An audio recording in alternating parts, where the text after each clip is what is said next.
Good morning, everybody. Welcome to the Bowland. It's the area outside of Cape Town, South Africa, where we're playing today's round 6 round robin match in the Over-50s World Cup between New Zealand and the USA. USA won the toss. They've elected to bat. The New Zealand fielders are in a huddle on the edge of the field and will be coming out to bowl shortly. My name's Jim Morrison. I'm here with a very full Pitch Vision production team. I've got Naeem to my left, Leah to my right, Ethan over there, and Cameron, the perfectly named cameraman. Nominative determinism, that's called, when your name decides your job for you. Over to my left, we've got two fantastic scorers, Richie and, sorry, what was your name, ma'am? Leanne. So there's a whole team of us here today. We're going to be bringing you some great pictures and audio, hopefully, of this vital match. And look at the angle we've got down the pitch. Excellent. So, all set. It's a fantastic day out here. There's not a cloud to be seen.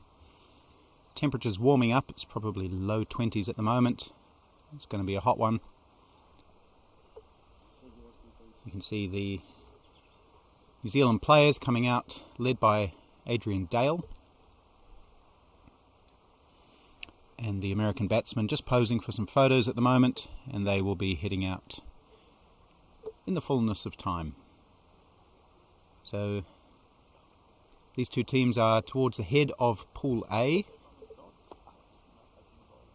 Both will be looking for a win today that will, in New Zealand's case, pretty much finalise a spot in the semi-finals, and I think the USA, if they win today, they'll be pretty well placed as well. We've got 5 other very interesting games, which we'll keep an eye on throughout the course of the day as well.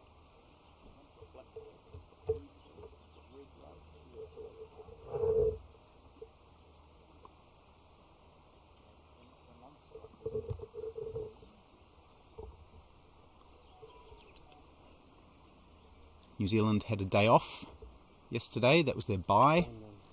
The USA played against West Indies and had a thrilling win by 16 runs. No, they didn't. They lost yesterday, didn't they? They lost by 16 runs.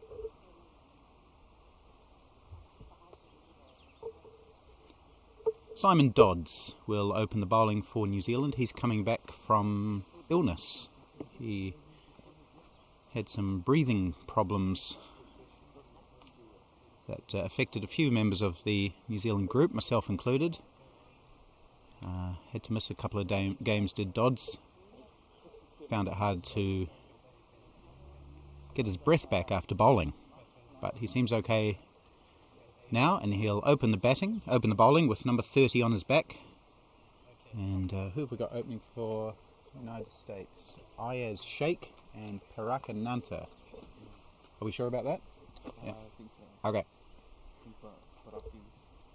Yep, there he is. Parak, the was he number 99, and then Ayaz number 67. Parak, the American captain, he's been in good form. Scored a 60 the other day to almost win for his match, for his team.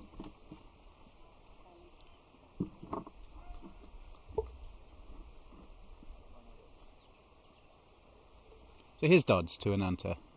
Starts with a wideish delivery that's in fact called wide.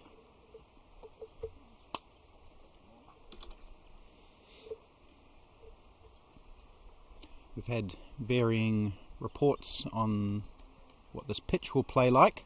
Some have said it's a great high-scoring batting pitch. Others have said it keeps low and favours the spinners. Well, we don't know too much from that one, as it's a full toss that's driven out through the covers. Long boundary out here. I think it's just going to trickle over the line. It is. So good start for the Americans. 5 runs off 1 ball. That was a very loose full toss. Shin height, outside off stump. And all Ananta had to do was lean on it.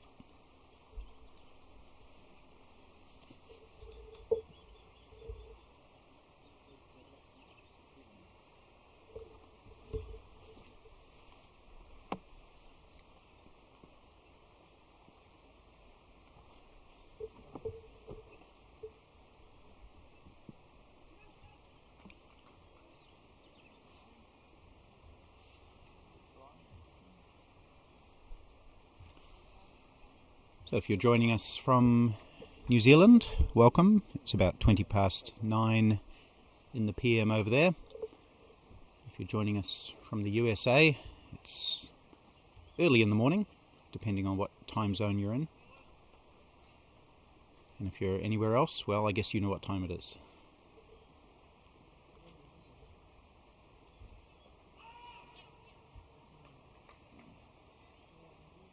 That one's full again, and Aya's Shake, facing his first ball, clips it down to fine or backward square leg for one. So both, or was that a leg by, was it? White was a leg by and third ball, single, fourth ball. Single, okay, so both batsmen off the mark now.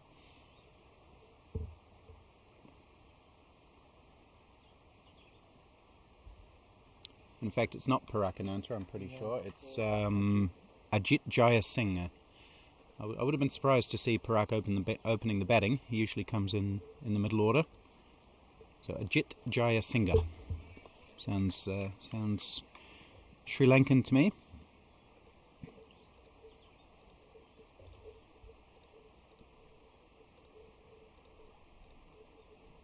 Ooh, it's a better delivery from Dodds. As Jayasinghe backing away, trying to glide the ball down to the protected third man area, but just missing completely.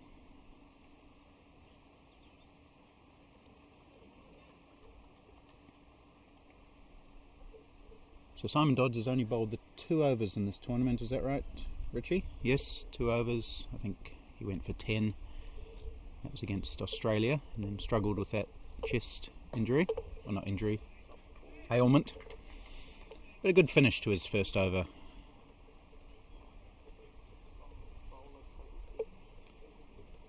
In America, made a good start. 7 without loss.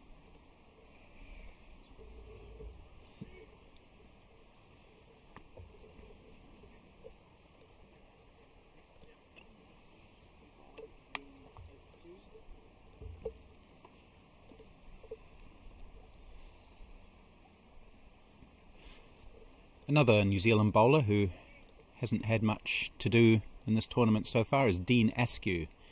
He's going to open the bowling from the far end. He's only bowled 5 overs in this tournament. That was in game 1 against Zimbabwe. He took 3 for 13.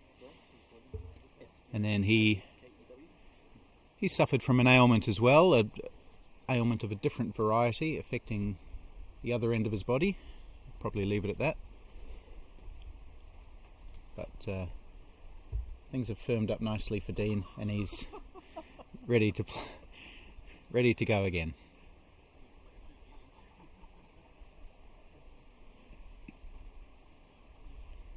You can see him on your screen, the tall, angular figure of the former Central Districts in Auckland opening bowler, still charging in at 60 years of age.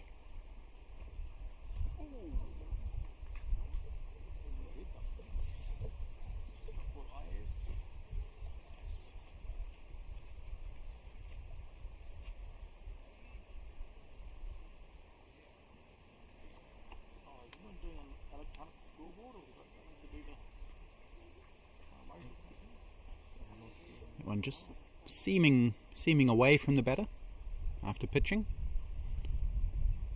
It's down the leg side this time, and it doesn't matter how that one seems, that will be a wide.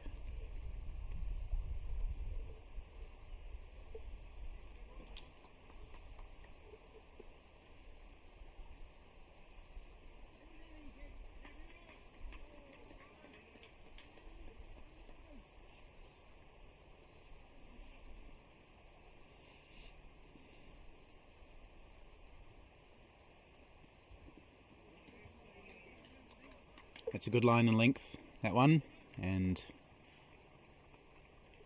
Ayaz letting it through to the keeper.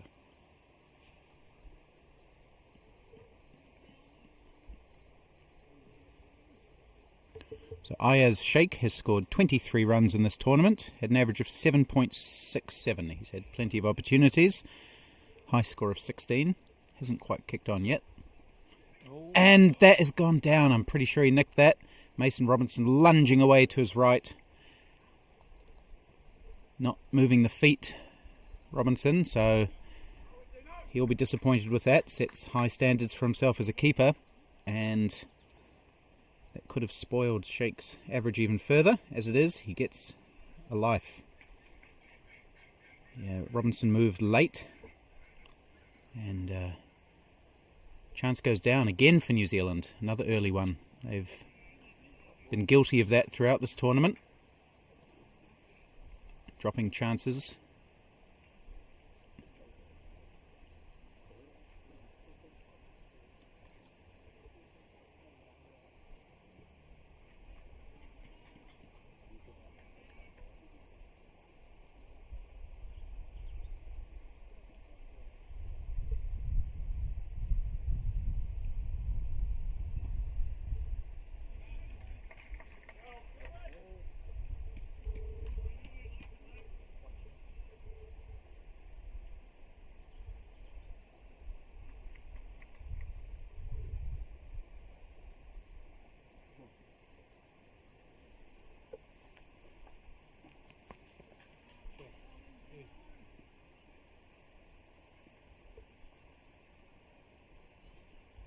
Oh, it's a big full toss. Missed by the batsman. The keeper does well this time. That was an awkward bounce that he got. So, fairly eventful over. Just the one off it in the end. Dropped catch.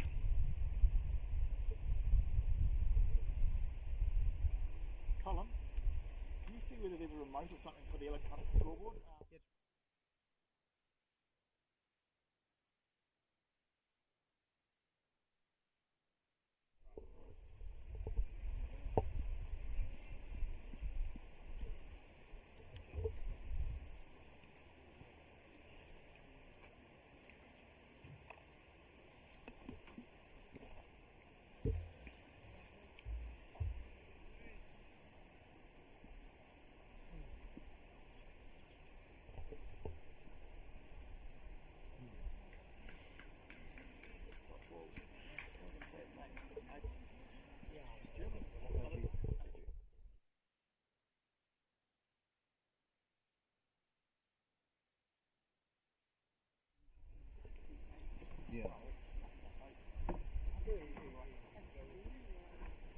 So it's been a fantastic tournament so far, the Over-50s Cricket World Cup.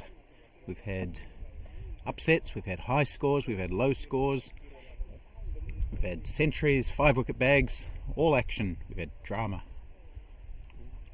So Ajit Jayasinghe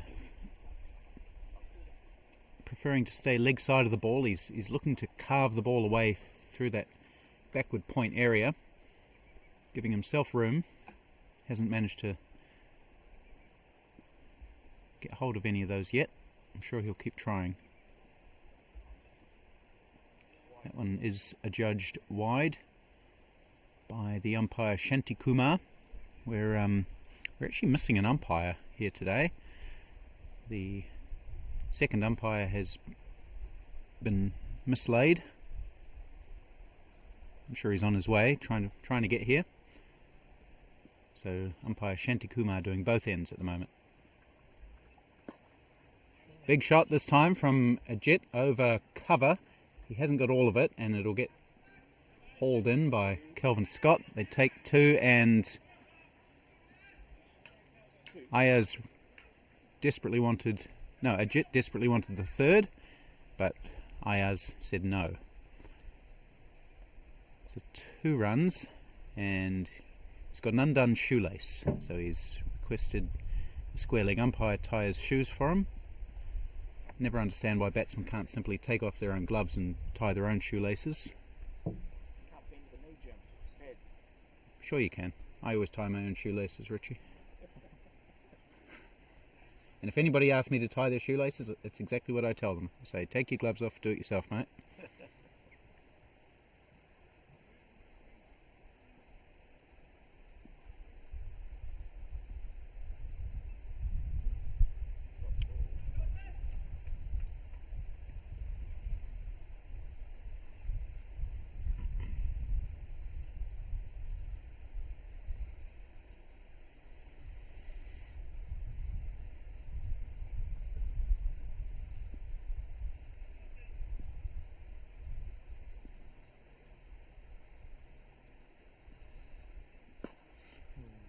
He's gone over cover again, and this time he's hit with a lot of power, and that's raced into the fence for 4 runs. So second time he's gone over cover, Jayasinger in this over, and that one hit with a lot of power. So aggressive start from the Americans. They've looked to take any opportunity to score in these early overs, especially off Dodds. It was well hit.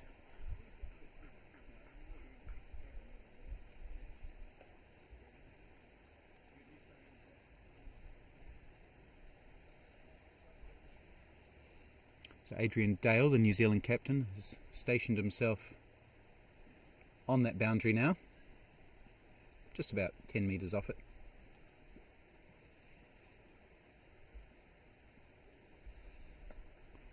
And Jayasinger finally does get hold of one of those back cuts that he's been searching for this morning and takes a run down to third man. A good positive start from the Americans.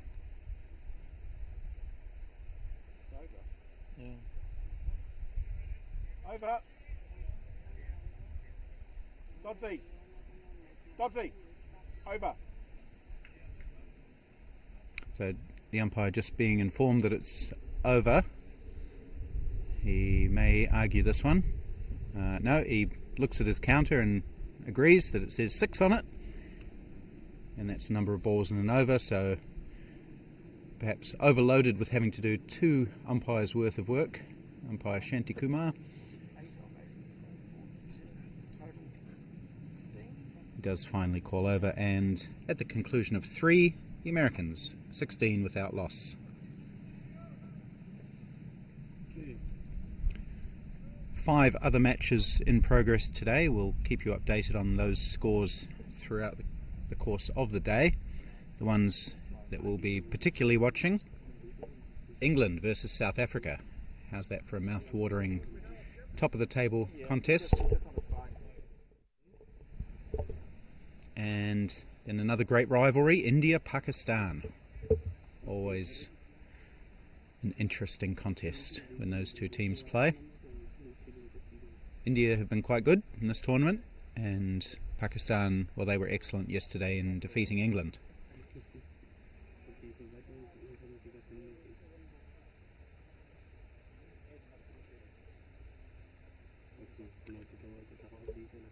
Jayasinger taking his guard American style, removing a bail and knocking it into the wicket.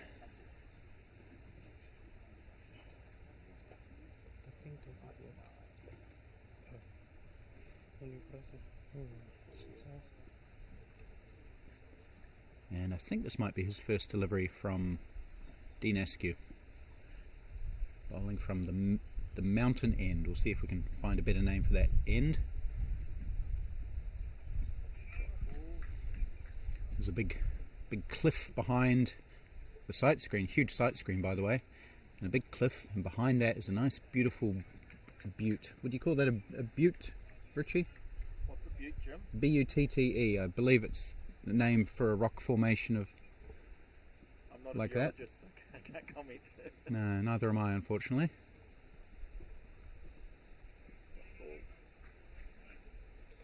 But all of the grounds that we've been at so far in Cape Town have had lovely mountain views. Most of them of the Table Mountain Range. This one of, I'm sure it has a name, that mountain. Anybody know? Name of the mountain? No? Okay. Alright.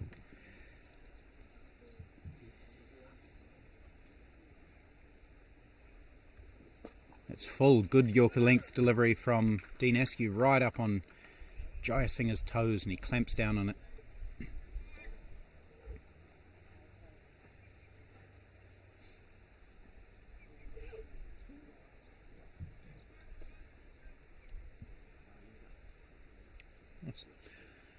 I knew somebody would know. It's Drakenstein Mountain. What a great name. Very evocative. Good bit of fielding from Mason Robinson, the keeper. Keeping it down to just... No, they're coming... Ooh, thought about the second. He's very spry, is Jaya Singh. And he wanted the second, but his more sedate batting partner, Sheikh, said no thank you. So Drachenstein Mountain, that'll be the Drachenstein end. Oh, there it is there, we're getting a lovely view of it, thank you.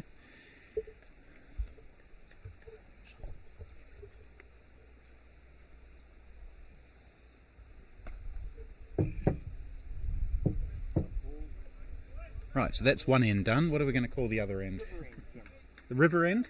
Okay, lovely. We can hear the trickling brook.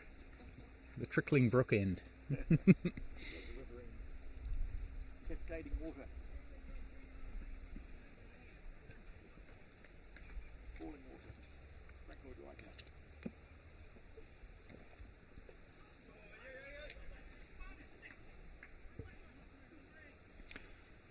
So Dean Askew's looked pretty good this morning. He's troubling both the batsmen with his pace, and I think he's getting a little bit of movement off the wicket. One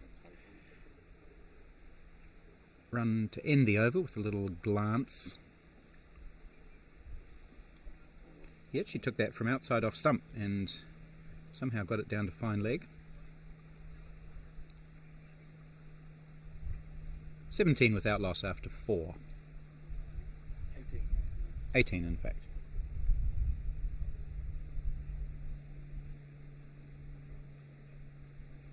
So neither of these batsmen have had a lot of success thus far in the tournament.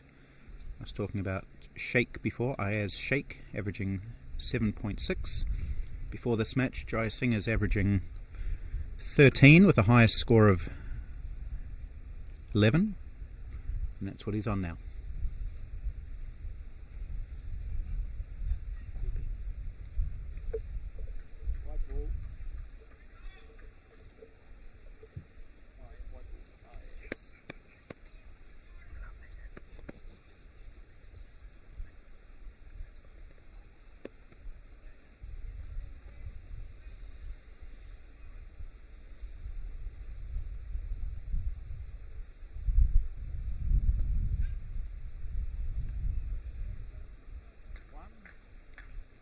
Sheikh not really moving his feet to that one, trying to emulate Jaya Singh by hitting over cover, but all he can do is get a thick outside edge.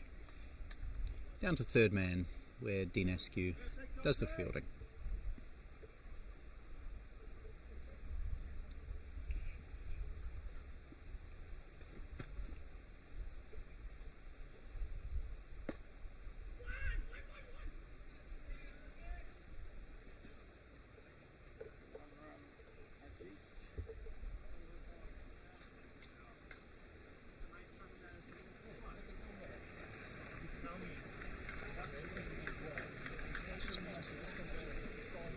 Noise.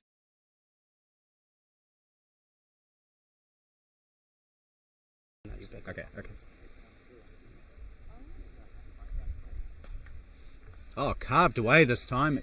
This one's probably going to go out for 4, is it? The batsman liked it so much he didn't run it first, but he's had to now as it's a long boundary out there. Quite nicely struck by... Who was that? Was that Jaya Singh? No, Sheikh, in fact, hitting that one, giving himself a bit of room and slapping it square. Initially was so pleased with the shot he didn't bother running and realised he was going to have to.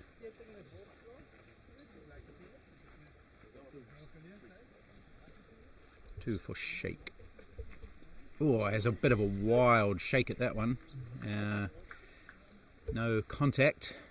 It was quite an adventurous shot. I'm not sure where he was trying to hit that. Maybe into some of these vacant leg side spots. There's no one really on the leg side outside the ring.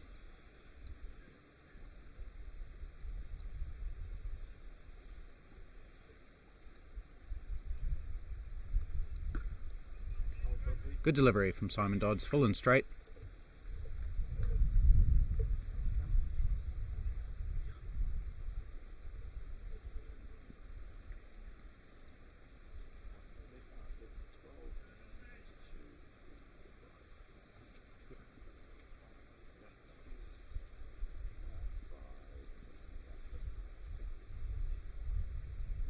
Oh, that's a pretty wayward wide from Simon Dodds, who hasn't quite got everything together yet. He's bowled the odd good ball, but hasn't strung a series of them together.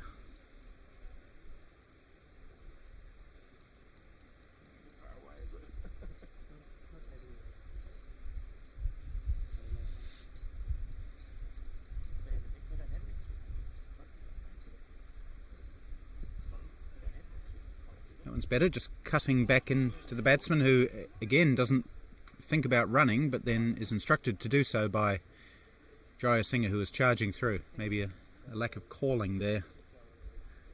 That would be I believe it was a leg by. I didn't see the signal from the umpire. That one seamed back into the batsman.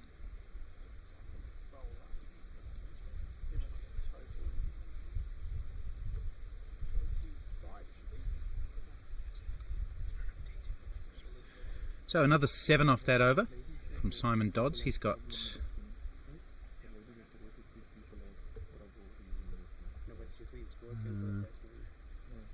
none for 20 from his 3.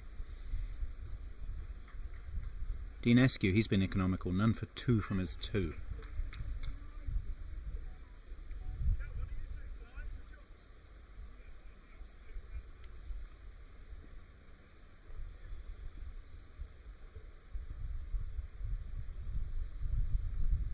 Oh, that's a good delivery. Snuck under the bat of Sheikh, and he was quite lucky that it wasn't on target. It actually ended up going down the leg side, I believe. Not called a wide because it didn't pass behind the batsman.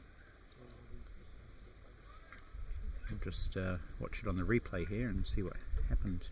Oh yes, it may have just clipped the pad on the way through. Here's Askew again. Wide given. So the players sitting out today for New Zealand: Mike Harrow, Colin Owens, Jason Campbell and Dave Goldingham. Campbell a last minute scratching due to a knee injuries which he incurred at the beach party a couple of days ago. Not through any revelry, he just banged it apparently. And serious enough to keep him out of today's match. He failed a fitness test this morning, so bad news for Jason Campbell.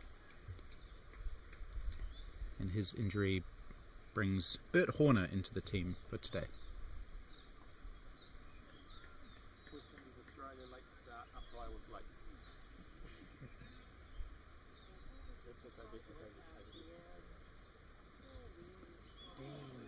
More good bowling from Dean Askew. He's troubled both the batsmen this morning.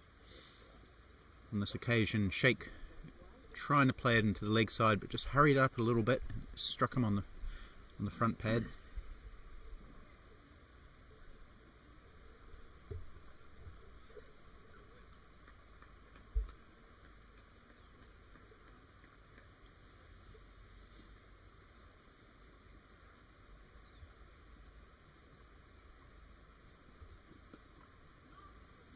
Plays a very similar shot this time, and he's managed to get it square. Big field out here at Stellenbosch University, and they take 2. So this ground is called Marty's. This is Marty's B.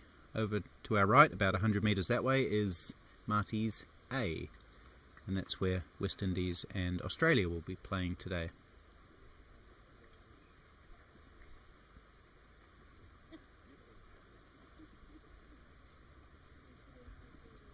Catch!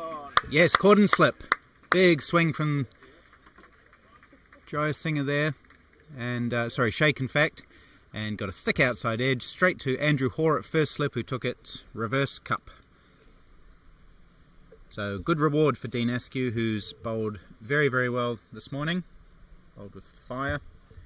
It was wide, and Sheikh thought that he could thrash it through the covers. Just got the edge, and well held by the experienced first slipper, Andrew Hoare.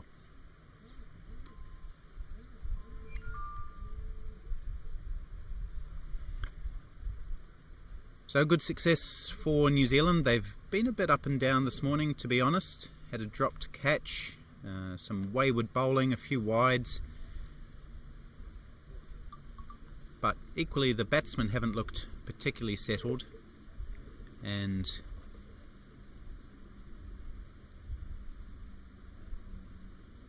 the first thing to break was the concentration of Ayaz Sheikh, Court Hor bowled askew for 7.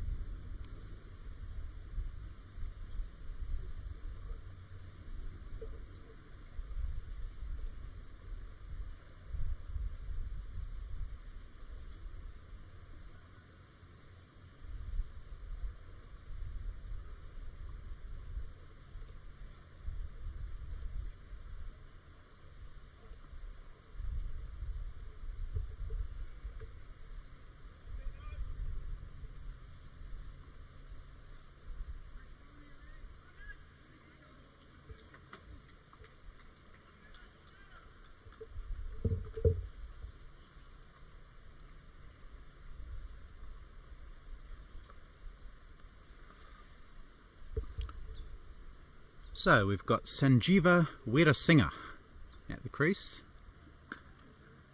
joining Ajit Jayasinghe.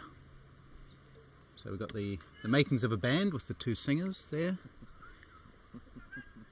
And both Sri Lankan heritage, I believe, playing for the USA today.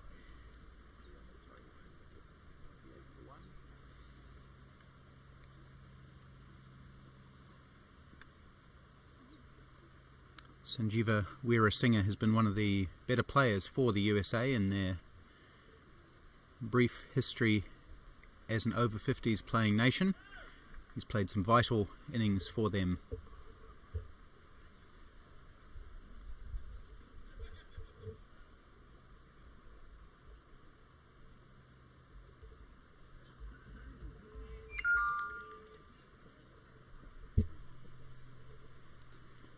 He actually, before this tournament, was averaging 51.25, so a very good start to his international career. I'll find out how he's been going in the tournament. Well, he hasn't done too well. He's had 5 bats, 35 runs at an average of 8.75, so that average of 50 would have gone down a fair bit, but still a good player. Speaking of good players, New Zealand have made a change and brought on Richard Petrie to bowl from the trickling brook end. Simon Dodds' 3 overs went for 20.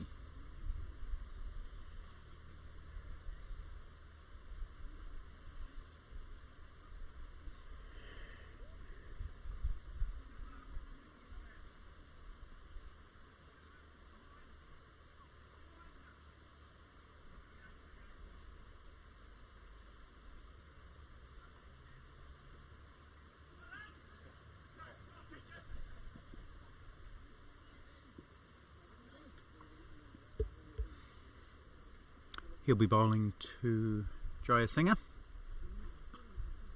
And again, he plays that shot where he gives himself room and flays it out backward of point. There is protection exactly there on the backward point boundary. And did they take 2 there? Yep, 2 runs. So there are some very big boundaries on this ground. And also a lot of flies. You might see some players waving their hats around. That's to get rid of the bugs. Good sprawling bit of fielding by Kelvin Scott, but not enough to prevent the single.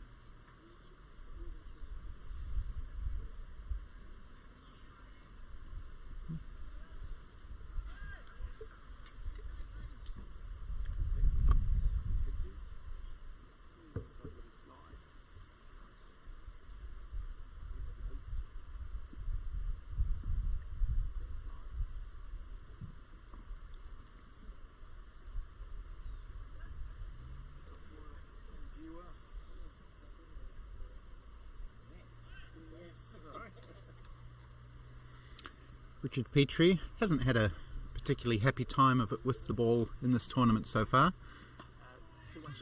Just the 1 wicket for 74 runs conceded before this match.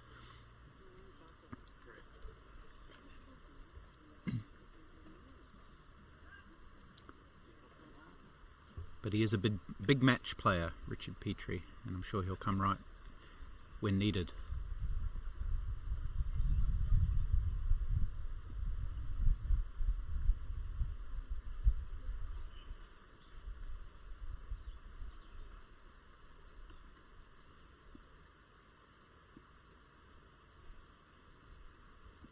Oh, that's a good delivery. Just shaping away from Jaya Singer into the gloves of Mason Robinson, standing up to the stumps today for Petrie.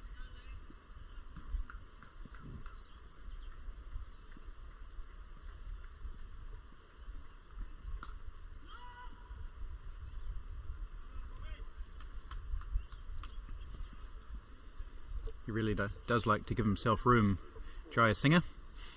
Stays leg side of the ball.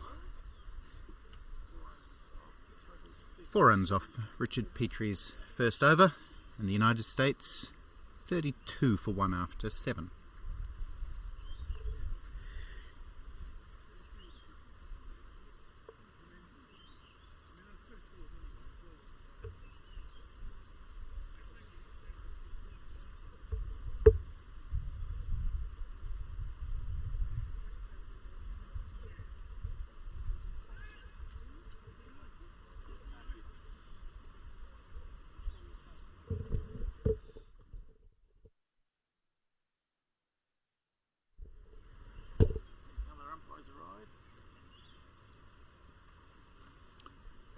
Right, so we're up to our full complement of umpires. The second umpire has found his way to the ground. He's out there just comparing some notes with Shanti Kumar, who was here from ball 1.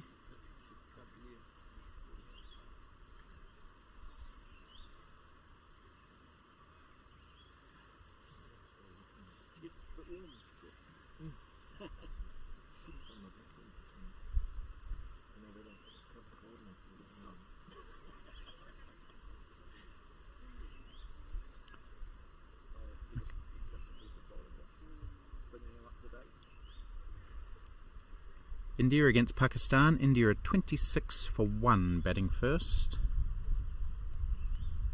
That's after 5 overs.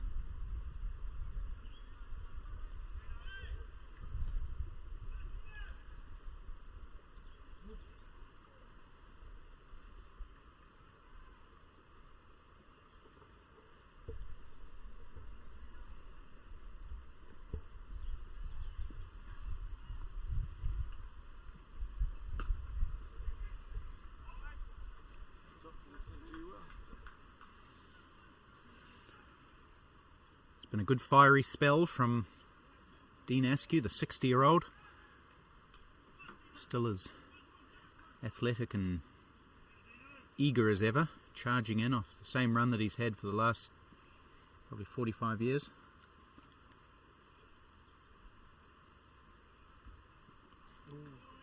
Again, full and tempting the drive. This time, Weera Singer not making any contact.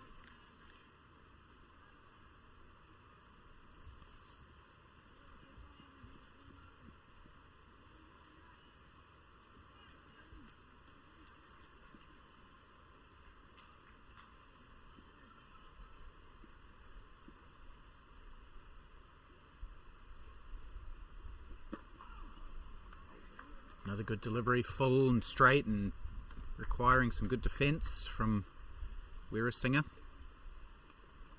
So New Zealand were a little bit loose in the first 2 or 3 overs.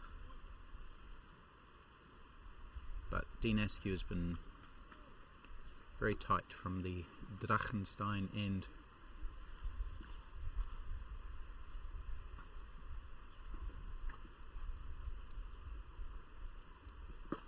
That's a good shot. It's into the gap at cover. It'll be a chase for... Oh, he gives up the chase.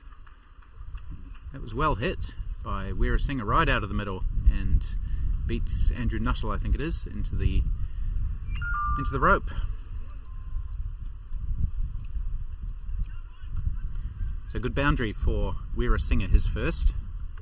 In fact, that's the 3rd in total for the United States. They keep telling me it's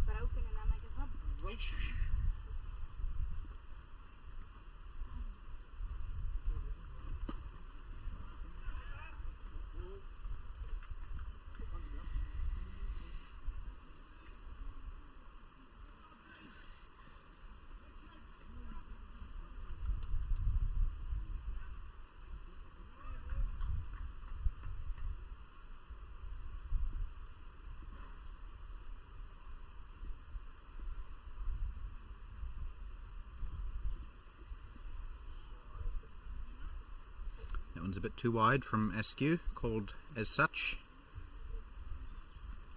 We've had 7 wides already this morning, so again New Zealand just a bit wayward. It's plagued them throughout the tournament, the wides,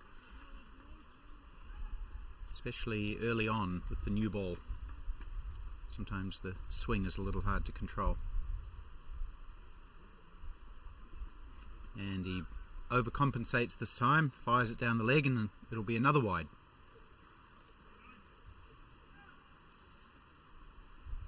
These matches played with pink Dukes balls, which do swing. And even though New Zealand would be used to them, the New Zealand players, that doesn't necessarily mean it's always easy to control, as Dean Askew is finding out.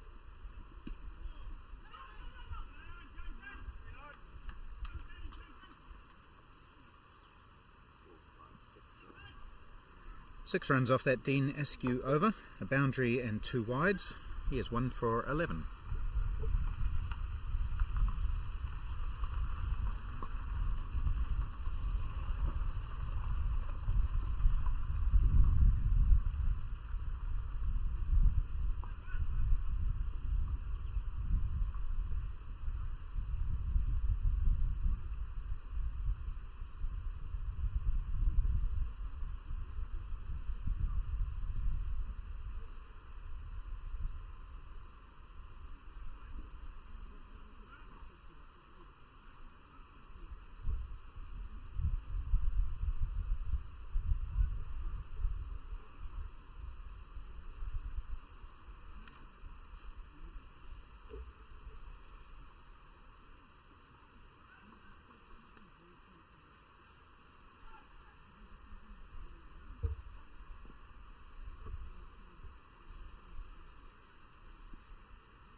Sounded very thigh paddy, so I think we'll see a leg by signalled here. 2 of them, in fact. Good running from the Americans, as that one goes behind the keeper.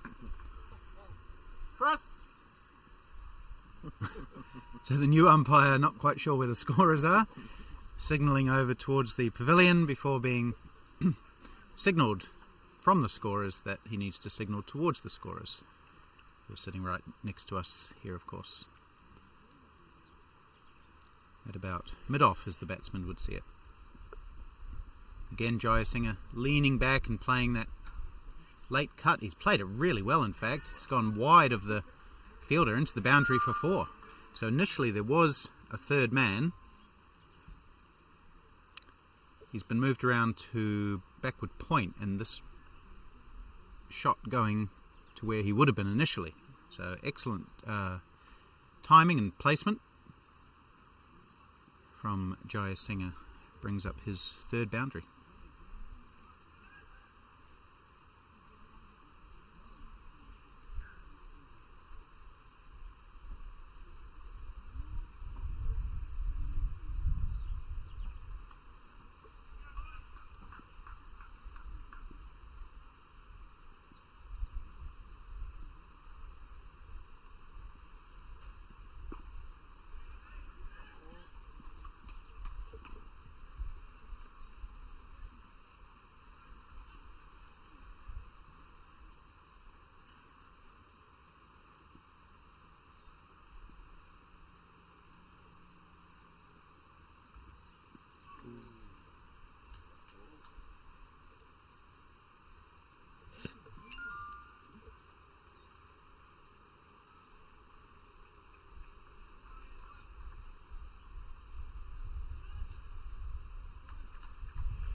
full, and I think that one might have come off the pads as well. Again, it sounded sort of thuddy rather than woody, but there was some bass in it. So a lot of runs down to third mat, well, behind the wicket today for the Americans. That's another one.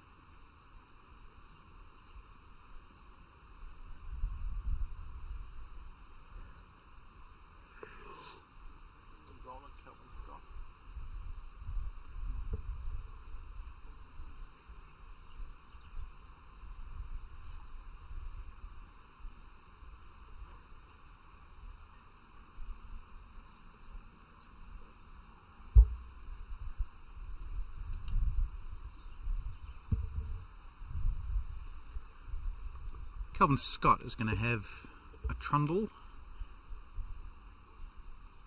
from the Drachenstein mountain end.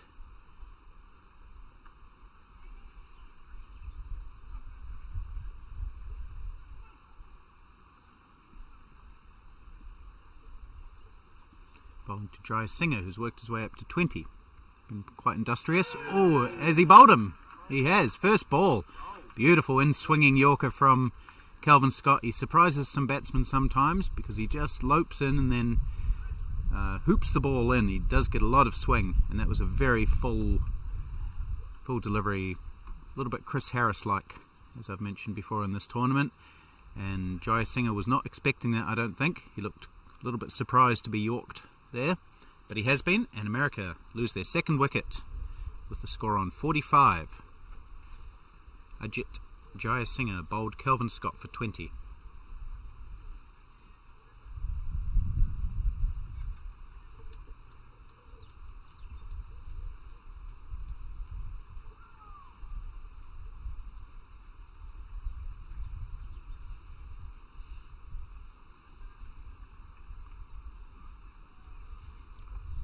New Zealand will be quite happy with that. The Americans have scored pretty freely this morning. So to have 2 wickets within the first 10 overs will mollify that somewhat for the New Zealanders. And a great start for Kelvin Scott, who is in the top 8 wicket takers in the tournament, I believe. He has taken 6 or 7 before this game, and he's been effective every time he's bowled for New Zealand.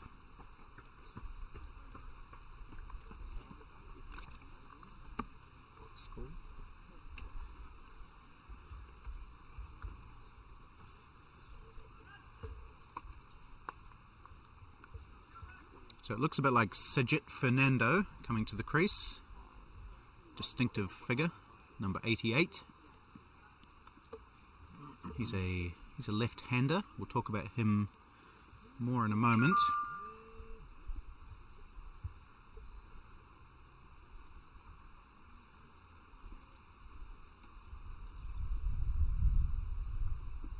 Ooh. Kelvin Scott again goes full, right up onto the toes of Fernando.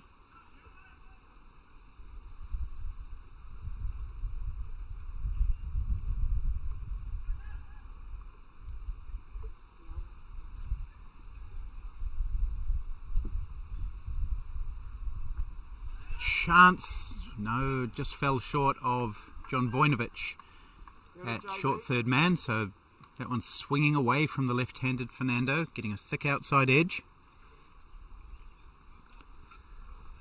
So he's got quite a record, Fernando.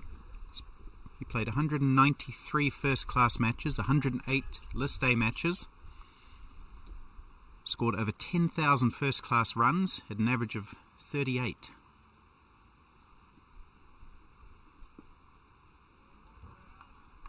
And took 269 first-class wickets at an average under 24. So that's an outstanding all-round first-class record.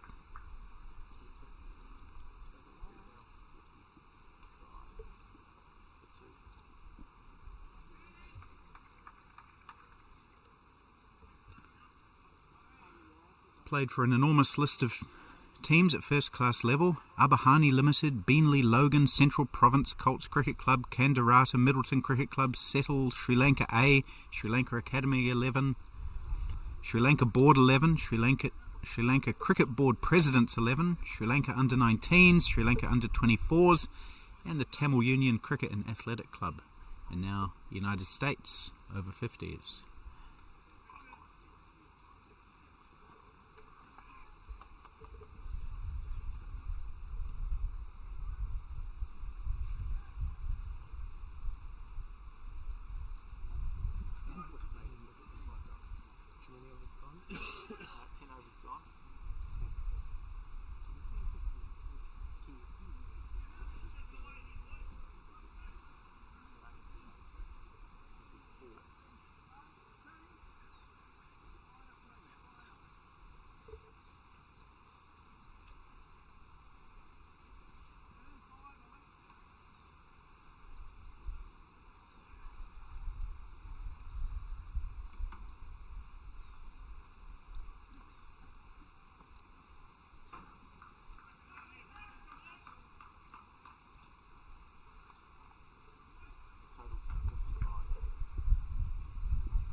Shout for LB, not convincing though.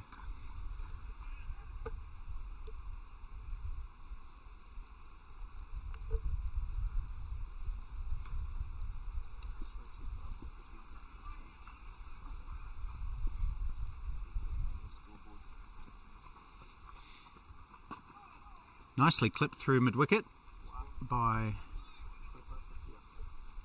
Weerasinghe. Out towards some big empty spaces, and they take 2.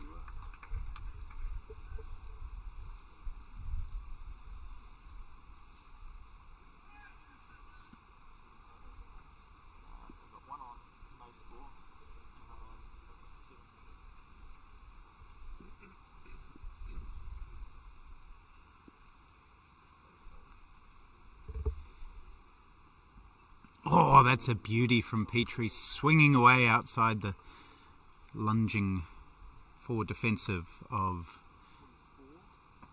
Weerasinghe. Great delivery, that one.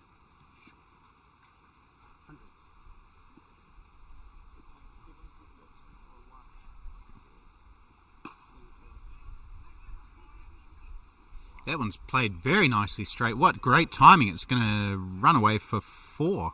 That was just a little push from Weerasinghe, but the timing was magnificent.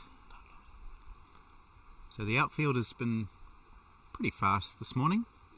I think that aspect of conditions will only get better from a batting point of view. The pitch itself may get a little more difficult to bat on. We'll have to wait and see. But it was a really nice push from Weerasinghe.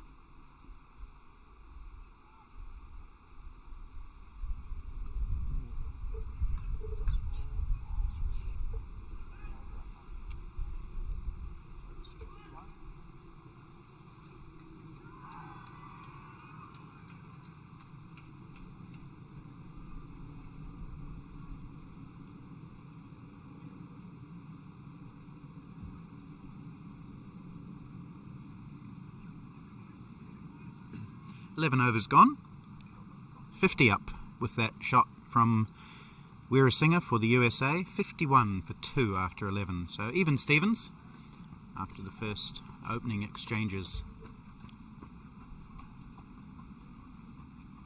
I'm not sure what a good score on this wicket is. I guess we'll find out.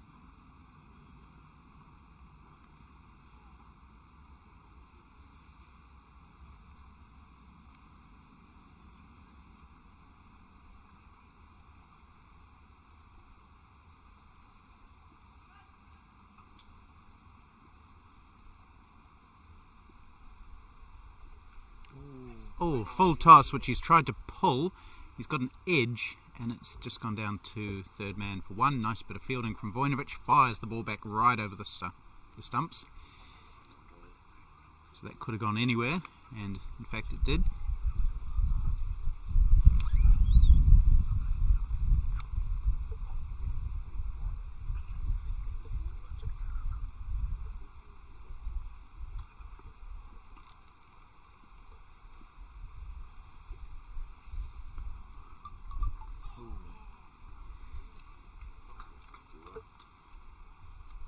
Again, full from Kelvin Scott. He does swing the ball, and he's pitching it right up on the toes of the batsman.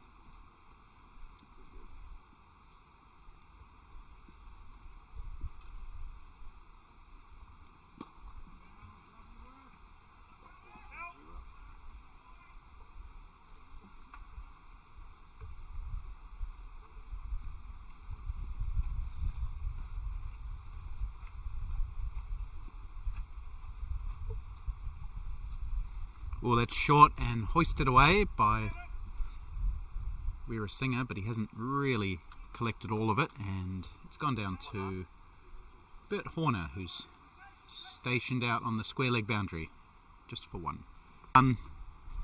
He circled under it a few times, and in the end I don't think he actually laid a finger on it.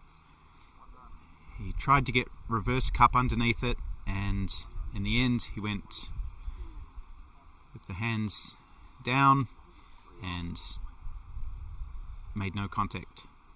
So another chance goes begging for New Zealand. That's the second. That one we might give Dale a pass on it because of the sun.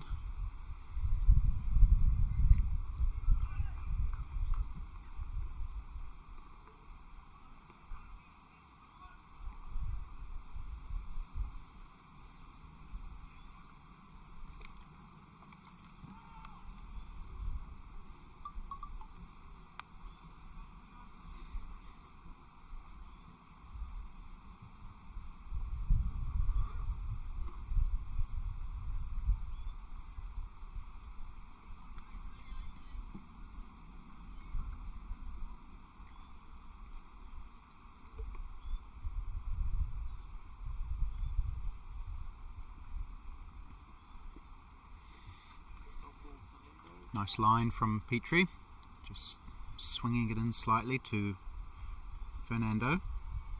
Oh, that one might have gone away, in fact. Just looking on the replay. Confidently left by the chunky USA number 4. No timing at all on that shot as he swings it away. And they just take one.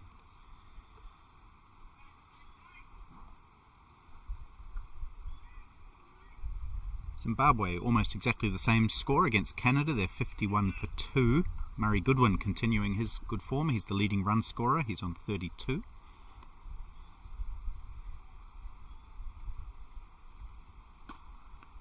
That one's swung away by Weerasinghe. Again, no timing and just a single.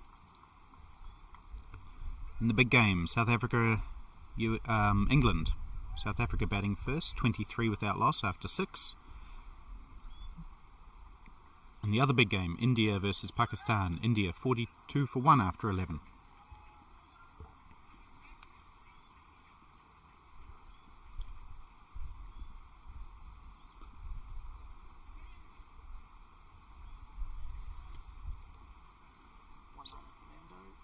So both batsmen looking reasonably comfortable. The pitch doesn't seem to have any demons in it yet.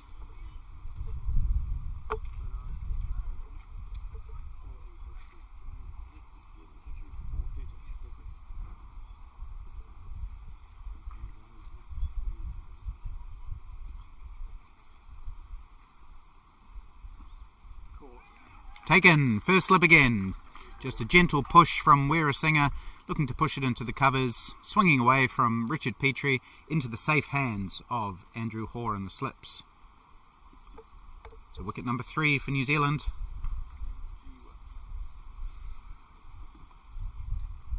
Yeah, just swinging away nicely, straight into the breadbasket of Andrew Hoare, and he eats those for breakfast.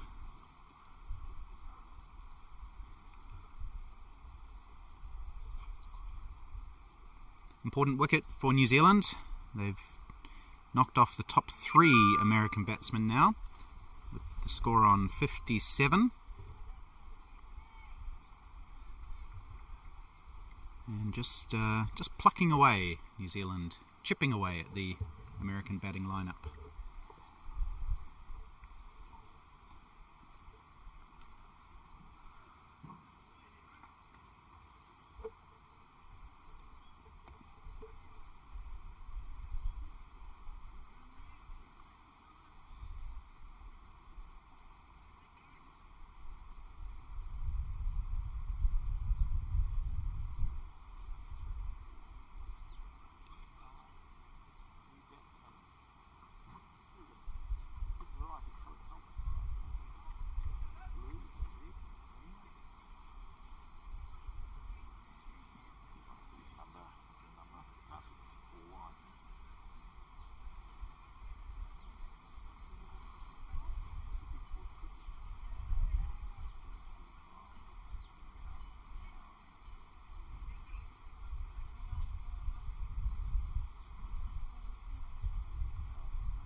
So the new batsman is Chintan Patel, coming in at number 5. He gets a good delivery first up. No, in fact, we're not sure. I'm just reading what's on the screen here. Oh yeah, Humayun Bashir, maybe? Number 45, Humayun Bashir. Okay, so he's coming in at number 5.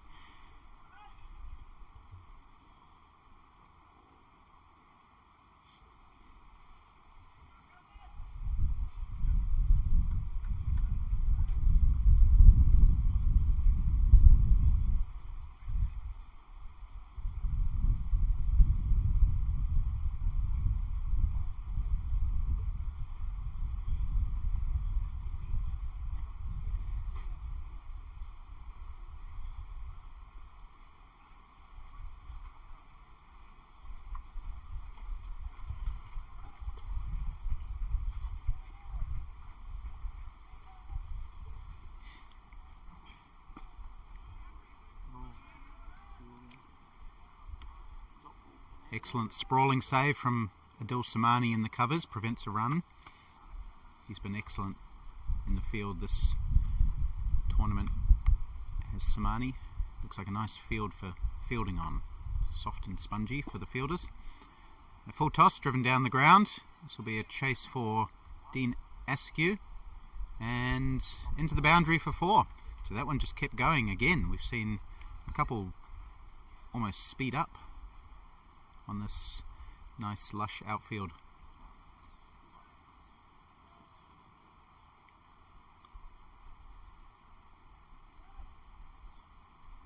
So 4 to Fernando.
Tucked around the corner quite nicely by the new man, Bashir.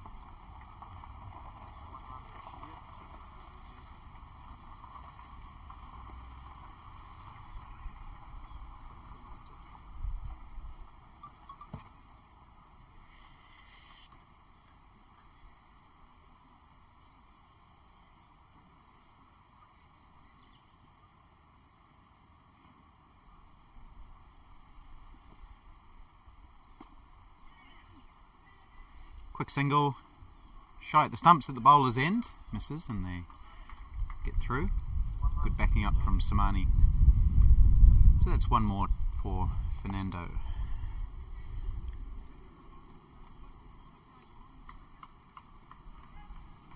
This will be the last over before the first scheduled drinks break. Those take place at 15 and 30 overs. All good straight delivery from Peaches, or Petrie. Peaches is his nickname.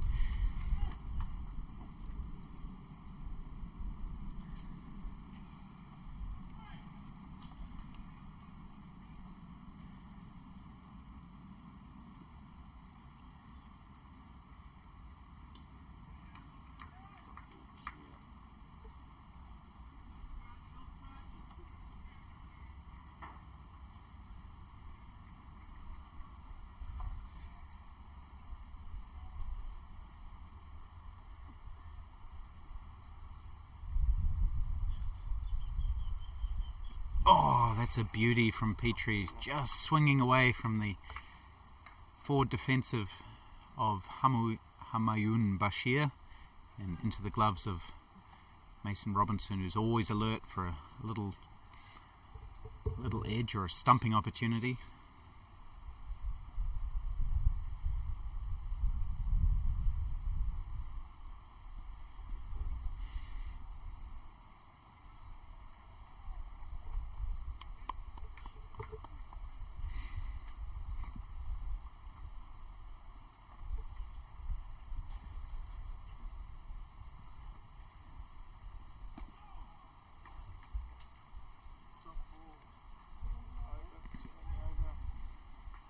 So that will be drinks after 15 overs. Score is 63 for 3.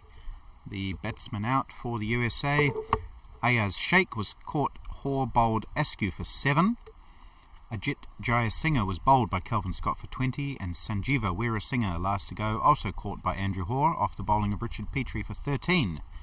Not out batsmen Sajid Fernando on 9 and Humayun Bashir on 1.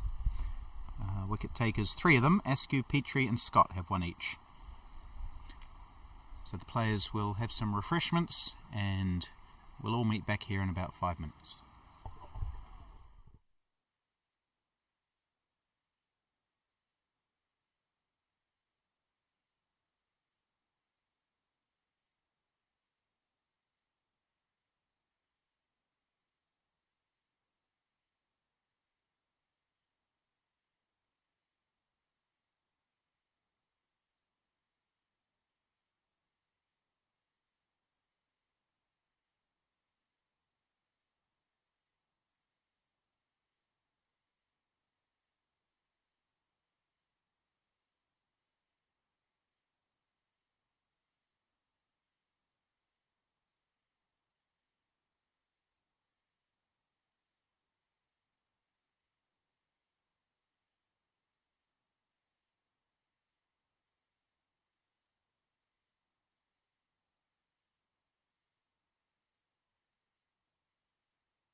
Okay, just about ready to go again.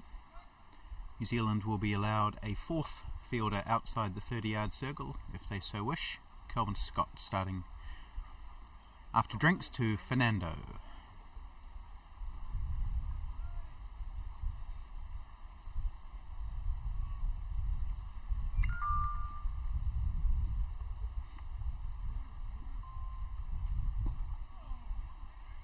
That one's through Samani for a single as Robbie Frew tidies up.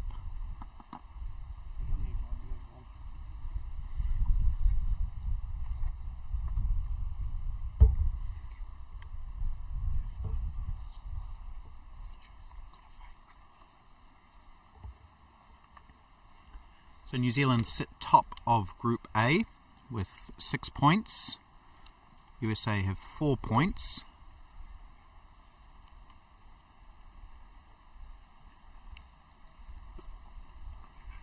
New Zealand have, quick single. They didn't initially want the run, but they changed their mind and thought they'd come through for a single.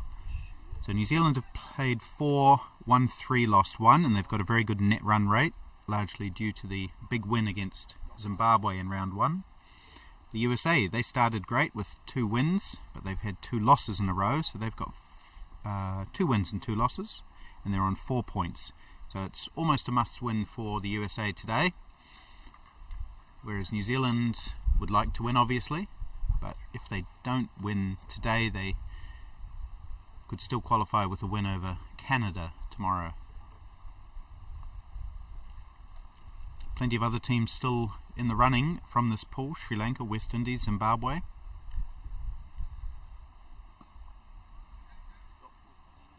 Australia may still mathematically have a chance, but it's pretty unlikely for them. If they won both of their remaining games, they would end on 6 points as well. 4 teams currently on 6 points.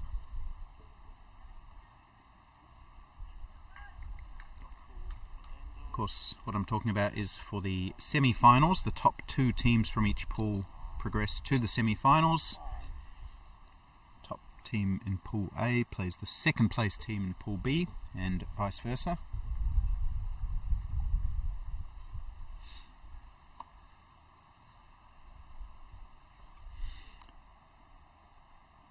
Speaking of some of those other important games,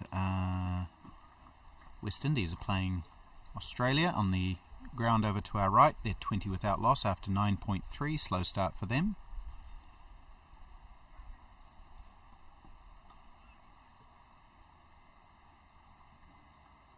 West Indies back in the match.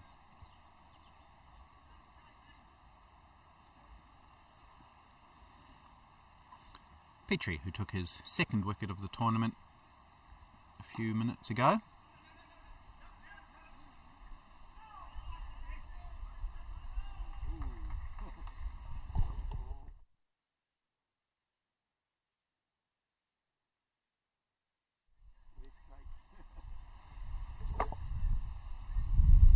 Queen Mary.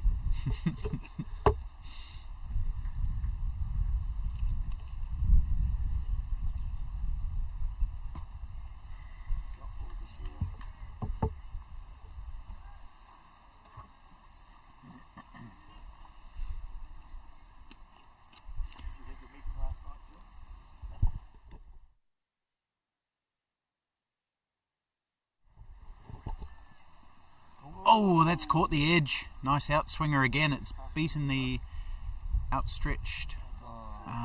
It's gone for 4 actually. Wow, fast outfield.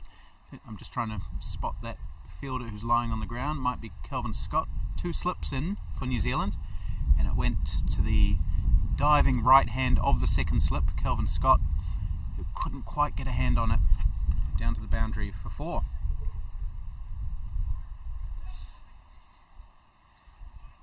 Plenty of swing for Richard Petrie again.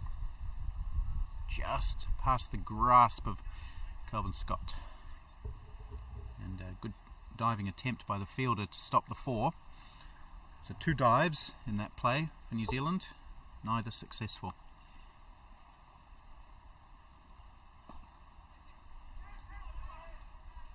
Chance of the bowler's in. Oh, direct hit. It's going out towards the boundary. It's gone 99% of the way. The fielders, the batsmen have just realised that, and they've finally run a belated overthrow. So they probably could have run another couple of overthrows had they been alert to the deflection, but they weren't. It was John Voinovich who raced in and threw the stumps down. Well, not the stumps, he knocked one bail off, and it deflected down towards the boundary. So what do they get? 2 runs there? Yes. So pretty good cricket from John Voinovich to get that direct hit.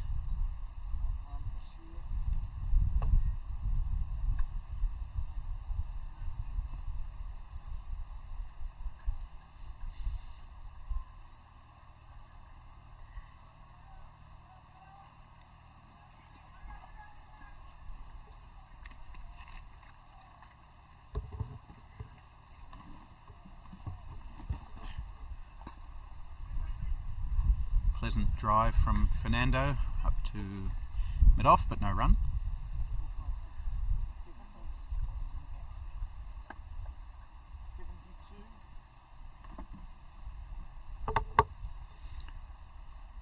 So the USA going along at 4.3 runs to the over after 17 of them.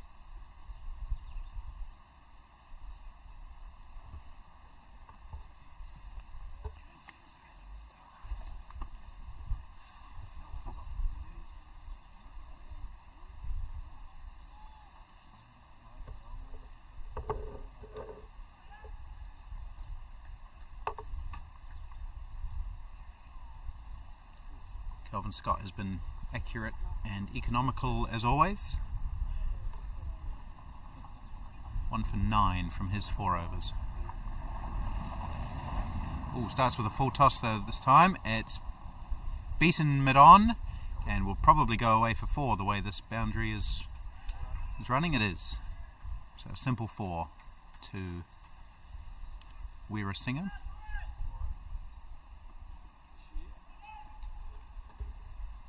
Bashir, sorry, Weerasinghe's out. Humayun Bashir.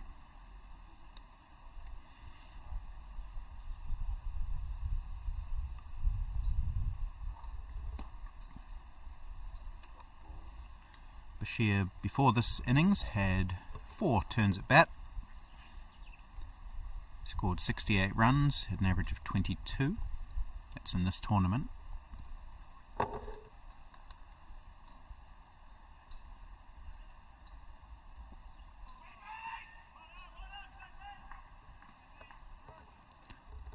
And before this tournament, he had played 7 over-50s internationals, scoring 71 runs at an average of 14. More of a bowler, I believe. He's also taken 4 wickets at 32. Maybe an all-rounder.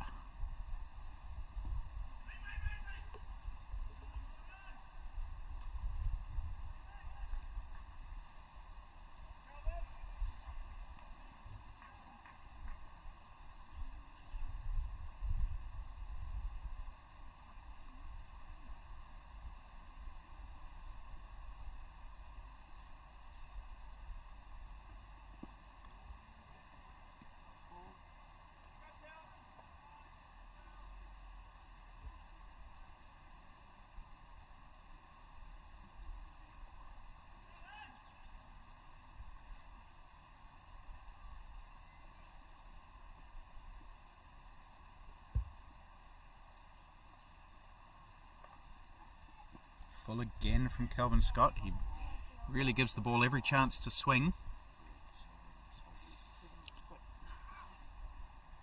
And apart from that full toss at the beginning of the over, which went for 4, it's been quite a good over from Kelvin Scott. He has 1 for 13 from 5. And the US 76 for 3 after 18.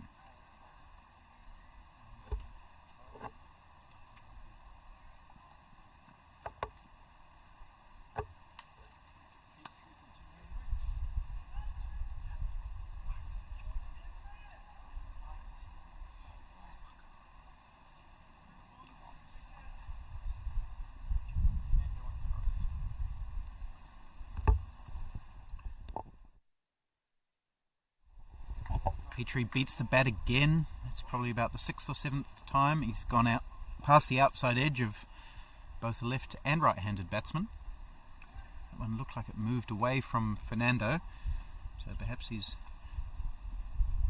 able to move the ball both ways today, Petrie.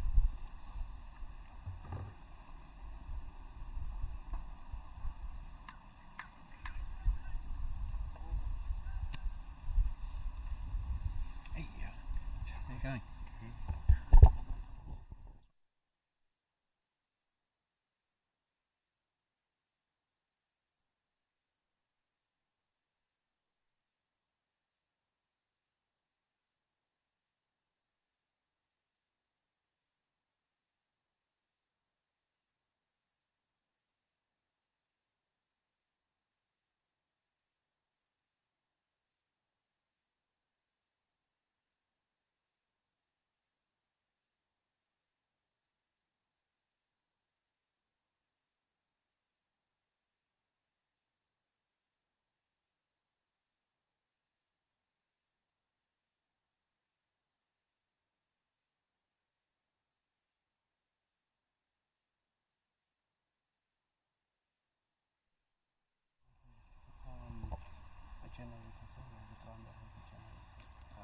The start doesn't have load shedding. They don't, because they've got a factory. So this has been a good over from Petrie. The New Zealand batsman talked about stringing a series of dot balls together, and they haven't really been able to do that too much in this innings, but there were 5 in a row from Kelvin Scott in the last over, 4 so far in this over.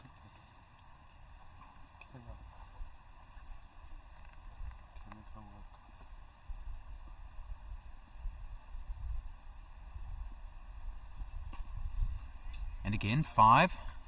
So will we see the first maiden of the American innings? Oh no, we have had one. Kelvin Scott bowled one. That is a maiden. Yes, so second maiden of the innings. Richard Petrie keeping things tight there for New Zealand.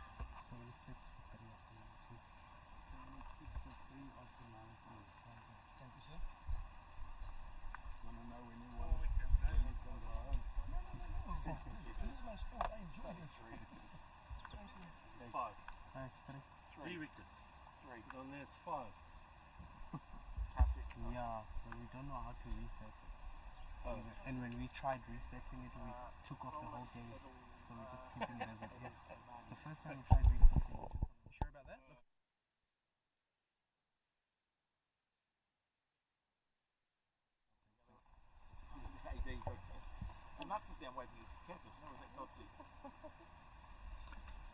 So Kelvin Scott has bowled 5 overs so far. Richard Petrie 7. Gee, snuck those through.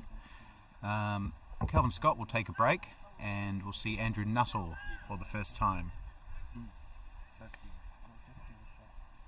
As John Voinovich swats some more flies away angrily.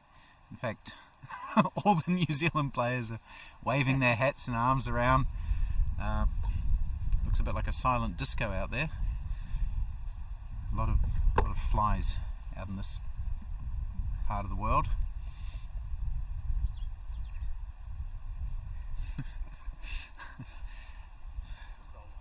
Here's Nuttall bowling his slow left arm.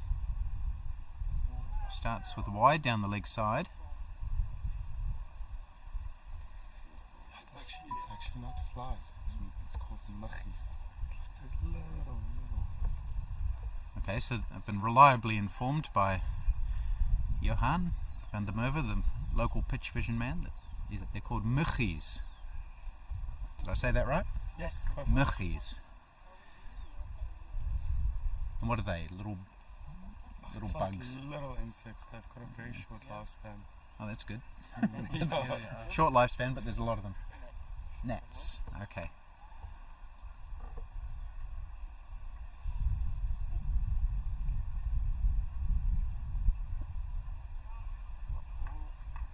So probably a good time for Nuttall to come on here, with New Zealand having strung a couple of tight overs together. Nuttall will bowl tightly, as he always does.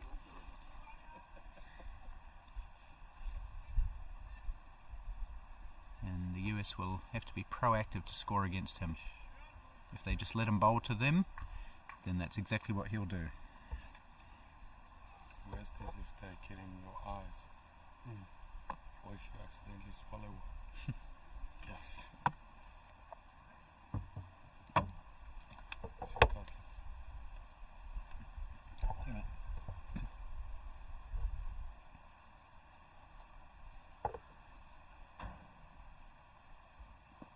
Nicely flighted by Nuttall. Apart from that wide to start, he's been right on the spot ever since.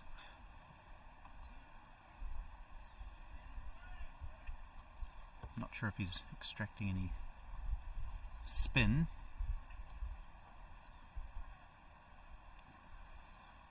Some have said that this wicket does turn,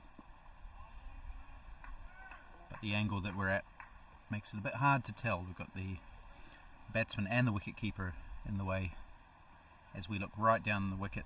Beautiful camera angle that we have right on the top of the sight screen. And that's where the camera's attached.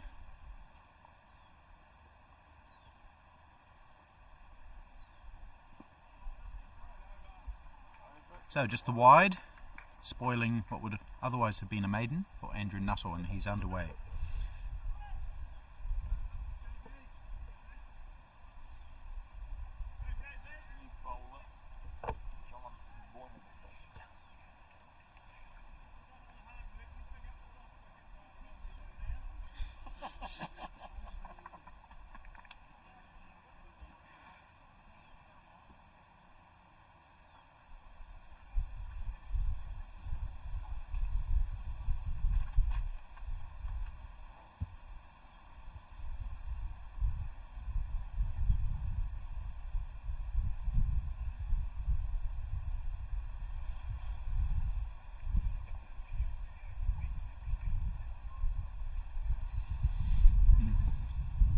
Beautiful outlook here, as you would have seen on the screen, with Drachenstein Mountain in the background. We must be somewhere near Groot Drachenstein, are we? Franschhoek, is that near to here? Yep. Of course, the Groot, I'm sure I'm saying this wrong, I'm doing my best. Groot Drachenstein. Groot Drachenstein. Goodness me, I'm feeling something in my throat. Excuse me for a moment. The Groot Drachenstein Games Club is a beautiful ground. If you've ever had the chance to go out there, it's a wonderful place to watch cricket. Anyway, so is the Matty's ground, and John Voinovich is having his first over from the Trickling Brook end. It's bowling to the now completely hatless Sajid Fernando. Started with a helmet, he's now gone bareheaded. You don't see batsmen batting bareheaded all that much.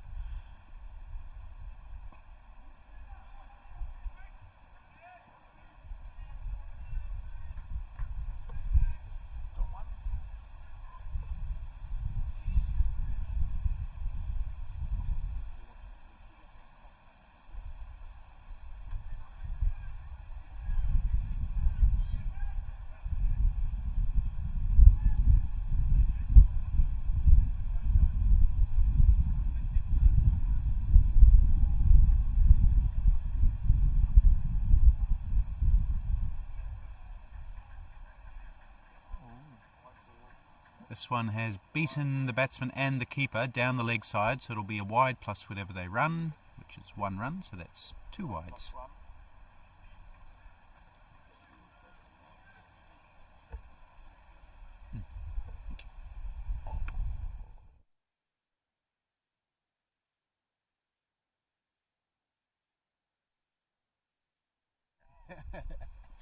It doesn't look great at all.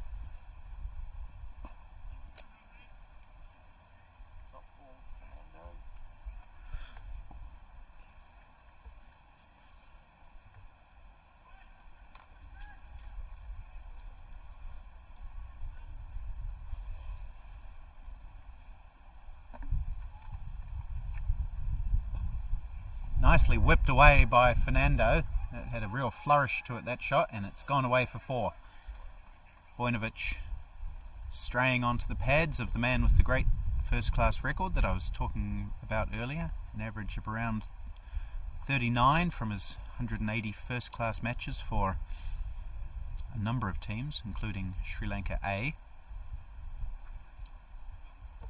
And he's had enough of being bareheaded here in the sun, so he's called for a cap. So both batsmen wearing caps. No requirement for helmets to be worn in this tournament. I believe in Australia all levels of cricket must have helmets, not the case in other countries.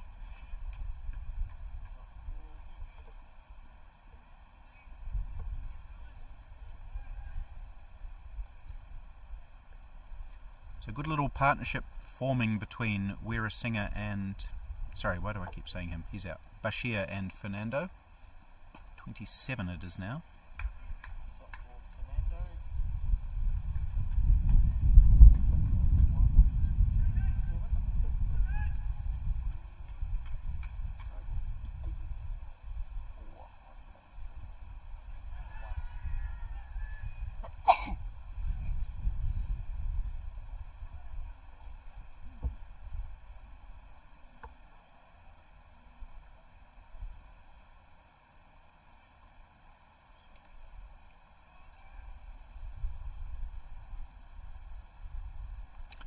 So 7 runs off John Vojnovic's first over, just spoiling the momentum a little bit that the New Zealanders had built in the previous 2 or 3 overs.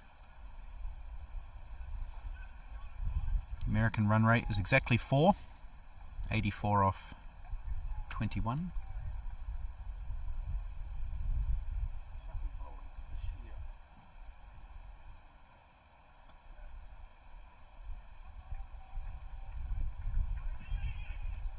Quick single. That's good positive running from the USA. They have run fairly well this morning. They've at least looked for singles right through the innings.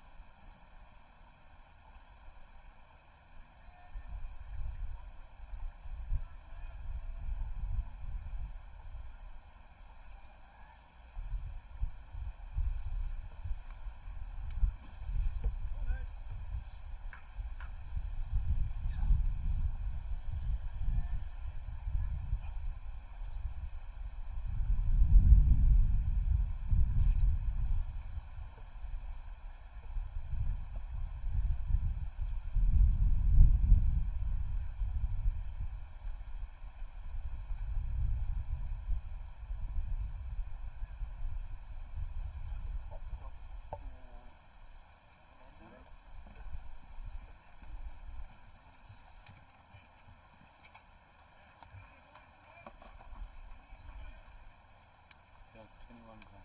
Mate, yeah, if you want behind, it's 21 gone. Oh shit. Oh, it's a good delivery from Nuttall, beating the prodding outside edge of Sajid Fernando.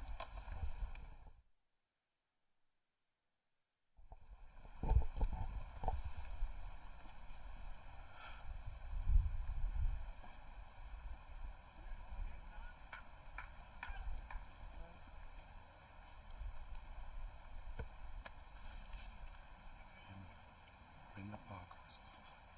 Really put the cap and that light. Not this one. This one really put the fence almost down. It's a good contest this between Andrew Nuttall and Sajid Fernando, both former first class players. Nuttall, past master of the art of slow left arm bowling, and Sajid Fernando, he would have faced some pretty handy left arm spinners in his day.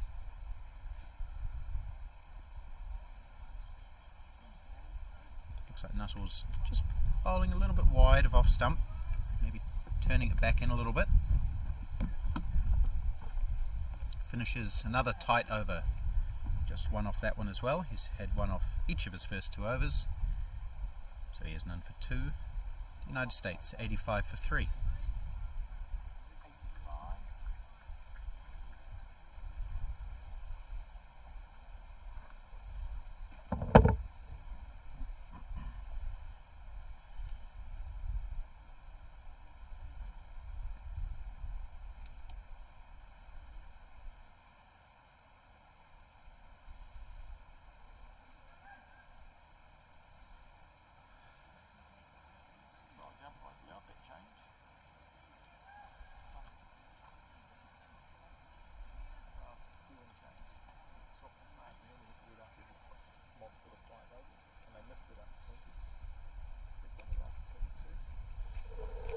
Here's Vojnovic again. Bowling straight as he usually does. He's had a good tournament. 5 wickets in 4 matches at an average of 14.6. Economy rate of 3.5. Bowled really well in game 1 against Zimbabwe, taking 3 for 13 from 5 overs. That one's down the leg side, beats the keeper again, so just talking about how accurate he was, and he's sprayed one down the leg, which, on a leg byes in fact, so just the one.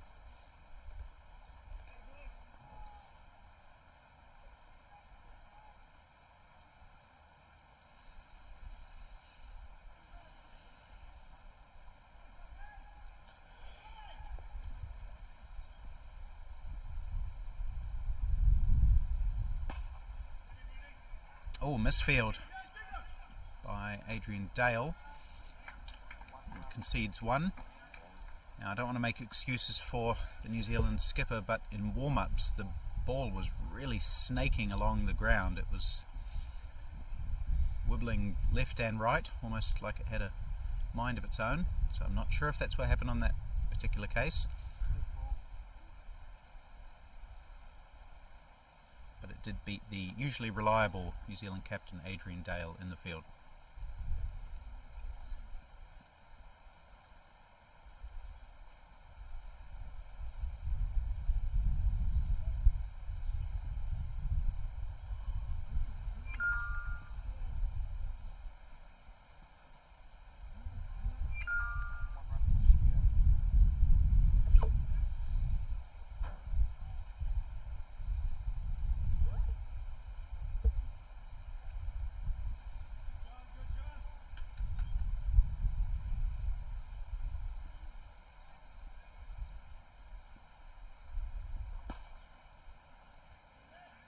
He's been good off his own bowling in this tournament. Vojnovic took really good caught and bowled in one of the recent matches. Might have been the West Indies one, or might have been the Australia one actually.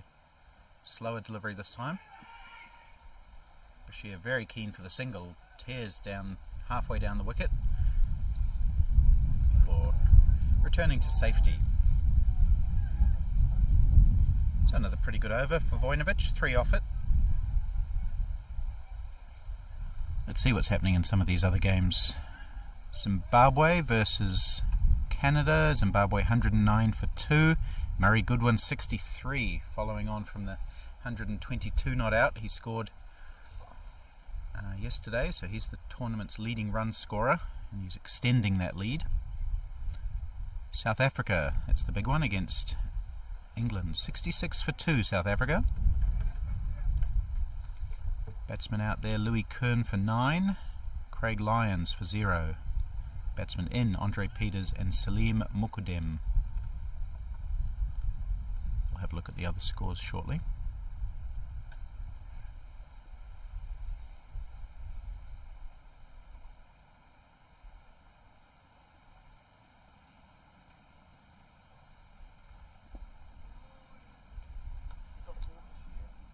West Indies against Australia, just over to our right. West Indies making a slow but steady start, 41 without loss after 15 overs. Roy Singh opening the batting, 11 off 47.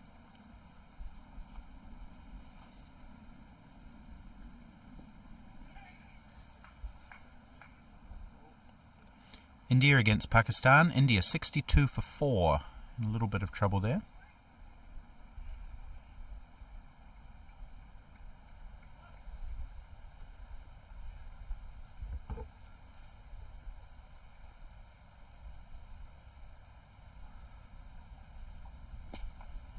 Big shot straight from Bashir. That's nicely hit over the top of long on for 4 runs, 1 bounce, or maybe 2, into the boundary down there. So good positive shot from Bashir.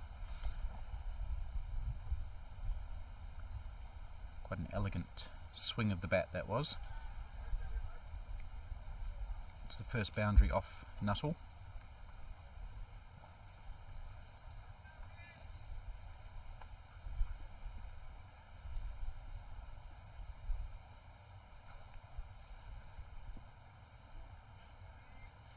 follows it up with a single into the onside.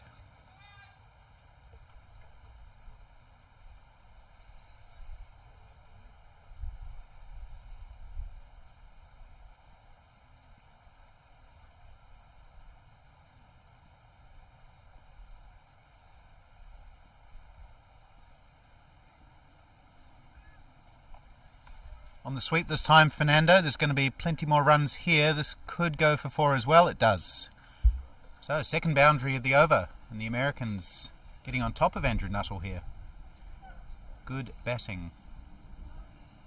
Not allowing the experienced Kiwi bowler to just bowl at them all day long.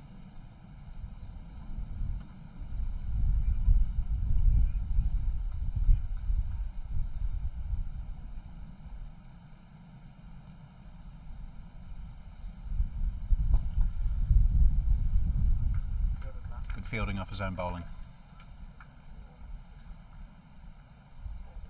So 9 runs off that Nuttall over, and the United States inching closer to 100 as they've passed the halfway point in this innings, 97 for 3.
Hoisted away by Fernando into the boundary at square leg for 4.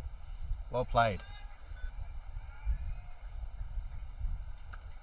Rocking onto the back foot there and not giving the man at mid-wicket any chance. So it's good batting from Fernando to bring up the 3 figures for the Americans. He's up to 24. That was a very nice pull shot as Vojnovic erred in length a little bit.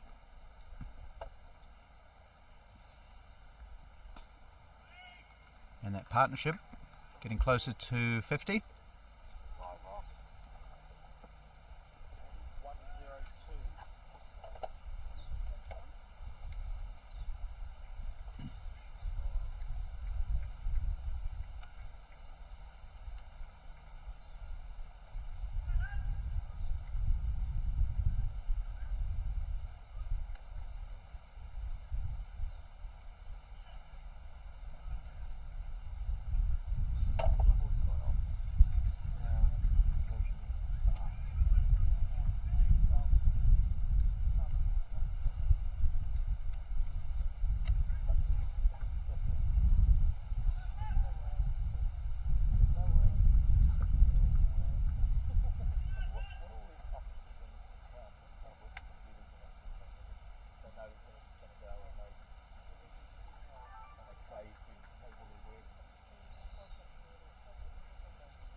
20 overs left for the Americans now. They've reached or passed the 100 mark.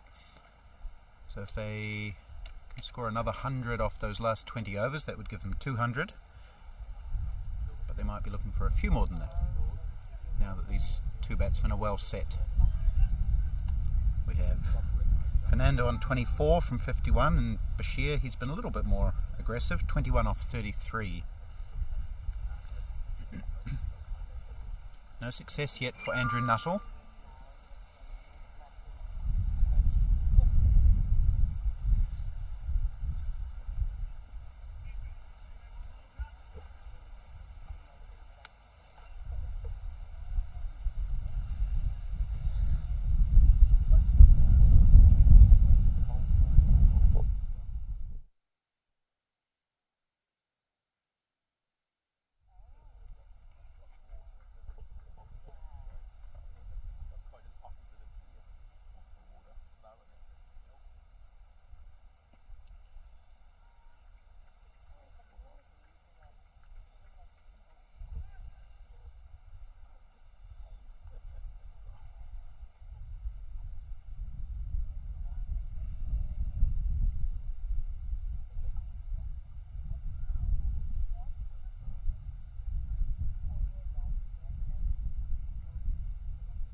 Good over this so far from Nuttall, putting the brakes on a wee bit after seems just looking to move towards the USA in terms of momentum.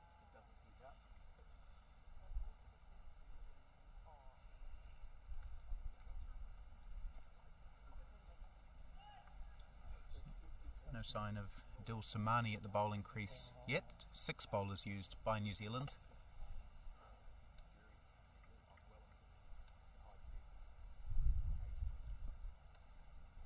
Simon Dodds has bowled 3, Dean Askew 4, Richard Petrie 7, Kelvin Scott 5, Andrew Nuttall 4, and John Voinovich 3.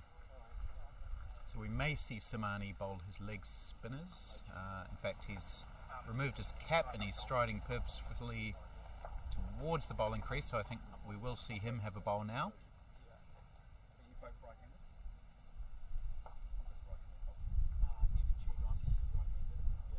So it looks like Adil Samani will be the 7th bowler used by New Zealand. Simon Dodds was a little bit wayward this morning. I'm not sure if we'll see him back at the bowling crease.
Alright, so Adil Samani to bowl some leg break googlies to initially Sijit Fernando, who's on 24.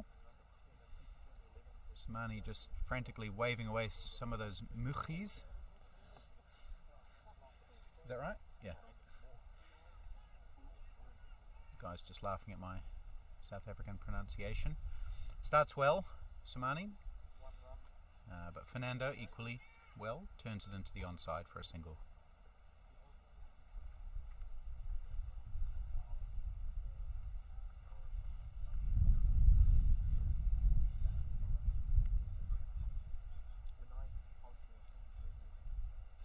3 fielders outside the circle. Adrian Dale is allowed a 4th if he wishes. We've got, for the right-handed Bashir, there's a square leg on the boundary, a cow corner on the boundary, and a cover on the boundary. Mid-off and mid-on are up.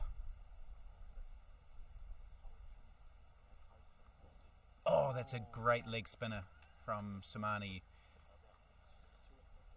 zipping past the outside edge of the lunging right-handed Bashir.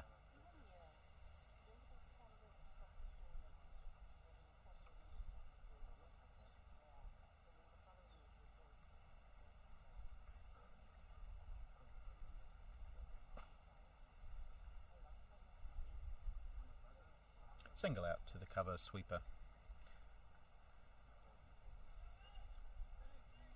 So it looks like this wicket will take spin. That is the word from the locals, that it does turn.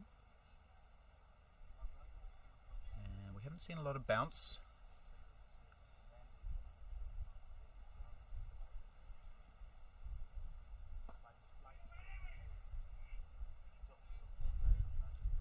So it could be an interesting challenge for the New Zealand batsmen later in the day, given that the United States do have some high quality spin bowlers, and the pitch may get more spinny as we go on.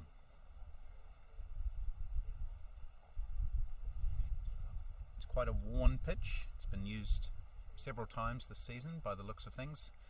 Some areas quite scratched up already.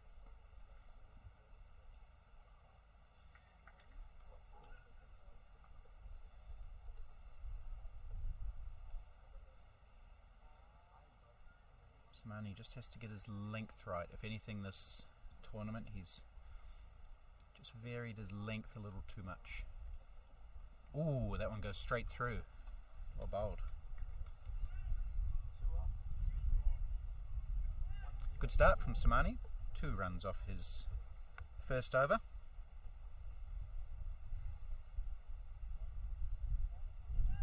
But the Americans building a good platform here. This is almost a 50-run partnership between Fernando and Bashir. Oh, that one may have actually gone the other way, I think, from Samani. The googly. Nicely tossed up and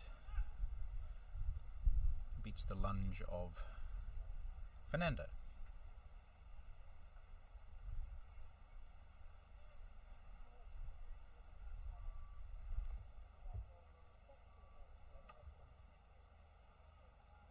West Indies crawling along, 55 for none after 19, so they're obviously leaving a lot for their middle and lower order to do in the second half of their innings. They started a little bit late over there, the Aussies slightly late arriving to the ground, and also another case of a lost umpire as we had in this game.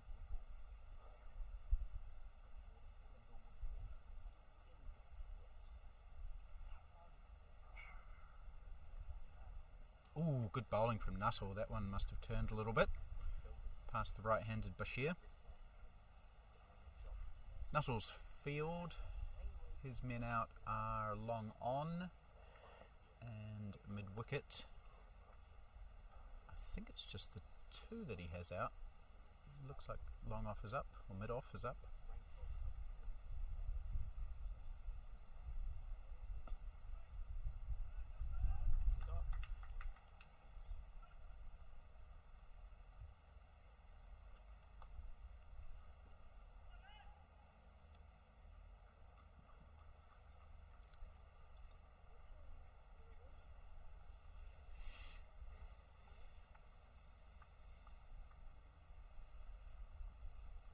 Nice delivery from Nuttall. Bashir was initially, I think, looking to play off the front foot down the ground, just defeated in the flight, ended up poking at it, missing completely, and through to Mason Robinson.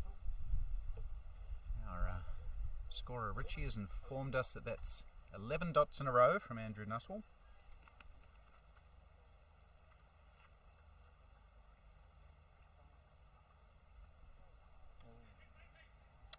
12.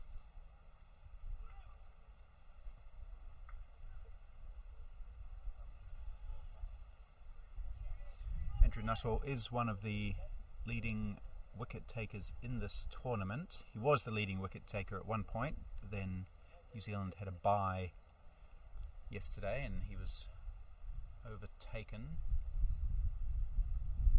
but he's still right up there. 8 wickets he's taken before this game, still has 8. He had 8 at 14.12. That average would have gone up just slightly because he's conceded 11 runs. And a typically Nuttall-esque economy rate of 3.32.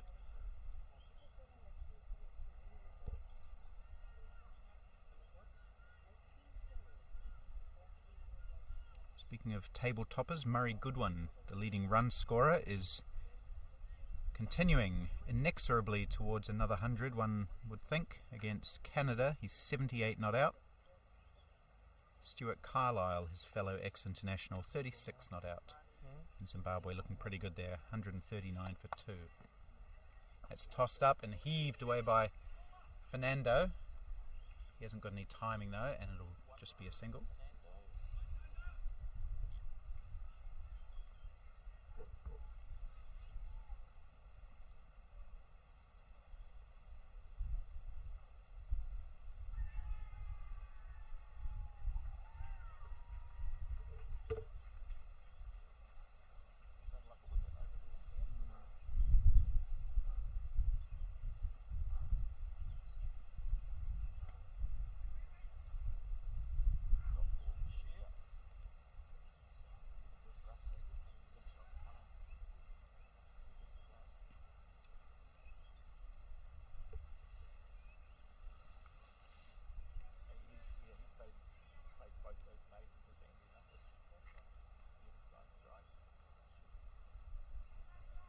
Quick single, and it's beaten Simon Dodds, who came charging in to try and pick it up one-handed.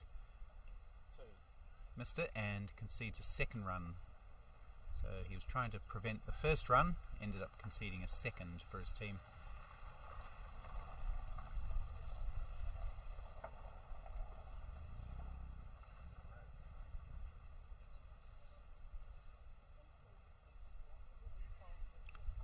Very similar shot from Bashir. Dodds again goes one-handed, picks it up cleanly this time, but can't prevent another single. So both of these batsmen in the mid-20s now. They've put on 50 partnership.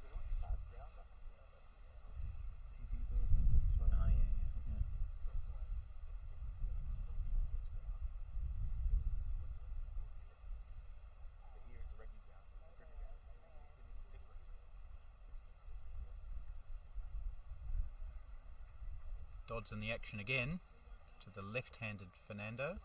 Prevents a run on this occasion.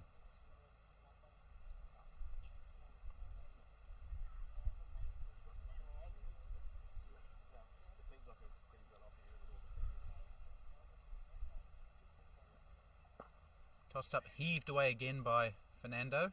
Slight bobble of a misfield by Kelvin Scott, but to no effect. And it's a dot ball. 4 runs off that Samani over. He has none for 6 from his 2. And the United States now have 16 overs remaining.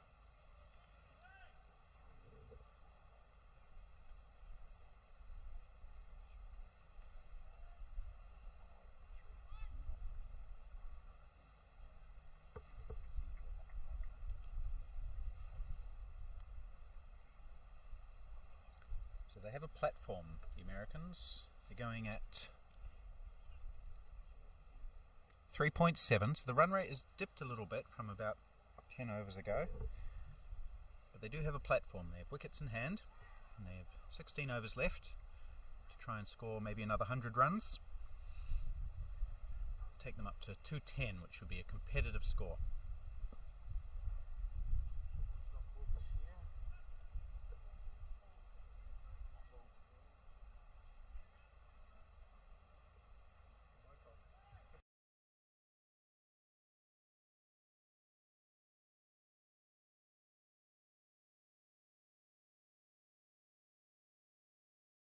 6th over now, yet to take a wicket, as Bashir pushing forward.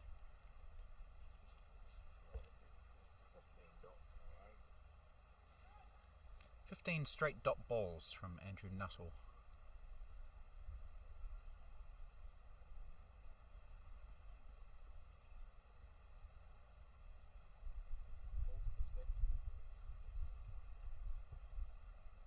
So Humayun Bashir struggling to get Andrew Nuttall away. He's faced all 15 of those dots.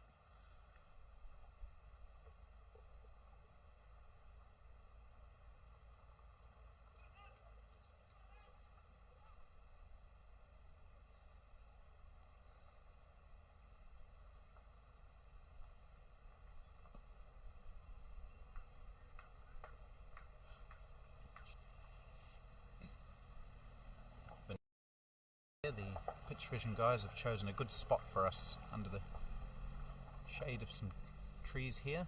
It's hot out on the field, hot sunny day here in the Borland region.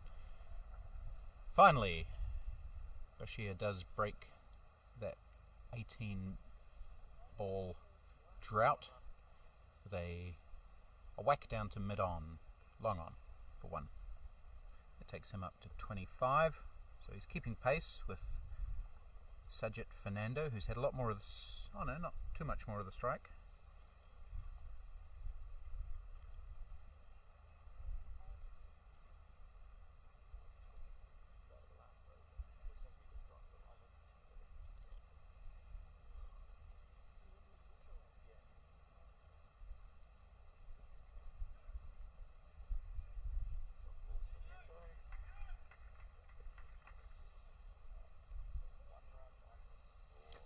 And we've made it through to the second drinks break. 30 overs gone, and looks like plenty of people running onto the field, walking onto the field with drinks for the various players. We'll all take about 5 minutes to regain our breath for the final 15 overs.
Okay, we're just about ready to go. After that second drinks break, Adil Samani will keep going. He's bowled 2 overs, none for 6. Both batsmen on 26.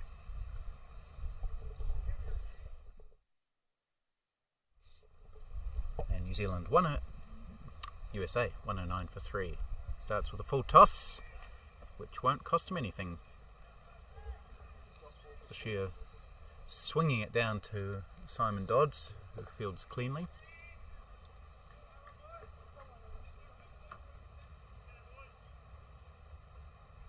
Players out today. Ayaz Sheikh, caught in the slips by Andrew Hoare off Dean Askew for 7. Score was 28 when that happened.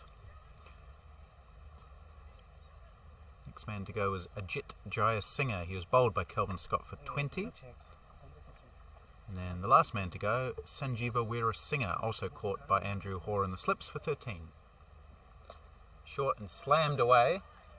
This will take some stopping, which the man on the cover boundary does. Relay throw back in and 2 runs for Bashir. That was quite firmly hit, but it is a long boundary out there, very long.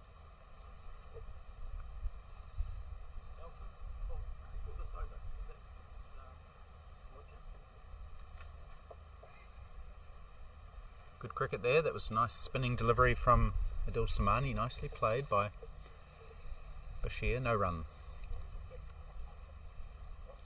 Dean Askew's doing some warm-ups here. He may come back shortly.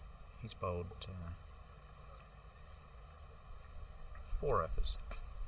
Slammed away to the other side of the cover sweeper, who does well again. That's John Vojnovic. And they take another 2. So lots of room for 2s on this big ground. I heard some cheering from the A ground to suggest that Australia have taken a wicket. 2 of them they've taken, in fact. This one is very well fielded by Andrew Hoare, scampering around, throwing the arm down. Yeah, so Australia have taken 2 wickets. And West Indies 75 for 2 after 22 now.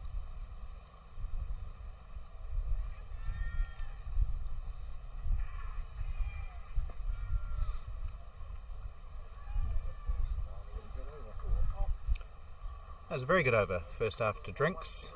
Some attempted big hits by the Americans, not costing any huge amount of runs for New Zealand. So Samani has none for 10 from 3.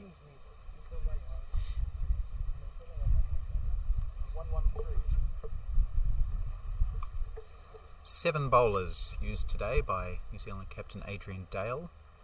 Simon Dodds bowled 3, none for 20. He was a bit expensive early on. Dean Askew, he's just about to come back into the attack as predicted. 1 for 11 from his 4. Richard Petrie bowled 7 on the bounce, 1 for 27. Kelvin Scott 1 for 13 from 5. Andrew Nuttall, miserly as always, none for 12 from 6. John Vojnovic, slightly expensive, none for 14 from 3.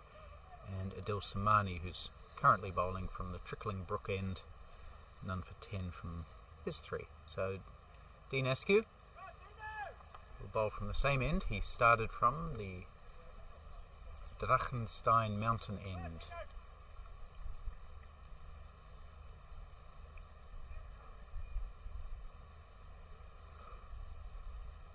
Sajid Fernando ready to face up.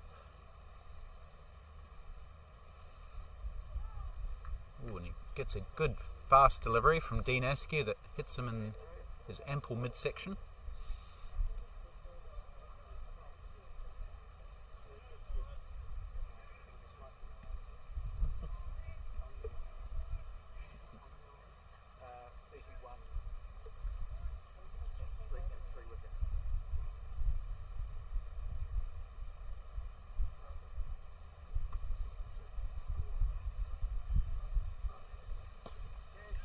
Taken straight to cover.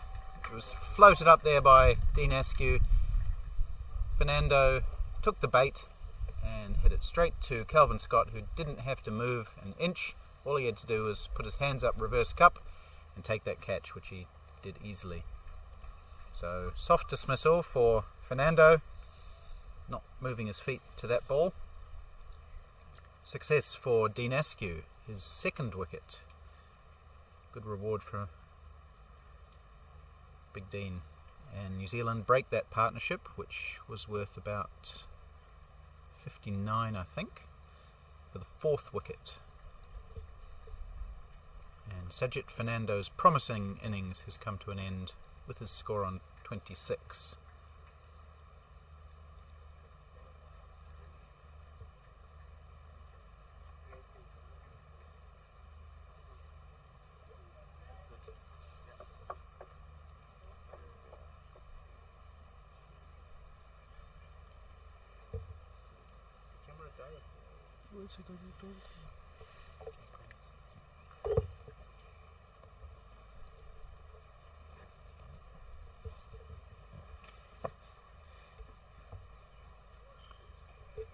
So, who's the new batsman here? Do we know?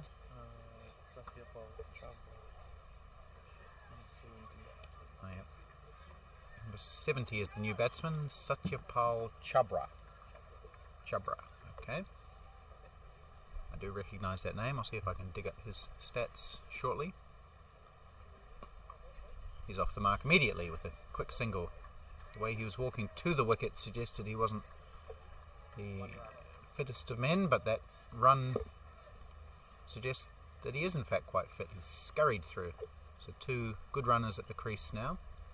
That's what the United States would like.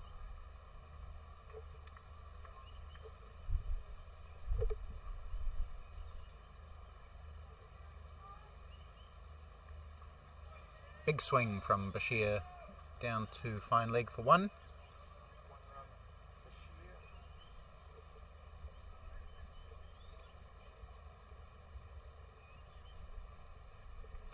Yeah, Satyapal Chabra has played, before this tournament, played 6 matches, 69 runs at an average of 23 with the highest score of 50 not out. Doesn't bowl, so he is in the side purely as a batsman.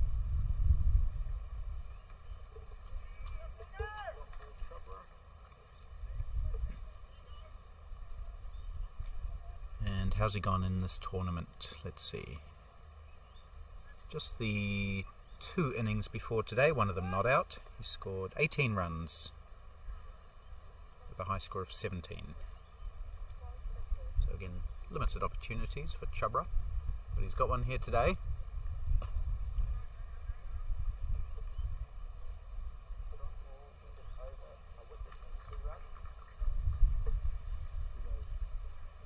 Good over for Dean Askew, a wicket and 2 runs coming in that over. He has 2 for 13 from his 5. He took 3 for 13 off 5 overs against Zimbabwe in round 1. So a good tournament for Askew. In between those 2 spells, he hasn't played a game. He was rested for the second round match and then wasn't feeling well for the next 2. But it looks like he's back to full fitness. The man they call Bones, Dean Askew.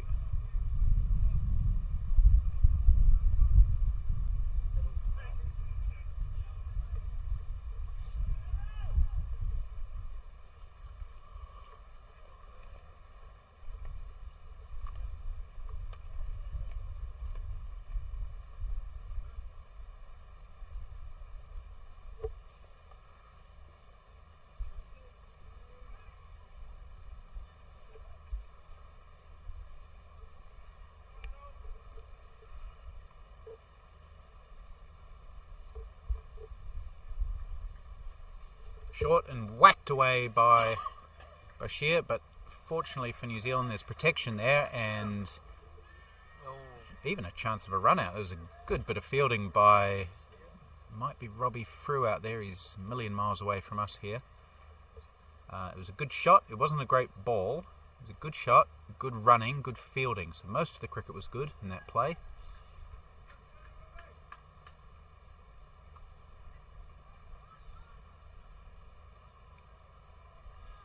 I think we're going to see some energy from the USA in these last 14 overs.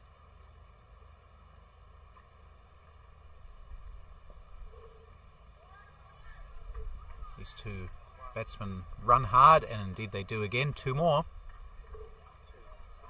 It's a big ground. There's going to be a lot of 2s and 3s run today.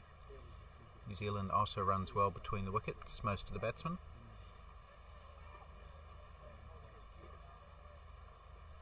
Yet to see our first 3, but the size of the boundary suggests that we won't go the whole day without a 3.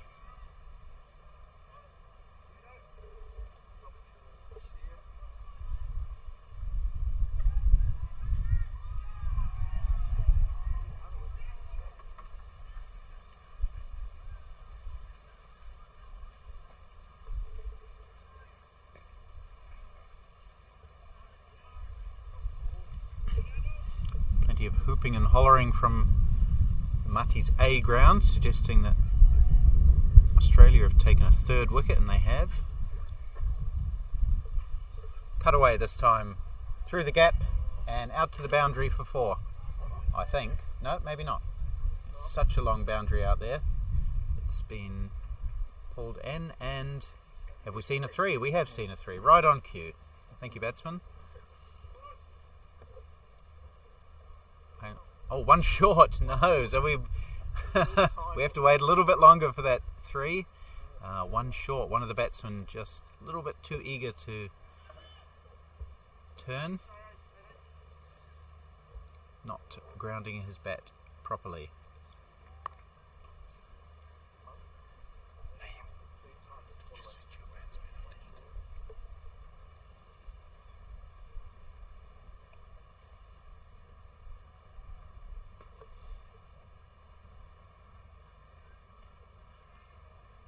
Another quick single. His fielder there can't, it's Bert Horner, can't prevent a run.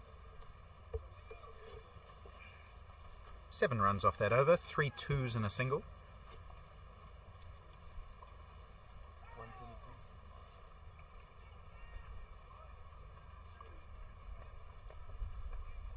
So West Indies 78 for 3 over to our right.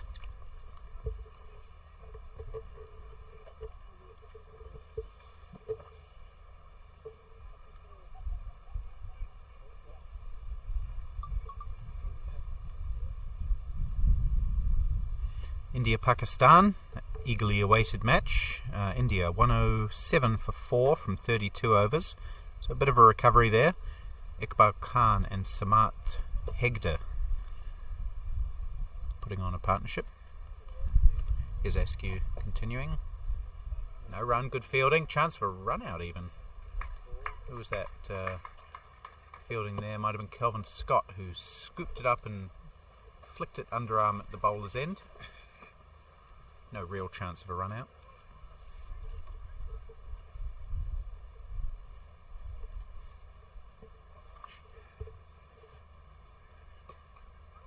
Another quick single, another chance, fire at the stumps, missed.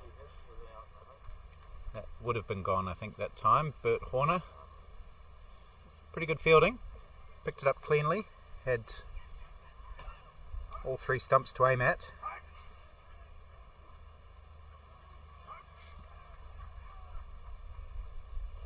And good backing up. So good fielding from New Zealand, and also equally good running from the Americans, taking their chances. Full driven straight down the ground. I think this one will go for 4. The batsman believes it will. He hasn't bothered leaving his crease, and it does. So firmly hit boundary from Bashir, who has moved into the 40s now. Richard Petrie over to our right has sneezed about 25 times in a row, so he's struggling either with the muchis or the pollen or something.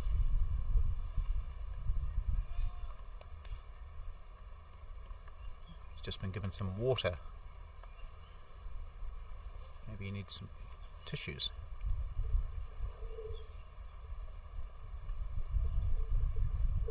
Anyway, good shot from Bashir. What can he do this time? That's shorter, hoisted away, but no power. And it's out to that long boundary again, so they'll be content with 2.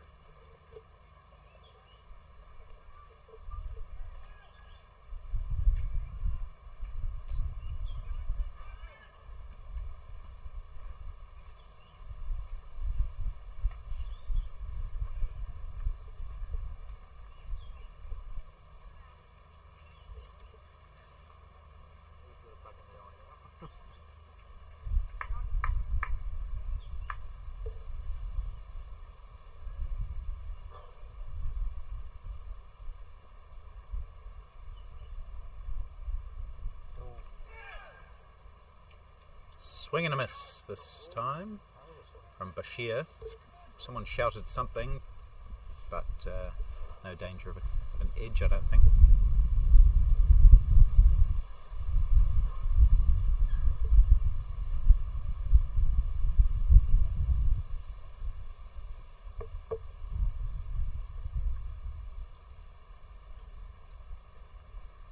Similar delivery, similar shot, similar result. No runs. 7 runs off that Askew over. He is 2 for 20 now.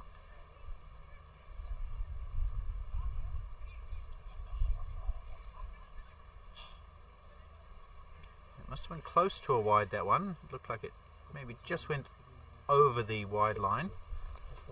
But the umpire in great position, of course.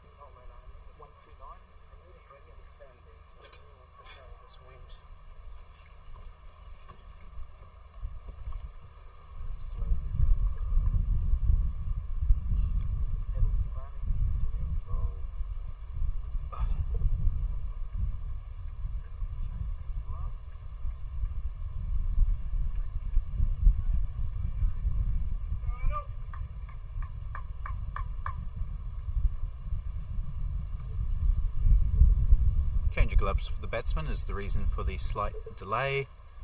3 players coming on to give him those gloves. They've all left now, and Chabra is on strike.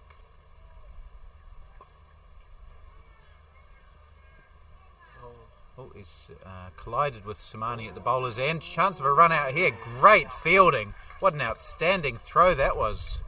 Who was that? Number 30... I think it might be Robbie Frew. He has picked it up and slung it in to Mason Robinson. The batsman came halfway down the crease trying the second run, and he's furious at his teammate. He's thrown his bat down on the ground. Chabra was kind of blocked by Samani the bowler. So Samani ran through. He ran into Samani the bowler. There was probably 2 initially if he hadn't been blocked. Bashir, the batsman, had come back for the second, then realised that he wasn't going to be allowed to complete that second run. He had to turn back, and by that time the damage was done. Through slinging in that excellent throw, and Bashir was the man who was caught just short. So he was upset at his teammate, but he hadn't realised that Samani had collided with Chabra. So no real fault of Chabra. Nevertheless, New Zealand take a wicket. Their 5th. Is that the 5th wicket now? Yeah. Humayun Bashir, who was looking pretty good. He was on 43.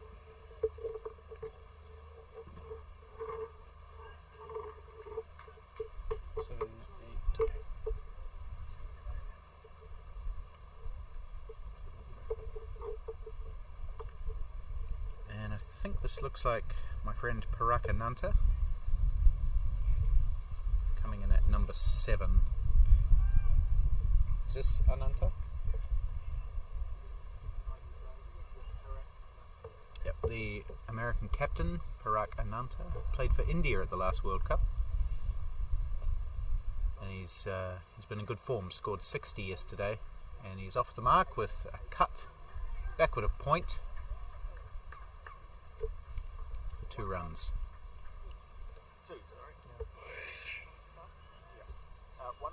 One run out.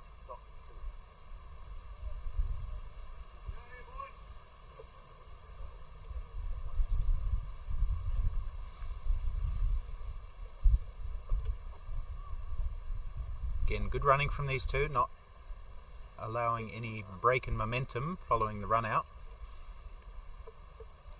Parakananta does run well between the wickets. He's in good physical shape. Fit.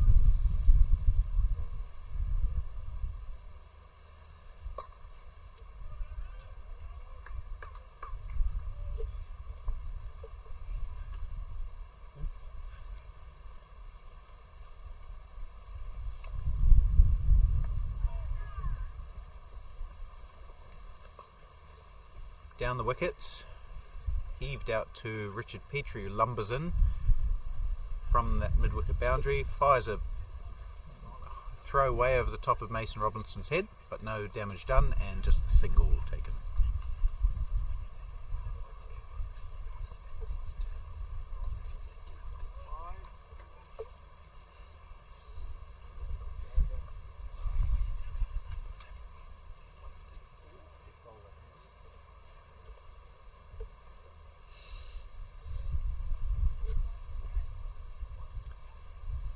So it looks like there's a kind of a walkway up to that Drachenstein mountain. I've seen some people walking up there.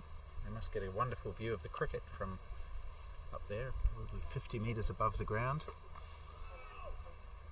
And then if they make it up to the top of the mountain, well, they'd be a little bit far away, but they'd get great views of the Borland area. I forgot my shirt. It's yours. I thought one day you brought it out. Haven't brought it out.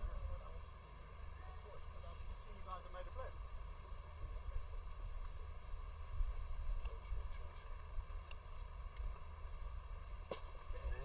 Slam down to mid-off, no run.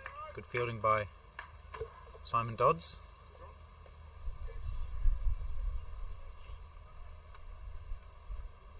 He's bowled well today. Dean Askew bowled with good pace, good accuracy.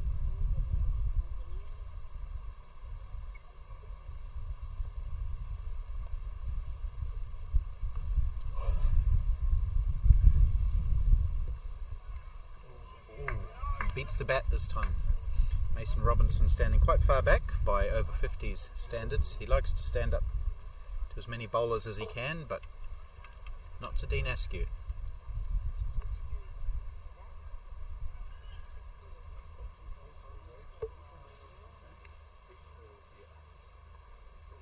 "60 years old now, Dean Askew. Qualifies for the New Zealand over-60s.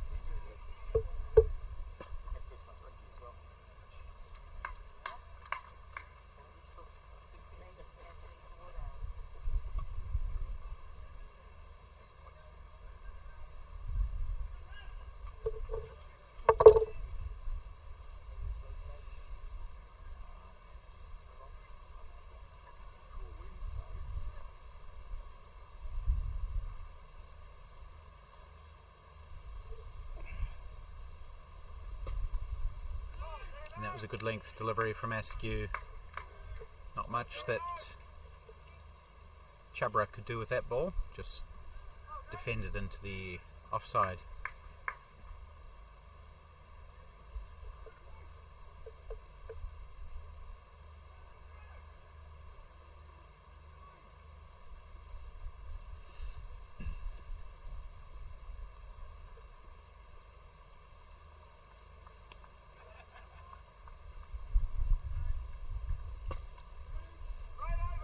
Goes into the same area again, same result, well fielded by the sprawling Bert Horner.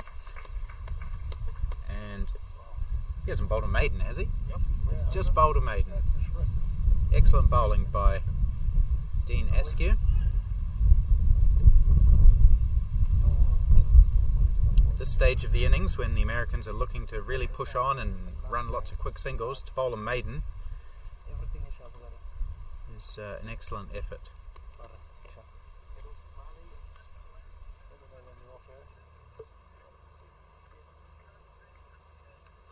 Murray Goodwin on 99, one run away from a consecutive century, second consecutive century,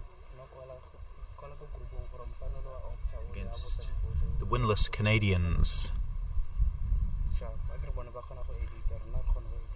And South Africa, they're 98 for 3 against England. Good tight game there, as you'd expect. And India 125 for 4 against Pakistan. They've got about 8 overs to go there.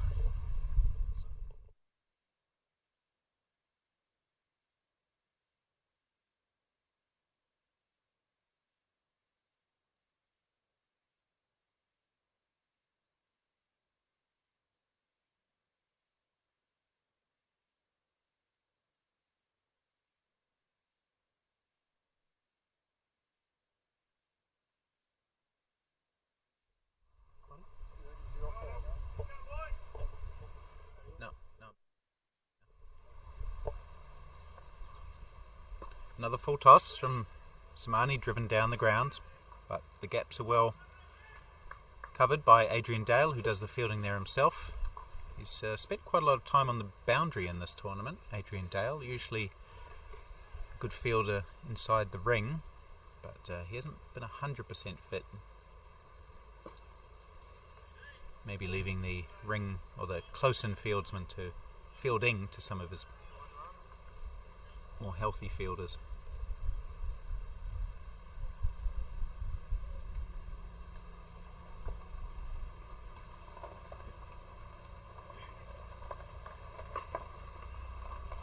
Nice length from Samani, getting it right up there. Not much that Chhabra could do there. This is 37.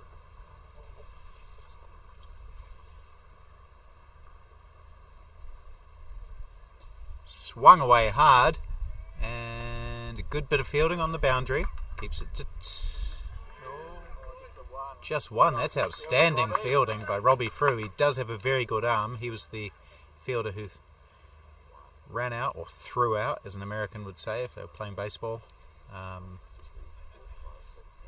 Bashir in the last over. And again, he made good ground to his left, did Robbie Frew. Picked it up on the first bounce and just got that good arm of his in straight away. So just one. 8 overs to go now. That target that I set for the Americans of 200 means that they would need 60 off 8. That's 7.5 and over. I think that's still reasonable.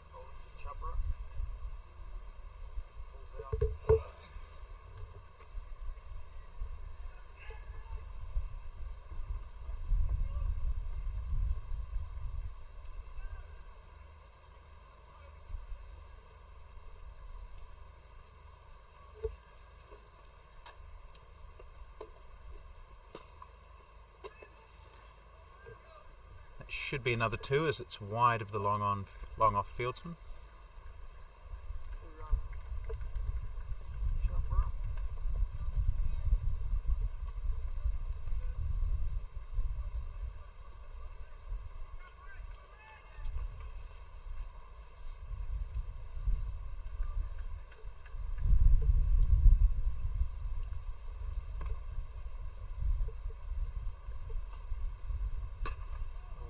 Heaved away. There's plenty of open space there. He hasn't timed it, so I don't think it'll go for 4, but it's into a big gap.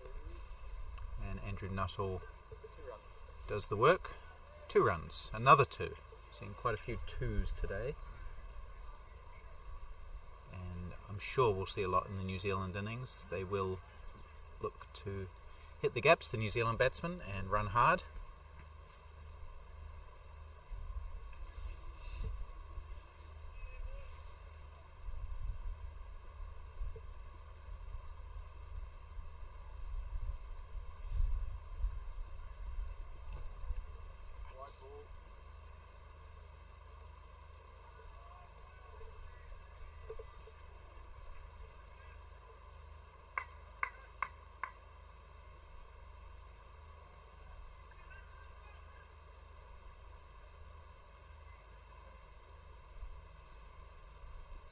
Searching a little bit there, Dean Askew, spraying it down the leg side. Just needs to get through this over. This might be his last. Could be tiring a little bit. He does have one more available to him if he and his captain decide that's the way they want to play things.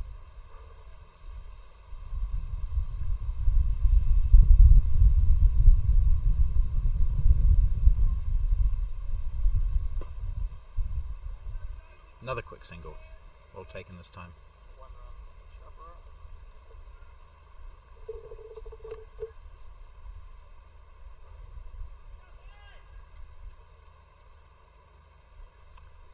Dale does have plenty of bowling resources left. Andrew Nuttall's bowled 6, so he's got 3 left. Vojnovic has 6 left. Samani has 3 left. Kelvin Scott has 4 left. Call is 2, but again Robbie Frew keeping it to 1. Simon Dodds has 6 left, and Richard Petrie has 2 left. So no one's bowled out yet.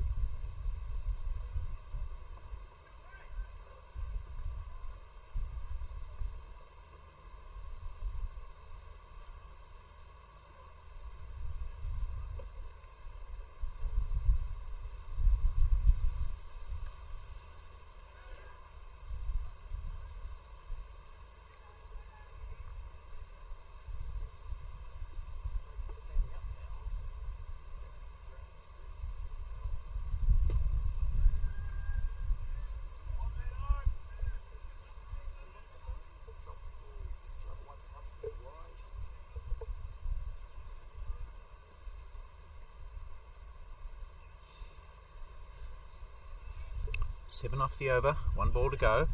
The Americans have run well in this over. Taken a couple of twos, a couple of singles.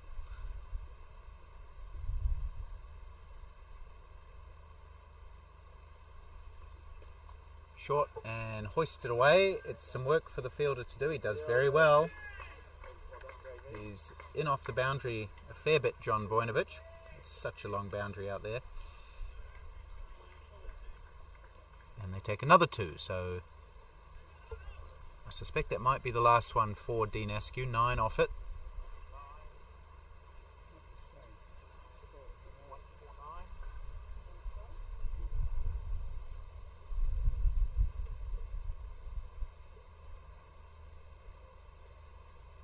Over in the West Indies Australia game, Sunil Danaram is 28 from 20, so he was maybe not pleased with the slow start that the West Indies got. He's decided to do something about that. 105 after 29, Australia. Zimbabwe.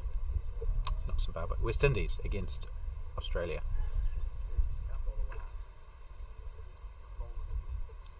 Samani continuing. Batsman turns it into a full toss, hits it down to long off for 1.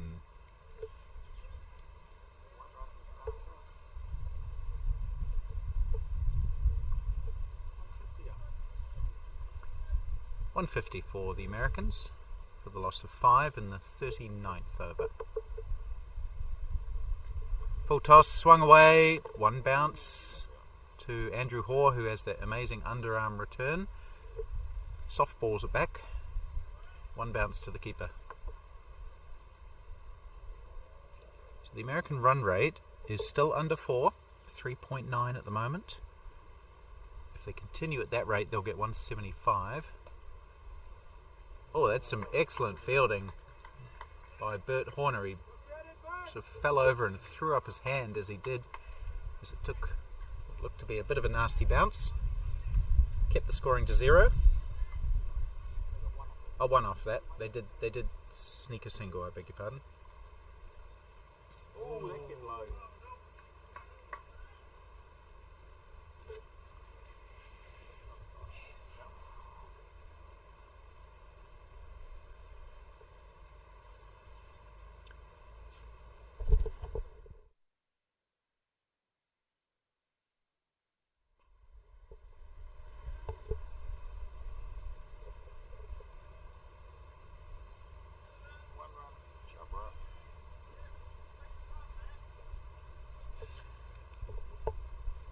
Ball before this keeping very low.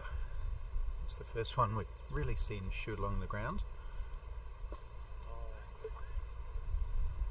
New Zealand protecting the boundaries well. There's been plenty of aggressive hitting from the Americans, but it's been several overs since they've managed to score a boundary.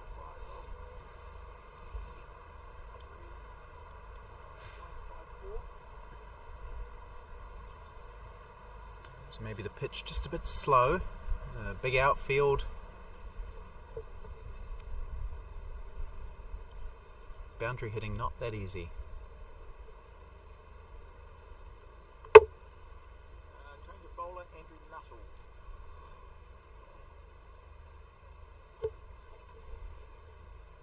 So with 6 overs left, New Zealand have brought back Andrew Nuttall, who, having bowled 6, could conceivably bowl out from the Mount Drachenstein end.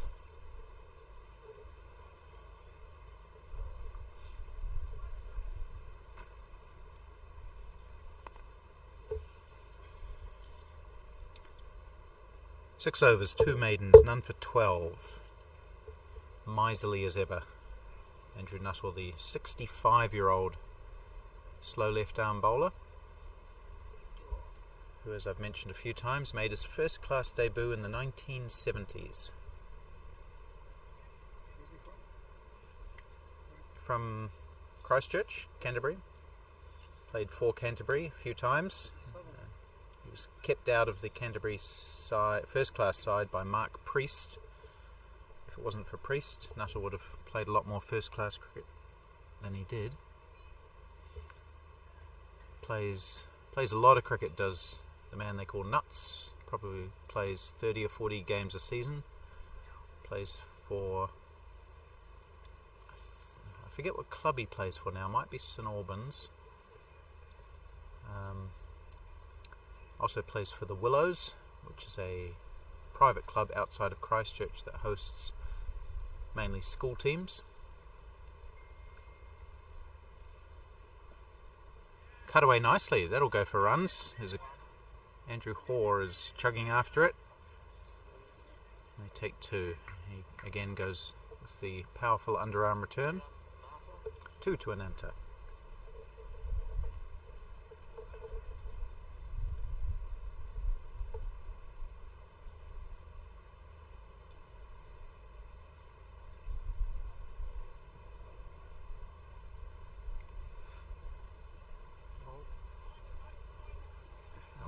Scurry through for a leg bye here.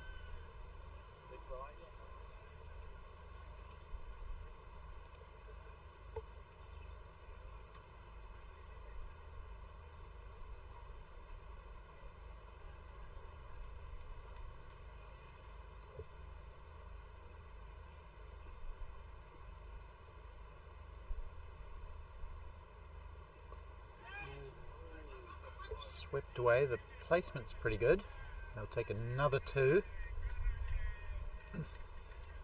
Just a little paddle that time from Chubra, who's got himself up to 20 now. And it's quite a good little partnership developing again, up to almost 30 between these two. It's going to be probably another 2. No, just 1. Kelvin Scott does well.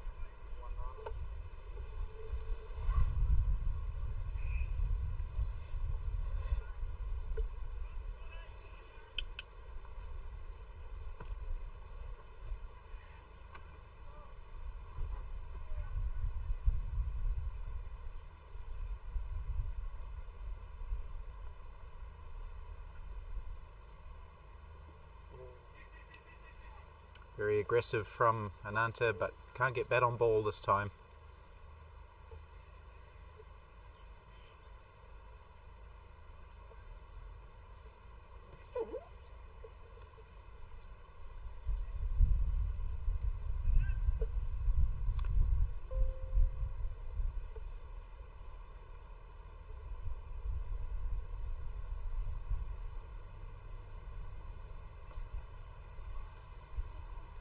Sweeps again, and more work for John Vojnovic to do.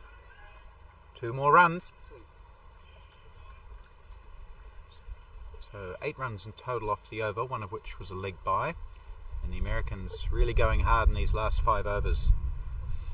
Parag Ananta, as I mentioned, played for India at the 2020 World Cup. The USA didn't have a team then, but he lives in the US, in the Boston area.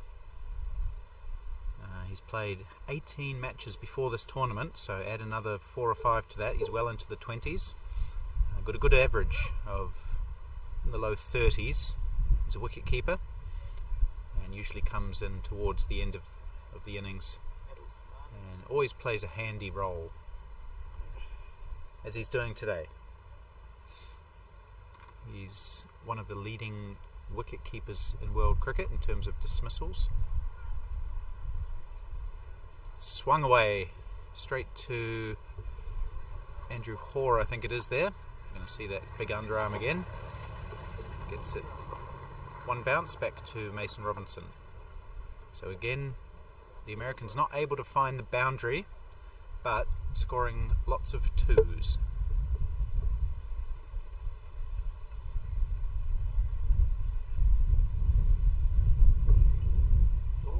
Oh, it's nice bowling. Just a little bit flatter from Samani, spinning into the gloves of Mason Robinson, who whisks off the bails.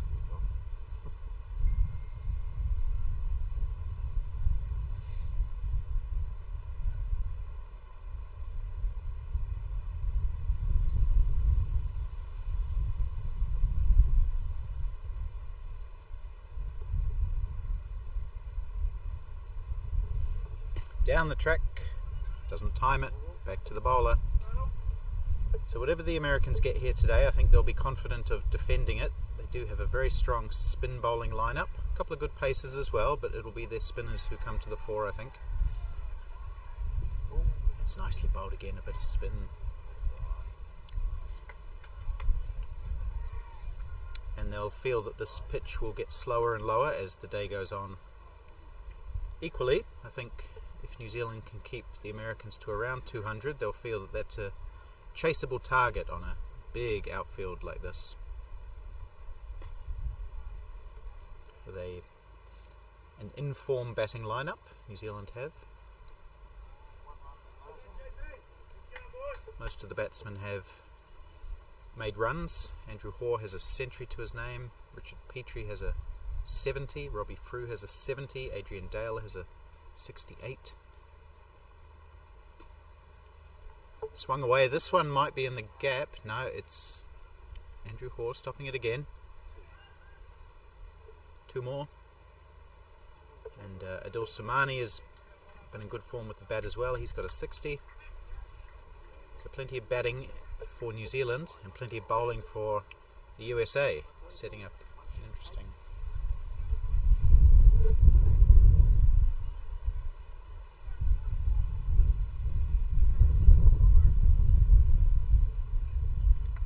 Yeah, interesting chase, whatever happens today.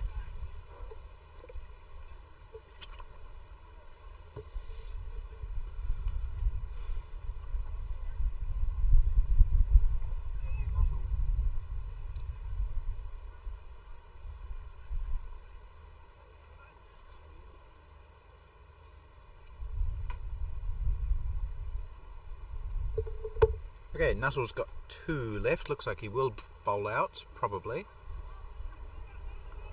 It's going to be, or they probably could have pushed for two. Maybe they're a little bit tired, the batters. Just the one this time for Ananta.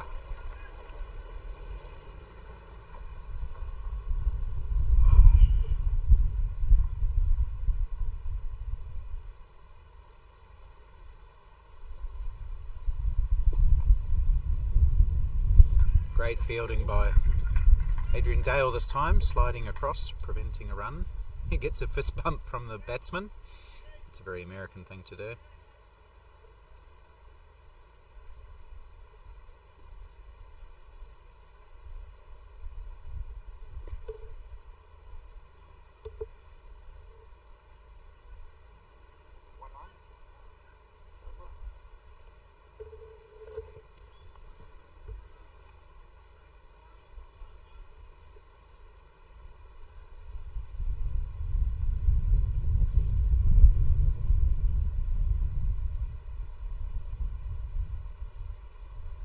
Shout for LBW. Umpire is doing something with his hand, but it's not.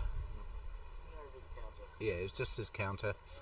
Looked like he might be one of those umpires who does the slow finger of death, but it was just the slow finger of counting to 4. Does get a lot of LBWs. Andrew Nuttall. That one may have just been outside off stump.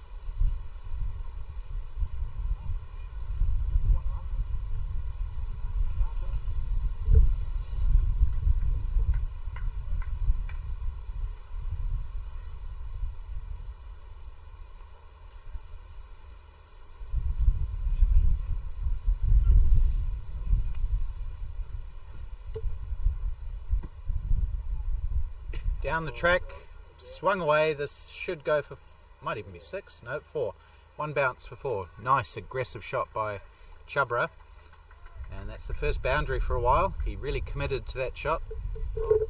Took a couple of paces down the wicket and swung it away over wide long on. Straight mid wicket. Good shot. Might be Chubra's first boundary actually. Let's see. Yes, it is his first boundary. He moves up to 30 now from 37. And the partnership is up to 45. So we've seen a couple of good partnerships from the Americans. We saw 57 between Fernando and Bashir. That was a little bit of a rebuilding partnership. This is more of a run-scoring, late innings, hard-running, hard-hitting partnership between Chubra and Ananta. So Simon Dodds only bowled the 3 overs early on, taking none for 20. It was a little bit wayward. Bowled 4 wides in that opening spell. So with 42 overs gone,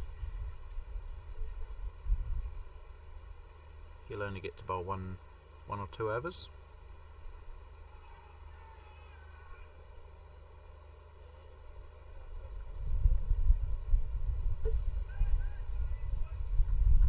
Murray Goodwin has made his 2nd straight century and then promptly been run out.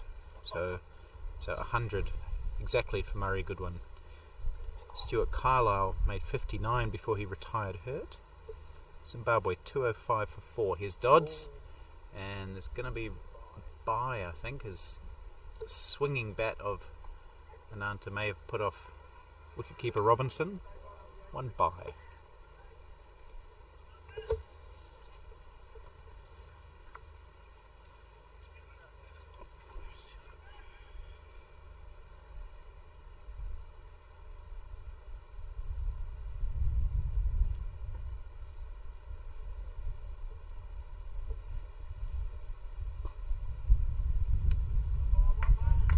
Straight, good death bowling from Dodds, but the batsman equal to it, pick up a single.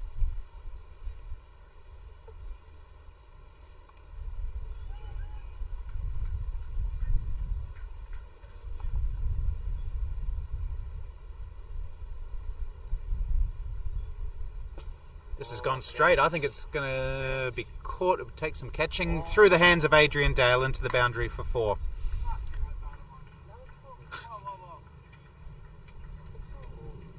Did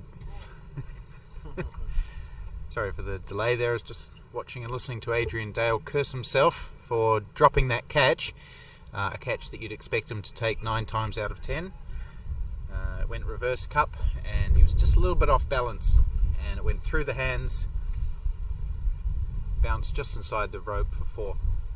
So good shot, and again not such great fielding from the New Zealand captain. That's 2 chances he's had today. One of them he didn't get a hand to. This one he certainly did and couldn't cling on. So how important will that be at the end of the day? A pretty bad bad drop by the New Zealand skipper by his lofty standards. This one's heaved down to long off this time. No timing at all.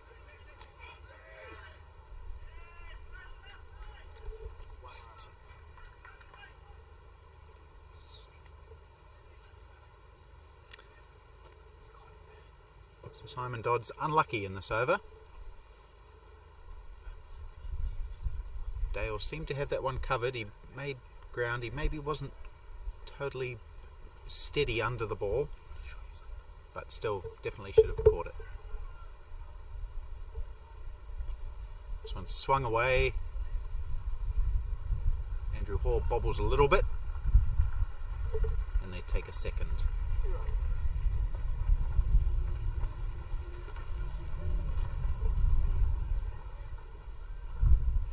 So 12 runs off that Simon Dodds over. Should have had a wicket to his name. Caught it long on, but Andrew Nuttall continuing to Parakananta, who's down the track, has a big swing, lifts the head, doesn't really get much on it, and it'll be a single to Adil Samani at short fine leg.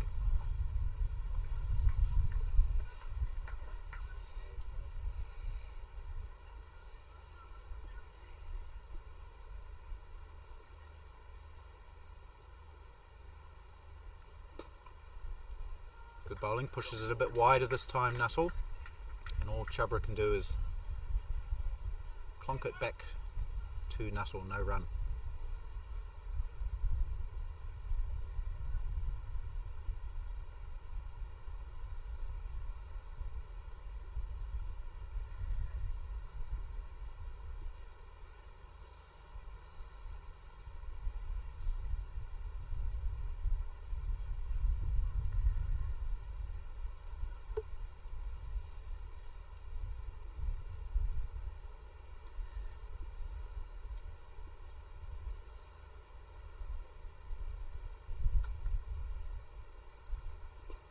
This has gone high in the air. I don't think it's going to carry for a catch. It doesn't. The fielders are back on the boundary and it's a long way. There's a no ball been signalled for some reason. So they've run 2 and they will now have a free hit, which is quite handy at this stage of the innings. I don't know what it was for. Do you know what it was for, Richie? Overstepping front foot. So not great from the left arm spinner. He does bowl no balls every now and again.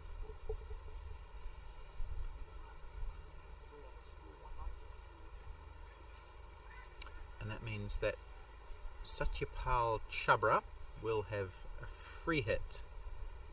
There are 4 men on the leg side on the boundary. I'm sure that's where he'll aim anyway. Nuttall goes sidearm and Chhabra slaps it down to one of those 4 boundary riders. And they take 1.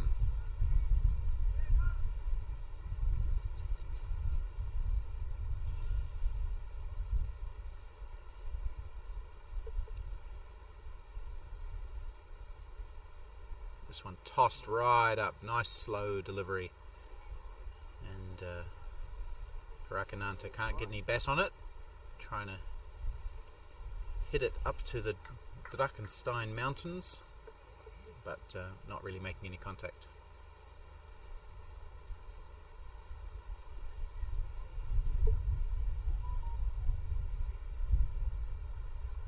Slow again. This one has been heaved over, and I think this could be 6.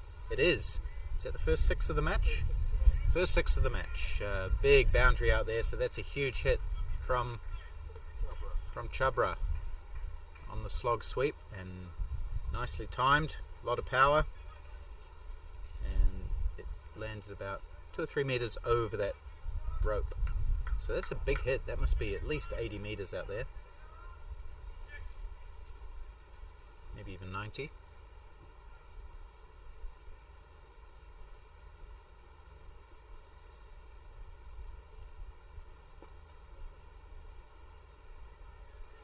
Oh, they could take 2 here. He's just bunted it into the leg side, and because all the fielders are back on the boundary, one of them has to come charging in. That's Dean Askew, and they take a comfortable 2 to bring up the 200 with an over to go.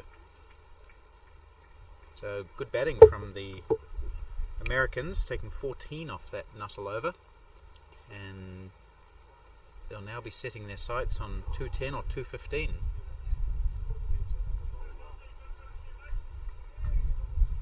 Batsman out, Jaya Singha for 20, Ayaz Sheikh for 7, Weera Singha for 13, Sajid Fernando for 26, Humayun Bashir for 43. We've got Chhabra not out on 44, run a ball for him, and also run a ball Parakananta 24 from 23. Partnership. Oh, and that brings up the 200, so there's a milestone. Partnership of 70 between these two. Excellent batting. They've got that run rate up to 4.5, so that's an excellent recovery. This one's edged away. We'll take Some fielding by Dean Askew, who puts the big left foot out. And they take 2 more.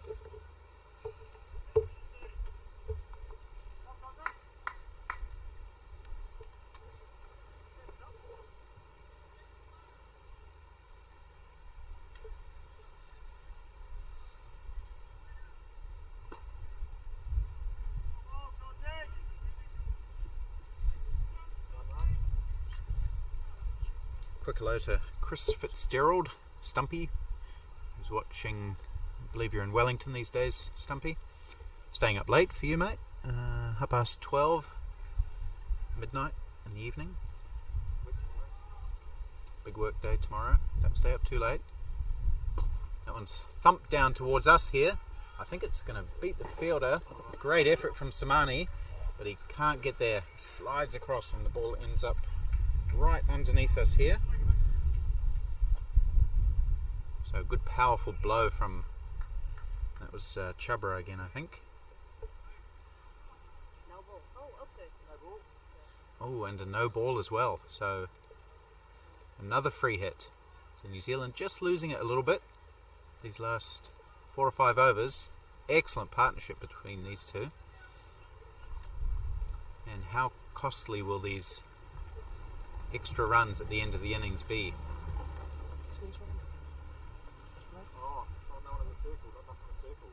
That was a no ball. That was Adrian Dale's fault again, not having enough players inside the circle. Swung away. That's a powerful hit, and that's gone for, I think it might be 6. Is it? The umpire's just getting some confirmation. The Americans want 6, and it is 6. So what a great shot. That's 50 for Chubra as well. Up to 54 now. What an excellent shot that was. Great power. 3. That was the free hit, so he had nothing to lose there, Chubra, and he timed it magnificently. 3 balls left in the American innings. He's gone similar direction. I think he might pick up 4 more here. No, just delicate bit of footwork from Andrew Hoare keeps it in, and they will take 3. So is that the first 3 of the innings? Finally, second 3 of the innings. Okay. We did have that one earlier. That was a. That is the first. Oh yeah, you're right. So the first 3 of the innings, and great over for the Americans. They've had 3 and. Oh, we're on track for a smudge. We've had a 1, a 2, a 3, a 4, and a 6. Does it count if it's a 7 ball over? Yeah, a smudge, of course, is an over that has 6 distinct events in it. So this is going to be more runs. It could be 4, so there goes the smudge, but it's a great result for the Americans nonetheless.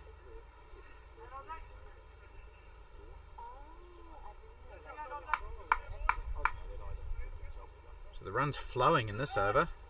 How many have we had off it? About. Is a 4 and a 4 no ball different then?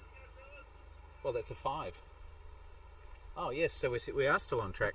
We've had a 1, a 2, a 3, a 4, a 5, and a 6. Top ball. Yeah. Oh, wicket. Excellent. This will be 1 bounce down to Adil Samani, who just keeps his foot in the boundary slightly, and it finishes with a 2.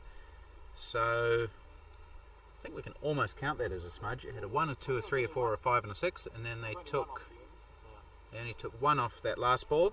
Anyway, so magnificent effort from the Americans to get up to 222. The late Richie Beno would be delighted with this score. The New Zealanders not so much, the Americans very much so. So we will pause for lunch now. When we come back in about 40 minutes time, New Zealand will need 223 to win this match. Please join us then.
Alright, welcome back to the Matis ground at Stellenbosch University in the Borland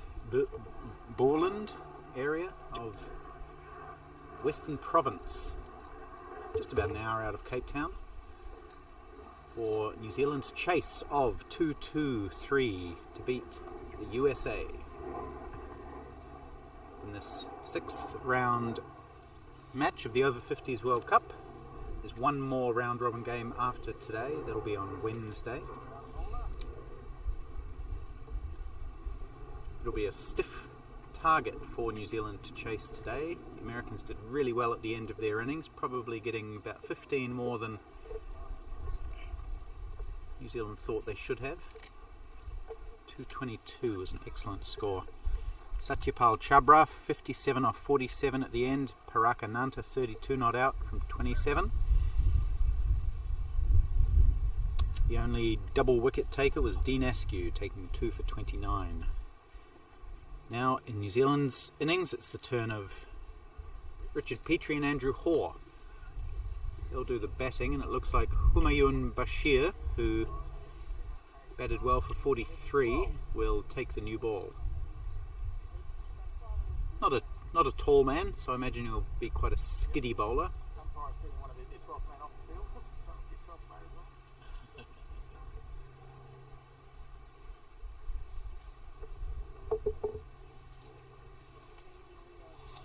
Richard Petrie scored 70 in his last innings. Andrew Hoare has had 100 in this tournament, scored 39 against West Indies in New Zealand's last match. So both batsmen in good form. They'll need to be against what's proven to be a good American bowling attack.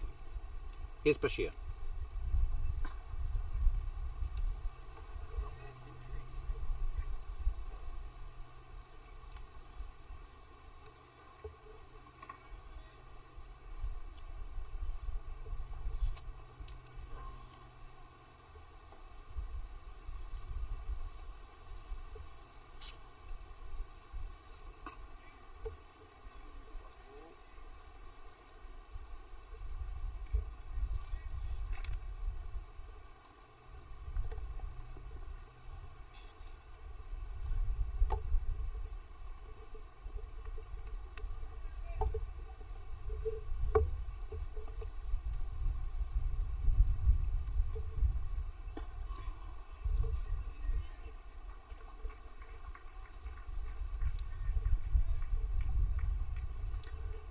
Doesn't look like he's getting a huge amount of swing, Bashir, maybe a little bit away from the right-hander. As I said, short of stature, comes bustling in. Oh, maybe that one does swing a little bit. It's beaten Petrie, and then the keeper has a shot at the stumps, but Petrie survives on both counts.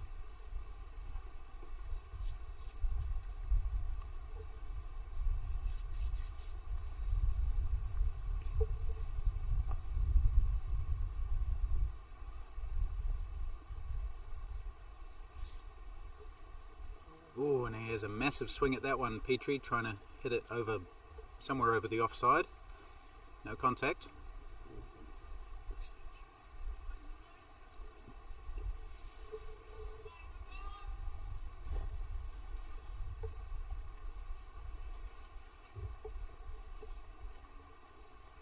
So the long off is coming back now.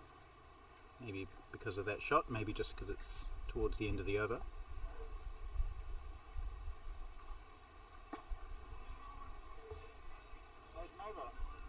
And it's a maiden over to start proceedings for the Americans. So New Zealand will now have 44 overs to score 2-2-3.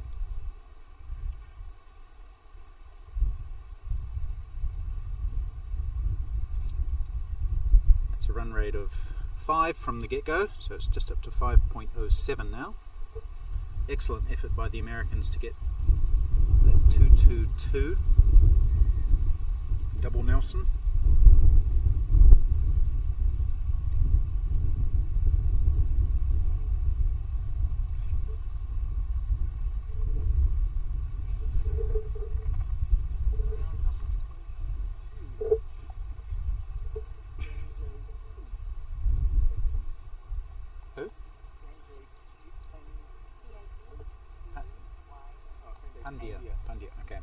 So Sanjay Pandya will be the opening bowler from the Mount Drachenstein end, named after that very impressive mountain overlooking the ground. He'll be bowling to the left-handed Andrew Hoare, who after 3 rounds of this tournament was the leading run scorer in the tournament. He's now dropped a little bit down the pack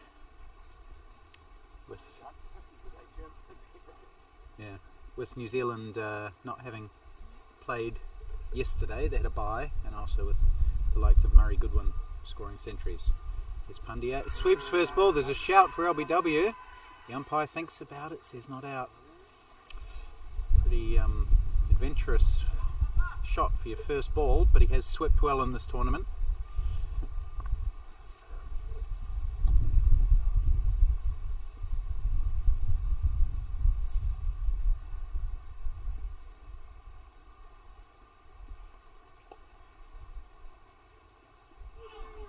Beaten this time. So he's bowling left arm around the wicket to the left-hander, so he's on quite an angle. Difficult to get an LBW, not impossible.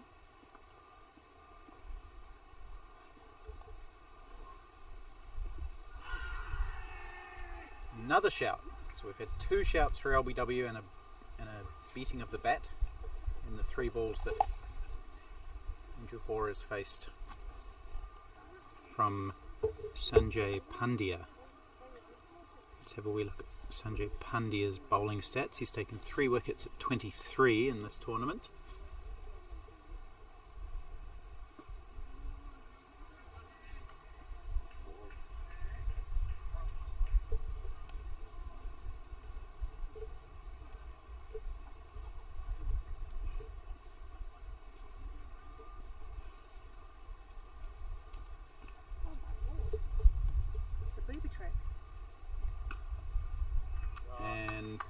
Andrew Hoare is off the mark, and so in New Zealand with a 2 out towards the cover boundary. So before this tournament, Sanjay Pandya had played 6 matches, taken 8 wickets at an average of 16, runs per over of 2.67, so that's pretty good.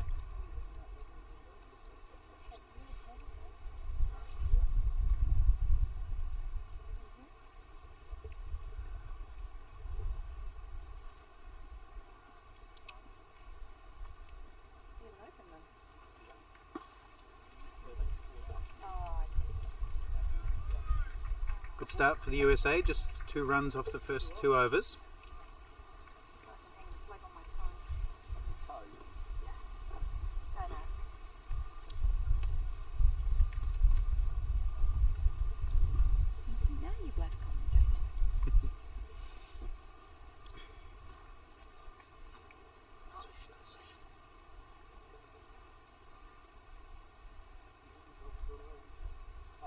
Yeah, I'm going to, I just emailed and see if you're up to take them on.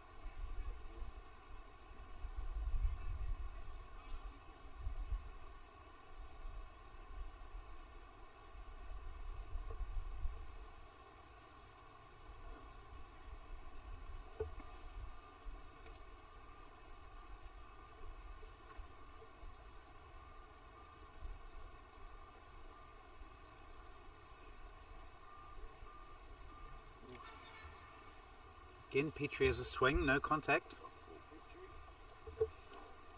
Doesn't look very settled so far in his innings, Richard Petrie. He's been beaten, he's had a couple of wild swings. Still on 0.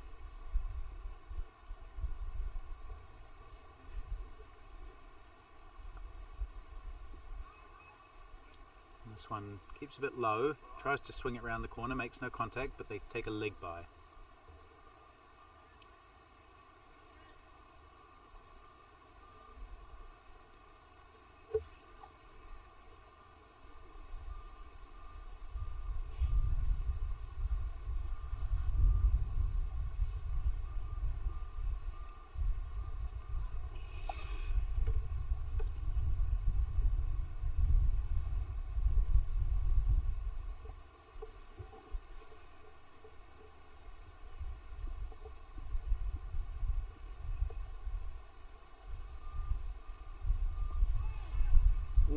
aerial from Andrew Hoare. He's got a very thick outside edge which is running down towards the point boundary, and it goes to the point boundary, backward point for 4. So he may have hit that slightly better than I thought. It was in the air for quite a while towards the point fielder, but well away from him actually.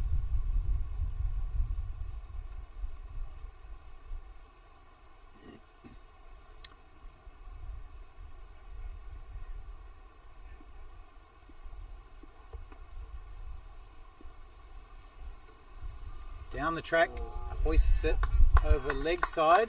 It's not going to go for 4, I don't think. They're going to have to run it. He hasn't really timed it. 2 runs to Andrew Hoare. So he took 2 or 3 strides down the wicket there, Andrew Hoare, and then swung it away on the leg side without any real timing.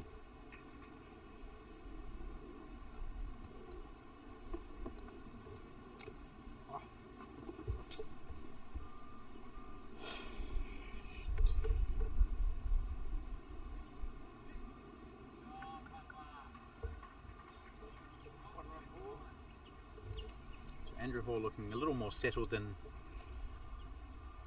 Petrie at this point. He's up to 9.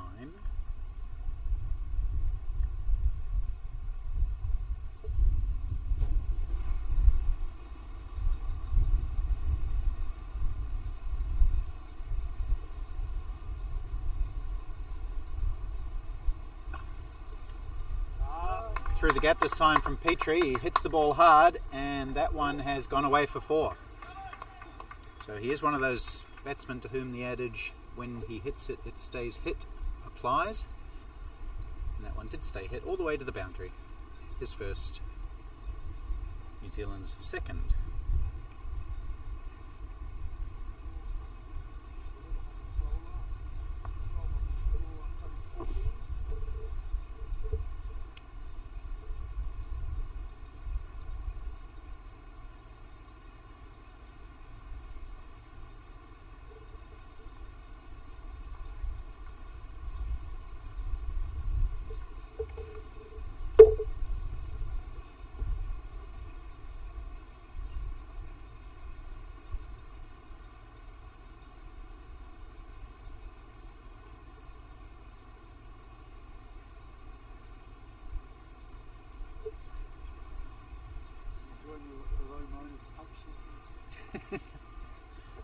Always.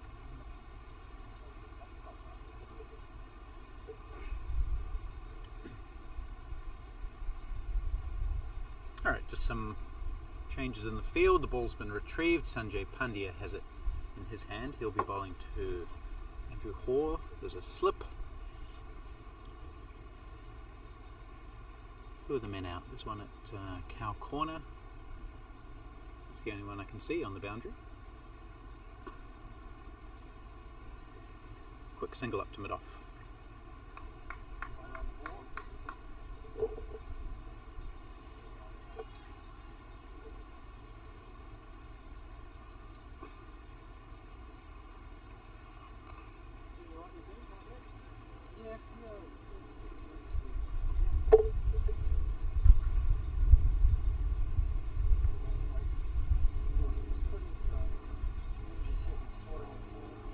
Right, some changes for the right-handed Petrie. We've got a deep square leg who's just moving around in front of square towards mid-wicket. That's the man on the boundary. There's a long off and a long on. So those are the 3 fielders outside the circle that the Americans are allowed. One slip still, that's Fernando.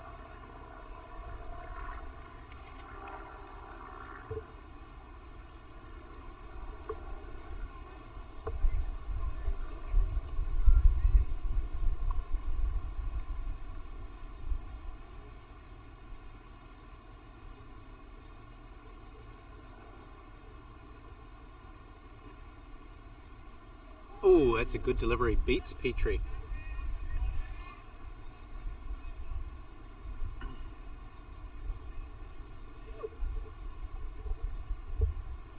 Who has looked shaky in his innings so far. 4 from 11.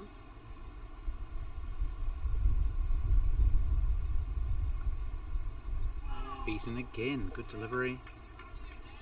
That was flat, fairly quick from Pandya. Petrie does prefer the ball coming on early in his innings. It's gone through the covers, out to the boundary for 4. So he is the sort of batsman who he may get beaten a couple of times, but when the ball's there to hit, he won't miss the opportunity, and that was firmly struck through the covers. Nice shot.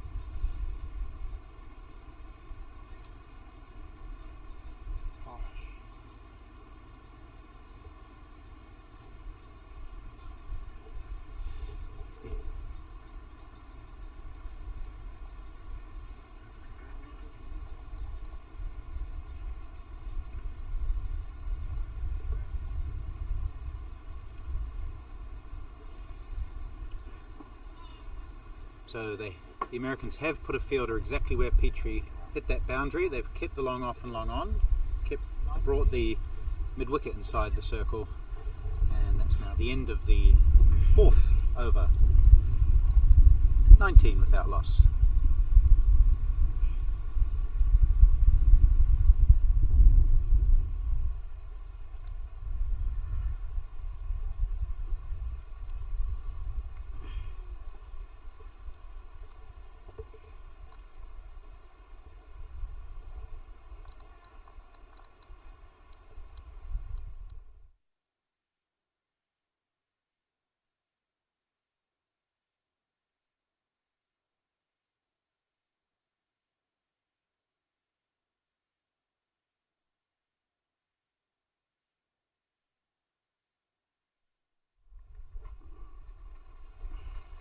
Alright, Humayun Bashir, continuing to Andrew Hoare. It's angling down the leg side, maybe a bit of in-swing to the left-hander, no run.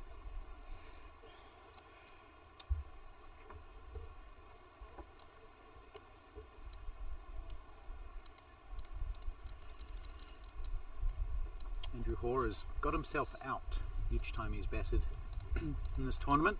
I think yet to be dismissed by a great delivery.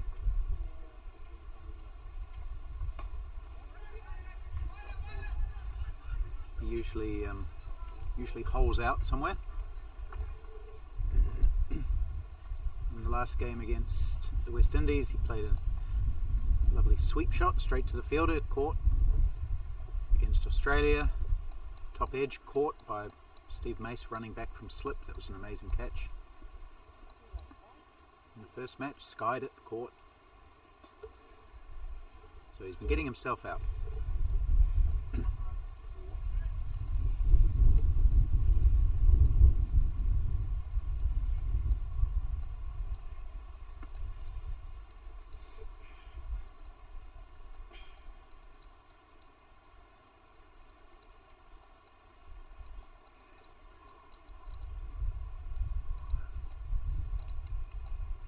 Wonderful day for cricket out here. We've been pretty lucky with the weather. A couple of rainy days, but from a New Zealand perspective it hasn't really affected play at all.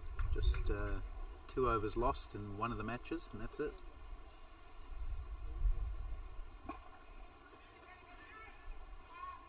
Good tight single from Richard Petrie, makes it comfortably.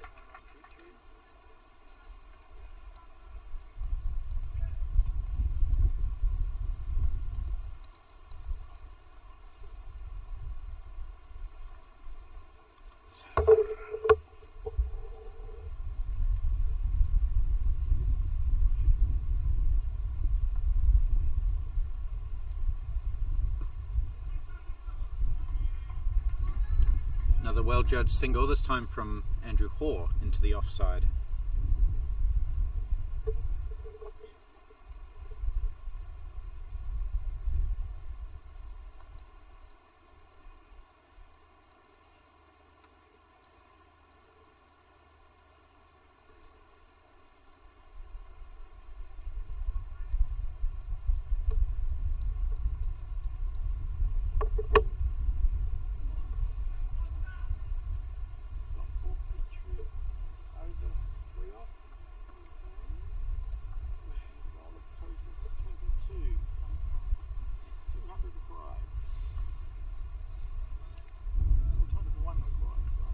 So the early exchanges of this New Zealand innings, probably fairly even.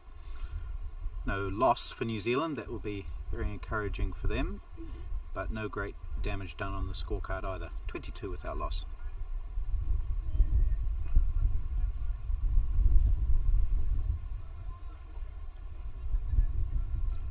Over to our right, the West Indies ended up with 199 from their 45 overs. That's a pretty good effort actually. Sunil Daniram doing the damage there. 70 not out of 61 deliveries.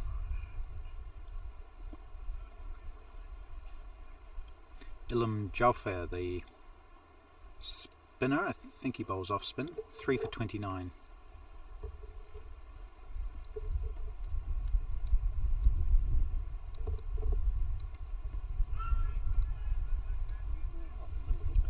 Zimbabwe scored 205 for 6, Canada 19 for 3 in response. Mike van Staden taking wickets again.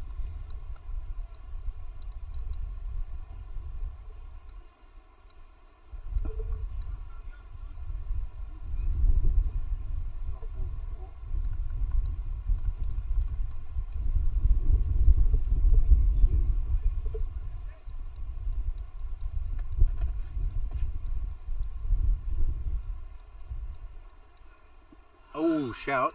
Only half-hearted though. Maybe got a little bit of bat on that.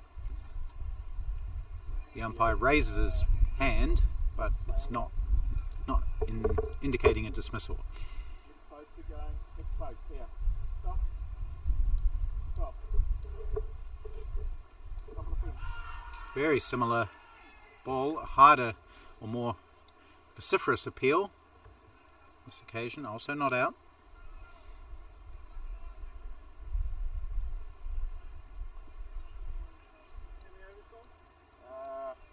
Take a 6 after there's one more ball in the 6 overs. You stand in front of the scorer. You there? Sure. Got 4, made an over. Excellent over from Pandya. 2 2 after 6. appeals for LBW, a beating of the bat. This is a real challenge for these New Zealand batsmen. They'll just be looking to survive, but there's plenty more good bowling to come. Sajid Fernando.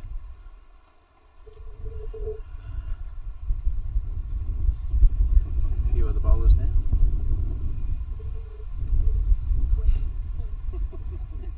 He's like a ring deal in a boxing match. Round whatever.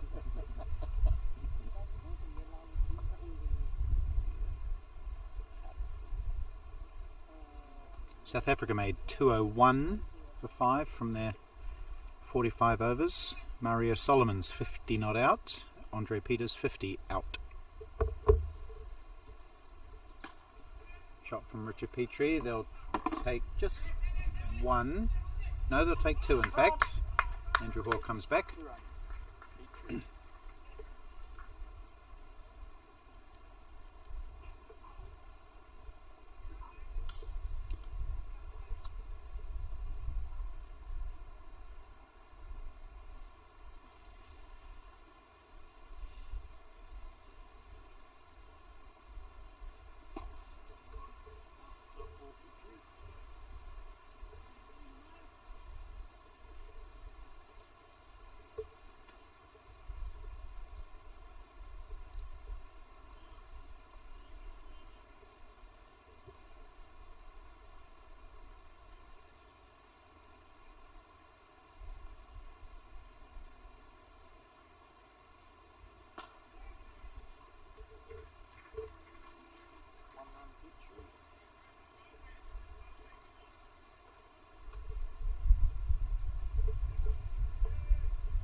Ball again from Bashir, beating Richard Petrie outside the off stump.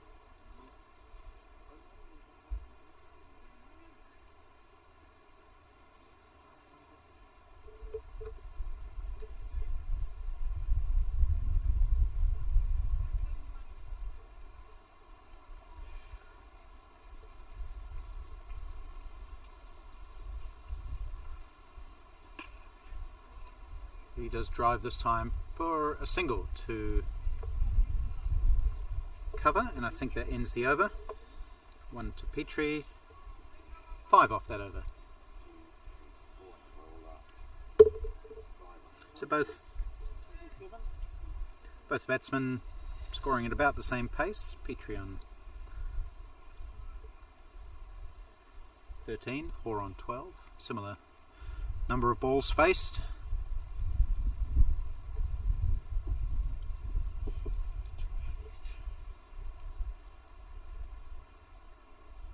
Target is now below 200. 197 needed off 229 balls. That's 5.16 and over.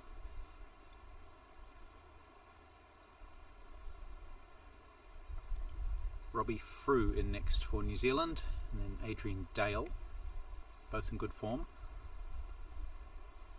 Dilsamani also in good form for New Zealand. No Colin Owens today. He's having a rest, so Bert Horner will have to fill that, I guess, number 6 position.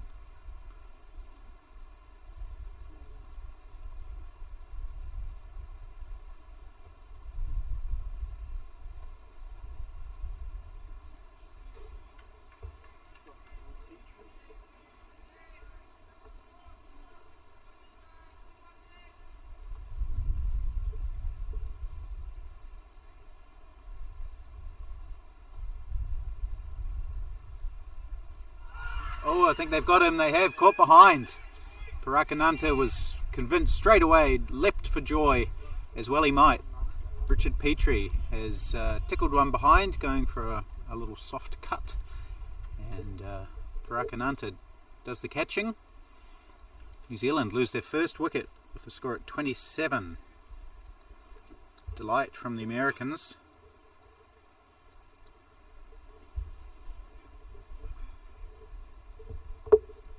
Sanjay Pandya particularly delighted. Does a little thing where he lifts his leg every time he gives someone a high five, Shikhar Dhawan style. So Richard Petrie never looked particularly comfortable today, right from the start, and he falls for 13. Robbie Frew joins Andrew Hoare at the wicket, 2 South Island men. Richard Petrie, also originally from the South Island, now resident in Wellington. Frew from Canterbury, Hoare from Otago, down the bottom of the South Island.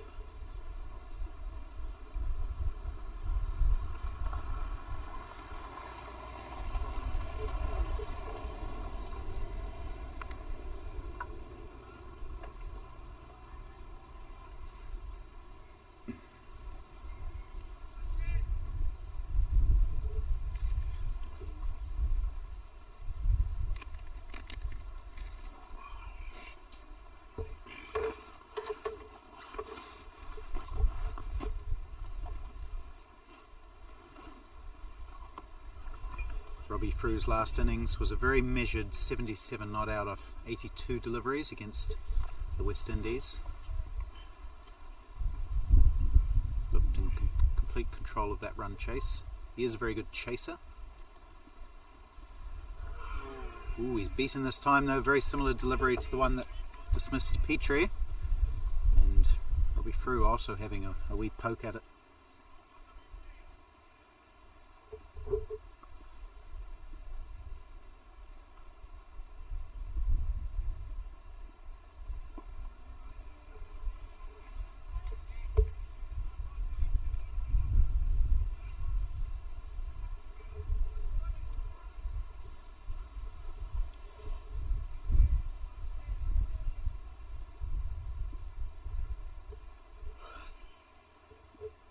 Short, whacked away, probably not for 4, it's fielded just inside the boundary, and they take just 2. It could have been 3 there maybe. So Robbie Frew's underway.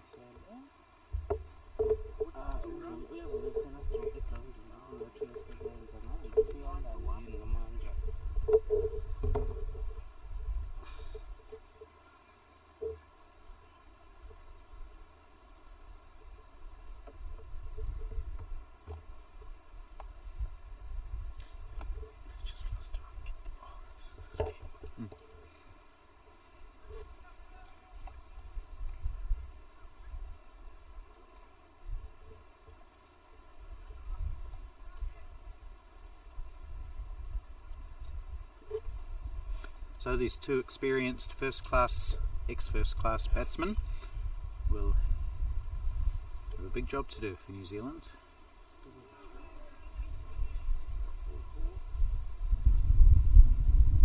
Ball played quite a lot for Otago, probably 60 or 70 matches, first class and list A combined. Robbie Frew, probably a similar number for Canterbury.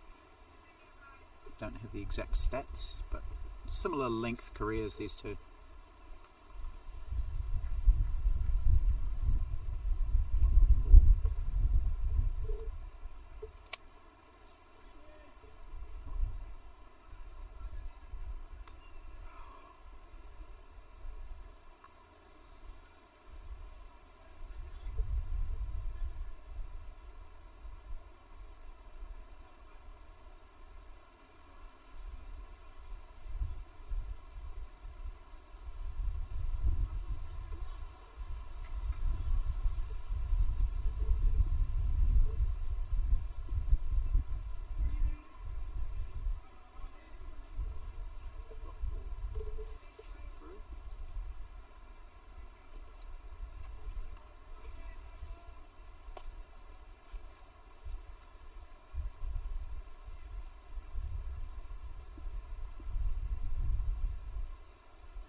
That one seemed to bounce just a little bit more than a lot of them have from that end.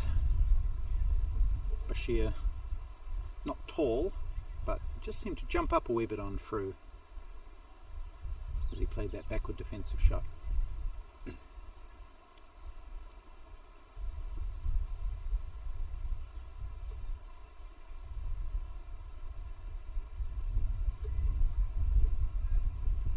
And again, good line from Bashir. Tempting Robbie Frew to play a drive and maybe nick off to the keeper or the slip, but he's resisted so far, his Frew.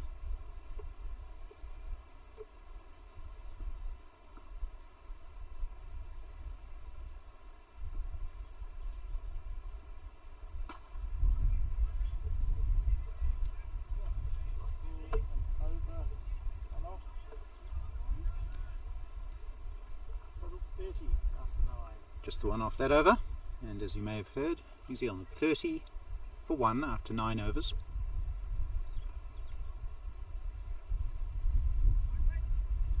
That means they have 36 overs to go to score 193 runs, run rate up to 5.36.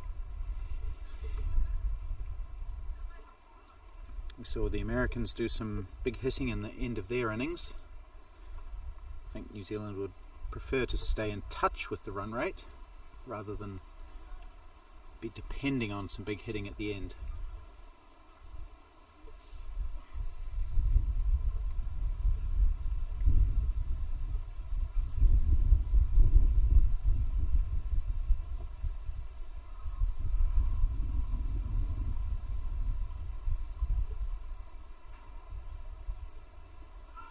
Another shout for LBW, again not out. Bowling left arm round the wicket to the left-hander, so the angle is going to have to be exactly right.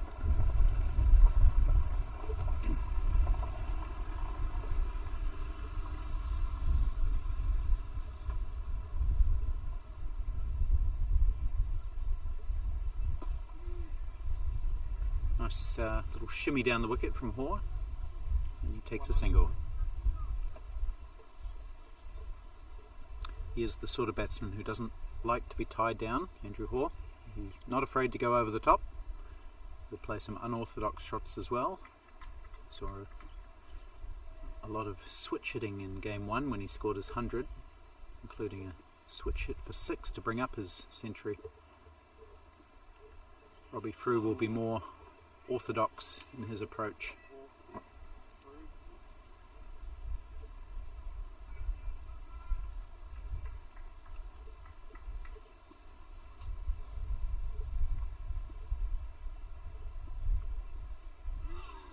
Struggling to get bat on ball though. This is very good bowling from Pandya, who must have beaten the batsman outside that off stump about 6 or 7 times now.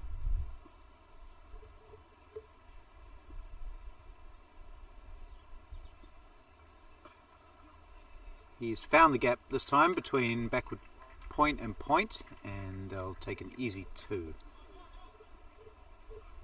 They think about 3, decide against it. Just the 1-3 in the American innings. They did run 3 twice, but the first time it was a 1 short situation, so it ended up being only 2. Lots of 2s though, probably about 13 or 14 2s. Maybe more.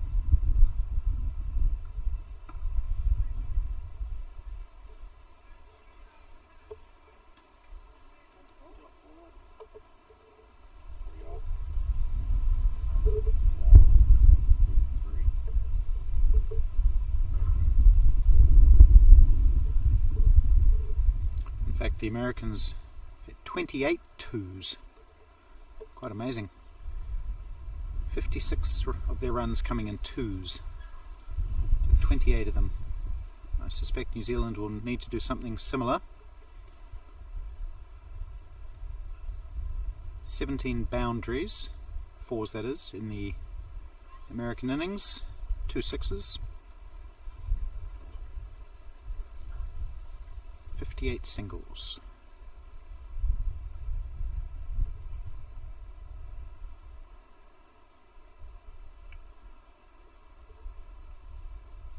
First block of 10 overs done, New Zealand going at 3.3. Good bowling from the USA. The USA have won 2 and lost 2 in this round robin series. New Zealand have won 3 and lost 1. That loss coming to Sri Lanka.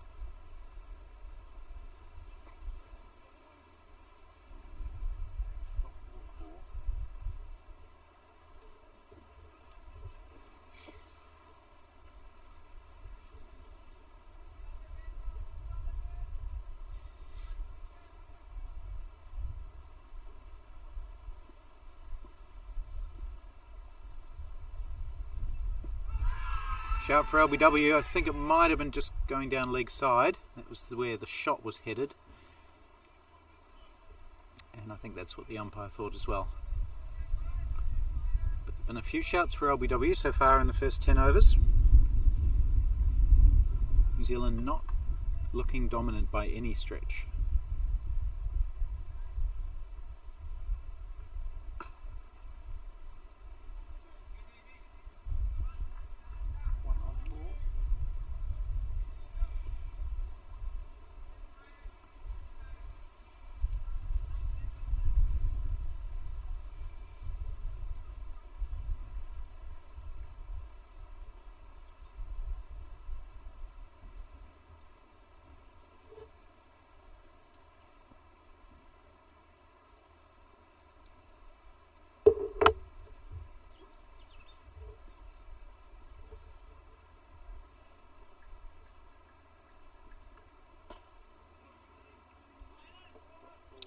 Robbie Frew just easing his way into his innings. He does like to take a few balls. He's taken 13 for 4 so far.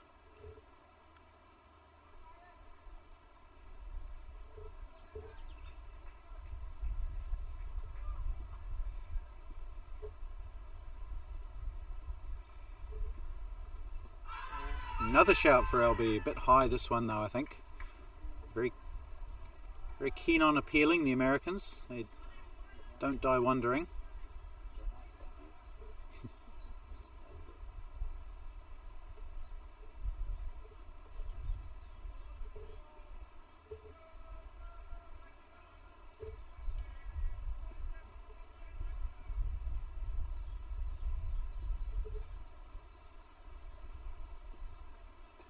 Ooh, it's hit uppishly down to third man, driving on the up and maybe a thickish outside edge.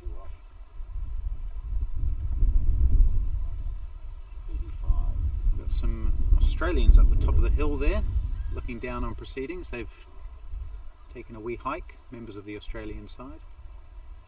Probably feel right at home here. It looks a bit outbacky, this terrain.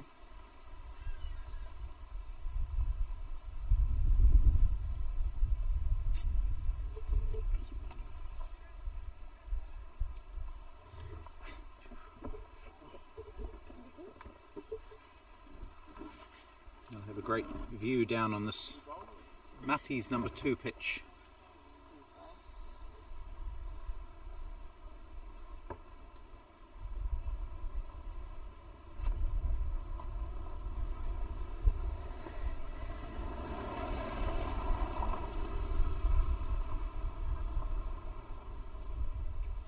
Pandya is going to continue. He's bowled 5 excellent overs so far, 1 for 12.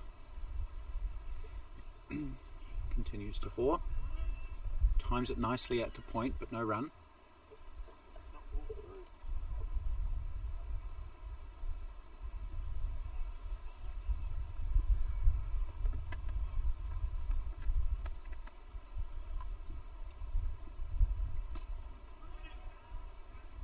Driven off the front foot this time to the same fielder, same result, which is no runs.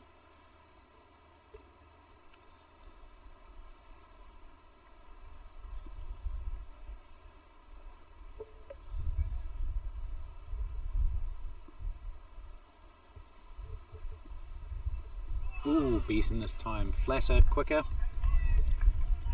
And Frew caught between shots. Ends up sort of just prodding at it. And through to the keeper, Parakananta.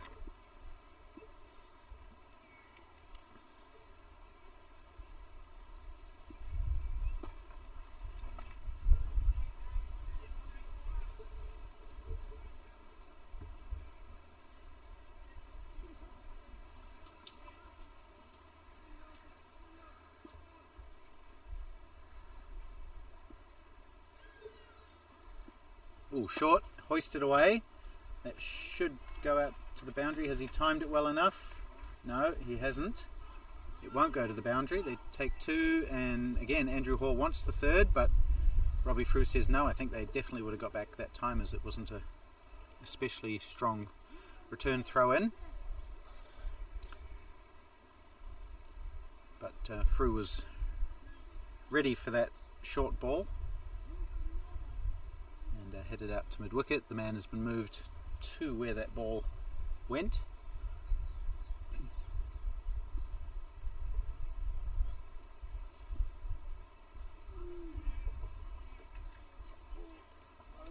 So just the 2 off that over. That was that pull shot by Robbie Frew. New Zealand just going a touch over 3 and over after the first 12.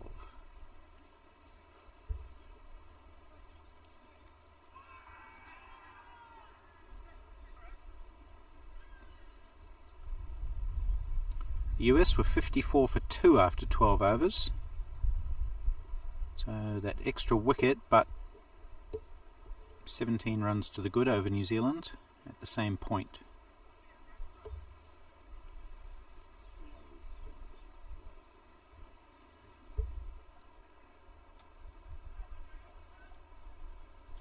Australia are underway in their chase of 200 exactly to beat West Indies, 4 without loss.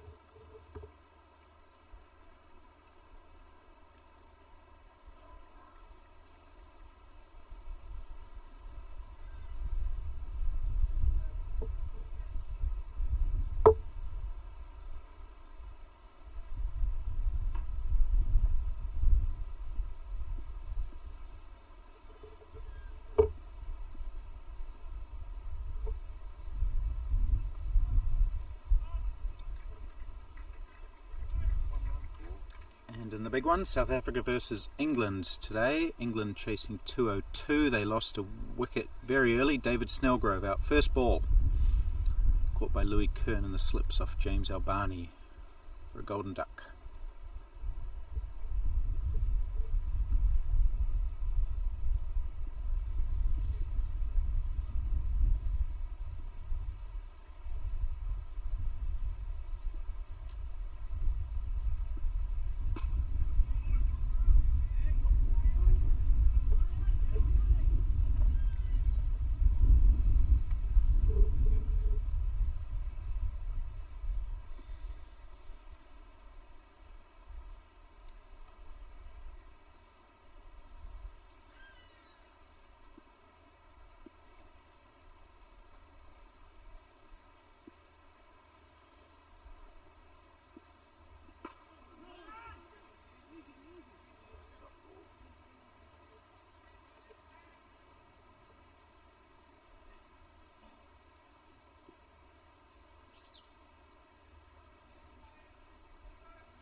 This is going to go for runs. He's hit it pretty well, I think, through. He has. Down to fine leg for 4. It was kind of a half glance, half pull, that shot.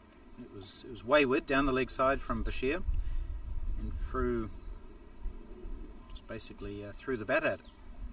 Threw the bat at it. Well played. 4 runs for Robbie Frew. His first boundary.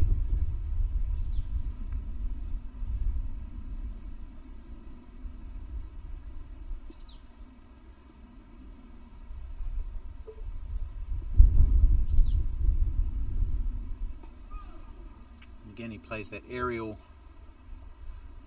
drive slash down to third man and picks up one more.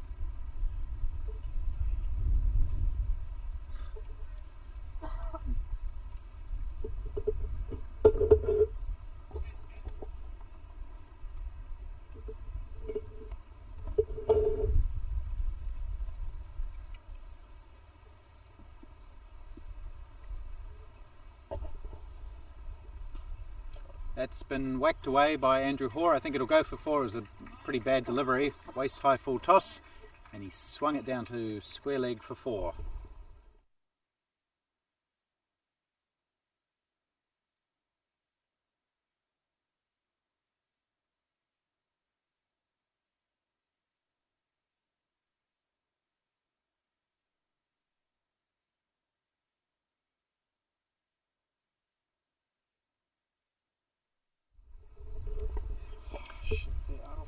So 2 boundaries in that over for New Zealand, a good one for the Kiwis, 10 off it, boundaries to each of Frew and Hoare, and that's helped their run rate a little bit, up to 47 from 13 now. That's still under 3, no sorry it's not, it's 3.5, nearly 4,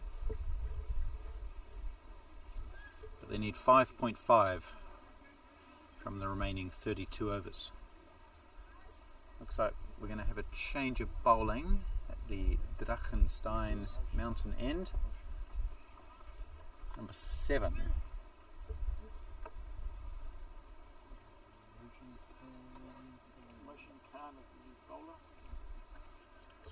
Mohsin Khan.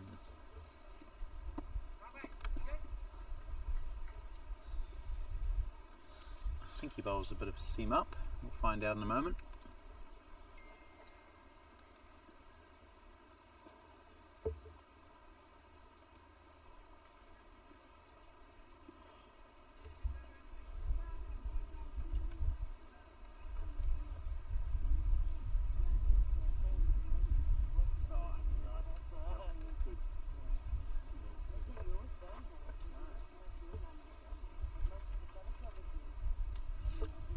Andrew Hoare up to 20 now from 30. Robbie Frew 12 from 25. Mohsin Khan has prepared himself. He will bowl some seam up. Starts well, good line and length, has Robbie Frew defending on the back foot.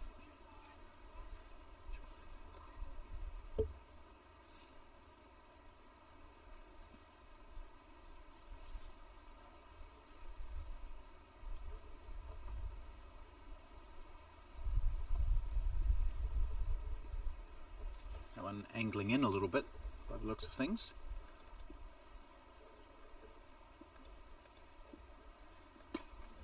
And again, very similar shot.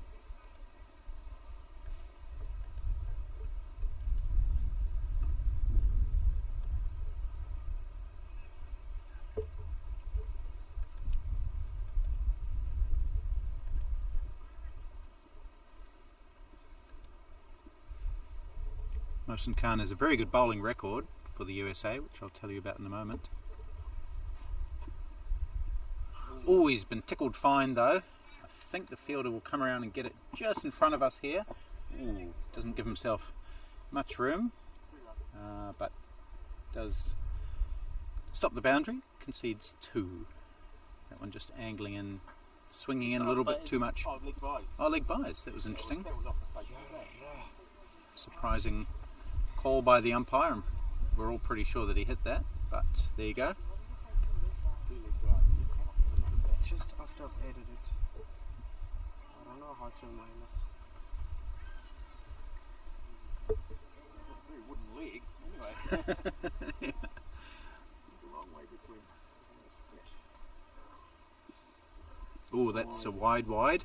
So he's obviously getting a bit of in swing, Mohsin Khan. He had, before this tournament, he had 17 wickets in over-50s internationals at an average of 12.76. So that's an excellent bowling record. Not sure exactly how he's gone in this tournament. Let's see if we can find out.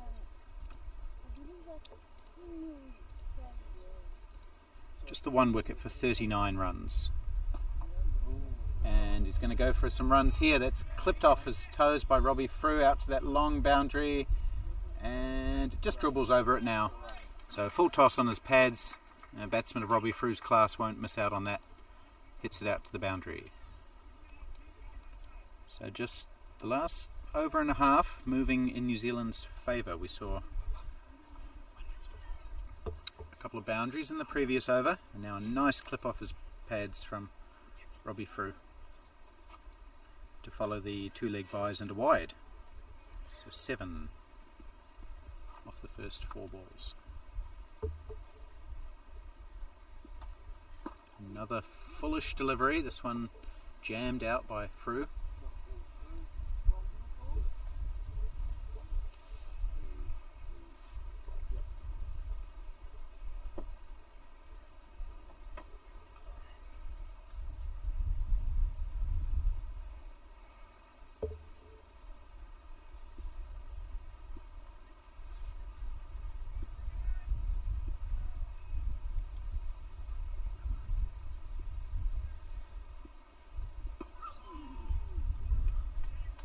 Some excitement from Mohsin, 1 run through. but a run to Frew. And that ends Mohsin's first over. 8 runs off it.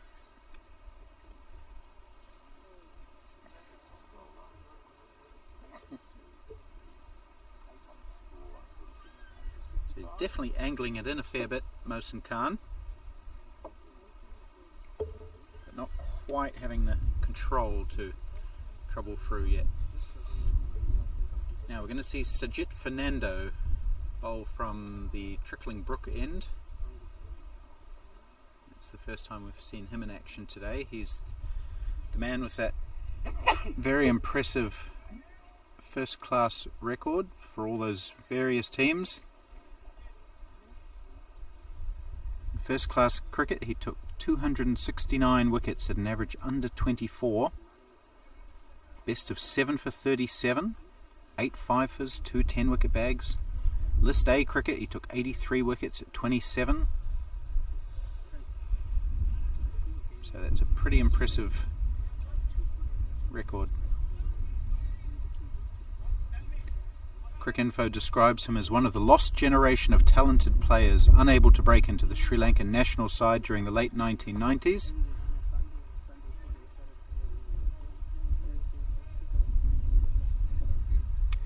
It also describes him as a stoutly built and stylish left-hander. Sounds about right.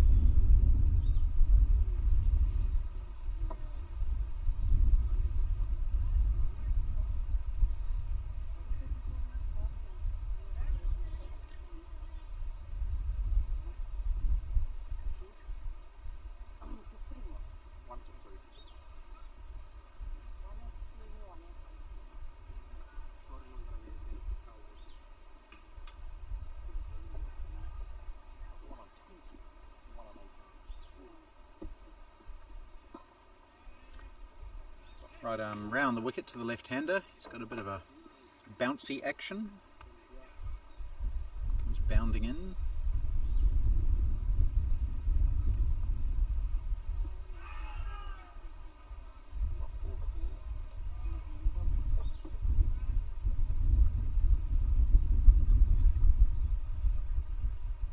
Wonder how long it'll be before we see Andrew Hoare on the sweep.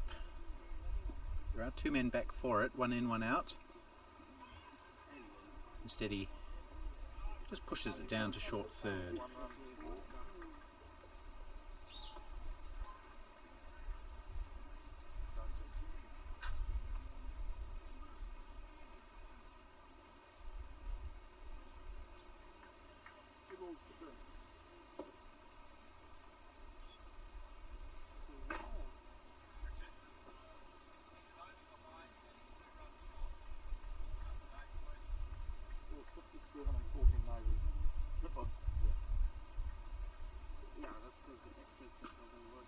Cut straight to the fielder. No run. I just wants to keep the scoreboard up to date so they know. Oh, he's behind. But the issue is the structure still doesn't work. Score is currently 57. One ball to come. Why don't we batsmen take 18 and 21? 18, 21. Yeah, so the batsmen take over, fine. Yeah, they want the Score, total. I think they're more worried about the actual score than the like. That'll be drinks. 15 overs gone. New Zealand 57 for 1, so just a tad under 4 and over. Pretty solid start. Just one wicket down. I think both sides will be reasonably happy with that. So we've got a real arm wrestle on our hands. We'll all take a little break.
2 and a 1 in this over.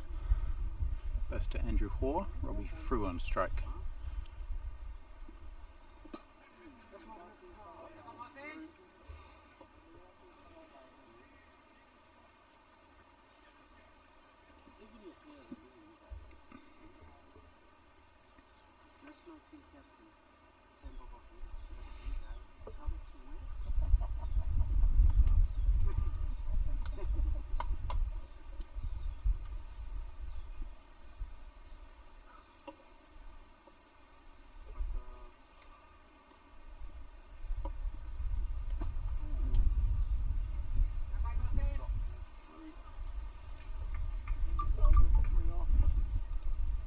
So just those 3 runs off the first over after drinks. New Zealand are up to 60.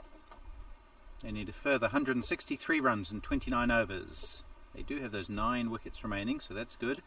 The run rate just creeping up a little bit, 5.62. They won't want that to get too far out of hand,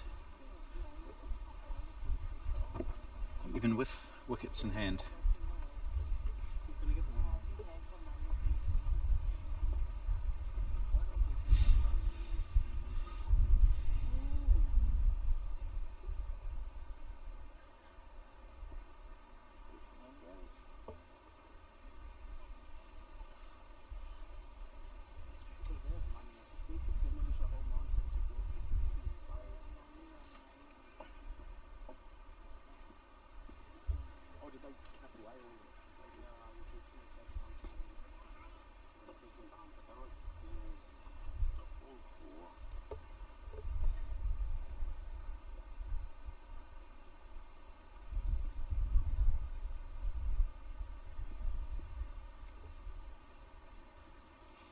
Oh, sweeps and sweeps hard. What a great shot that is. You mentioned before that he does like the sweep shot, and that was a powerful one.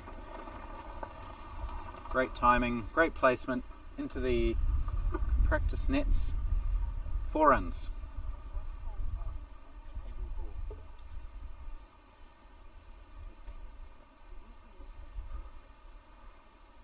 Took that one off middle stump, did Andrew Hoare.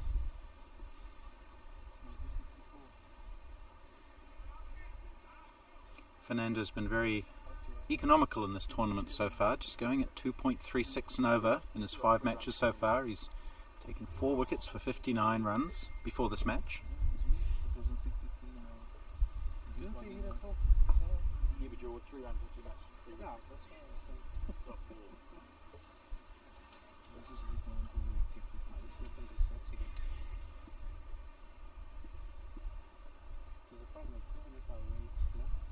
Sweeps again in the gap. What an amazing shot. There's 2 fielders out there for the sweep and he's bisected them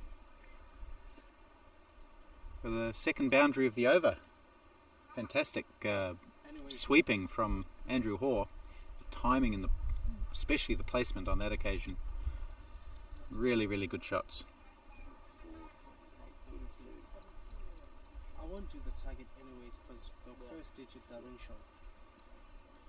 It's got 32. The other guys got 18. We've got 1 wicket.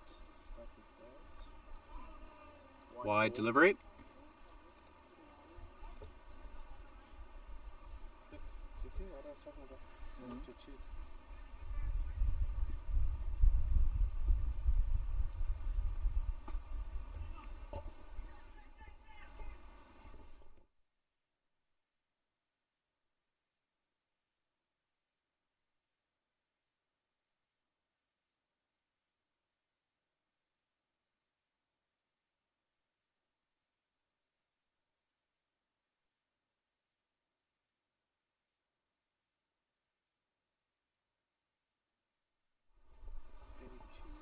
Goes on the sweep again. Finer this time. It's not going to go for 4, but they should take a couple. They might even think about a third. They do. No. Oh, again. Robbie Frew a little hesitant. Maybe that wasn't a bad call in the end. It was a good throw. That was Parakananta, the keeper. I see that quite a lot from him. He races down to the boundary and does the fielding himself, the keeper. So 11 off that over. Good one for New Zealand.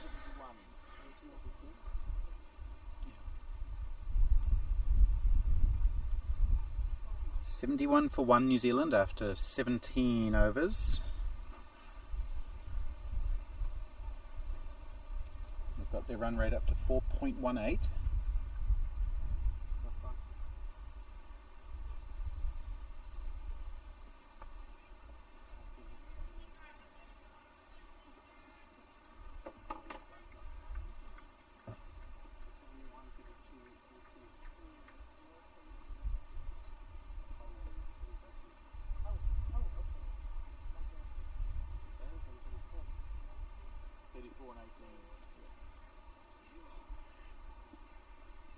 Oh, that's a good delivery. Swinging into the pads of Robbie Frew. Again, the Americans go up as they do it every single opportunity. And again, the umpire says not out. That one just looked to be a little leg side-ish.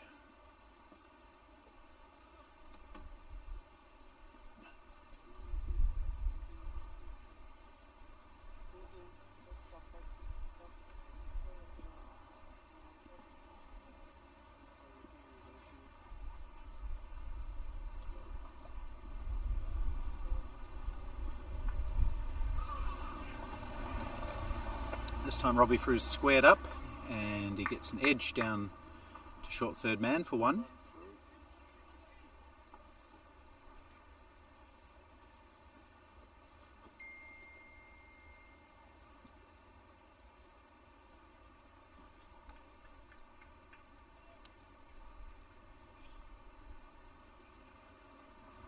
Just see what just happened.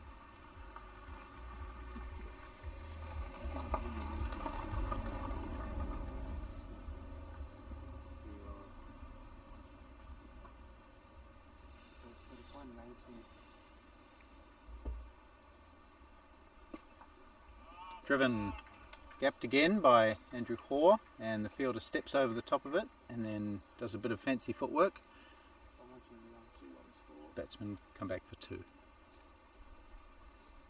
So Andrew Hoare looking fairly fluent now in the last few overs. He's got himself up to 36 off 43 deliveries.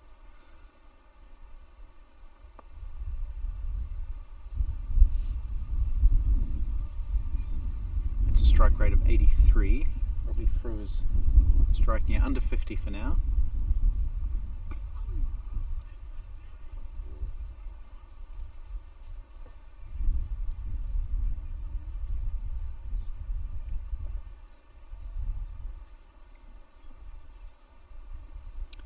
But the partnership 47, so creeping up towards 50. Partnership for the second wicket.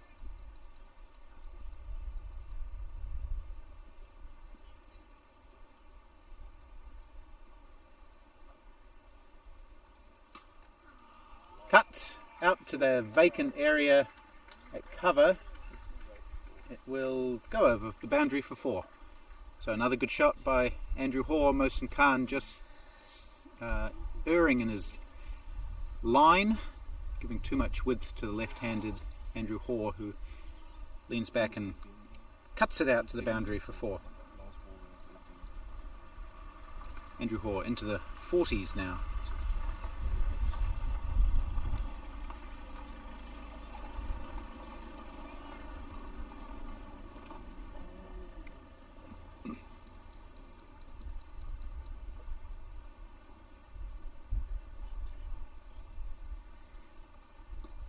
Off his legs this time. There is protection on the square leg boundary for the USA, so it'll just be 1, but that ends an excellent over for New Zealand. 8 runs coming off it to follow the 11 off the previous one. So the momentum just switching back to New Zealand a little bit here. Suddenly their run rate has jumped up to 4.39. It was below 4 at drinks. In fact, they were 57 at drinks, and so in the last 3 overs they've scored 21 runs. 21.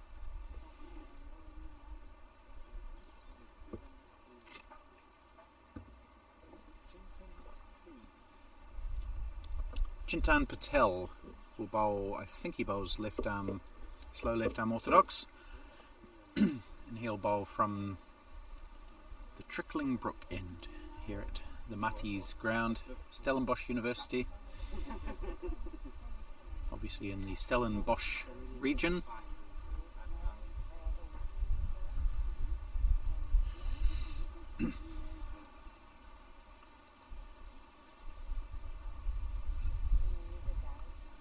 Looks like those muchis that we were talking about earlier, the midges, looks like they've gone elsewhere. Maybe they've gone over to bother the West Indians and Australians. Wind, Jim.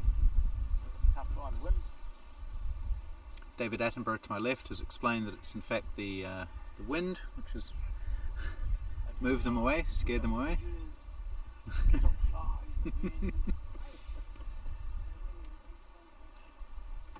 Also, do you know how you get to this mountain? Yeah.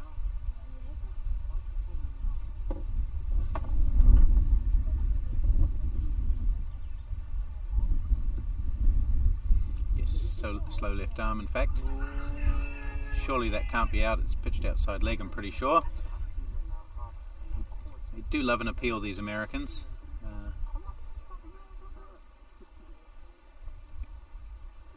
Very vociferous every time the ball hits the pads, no matter what the circumstances, they all go up.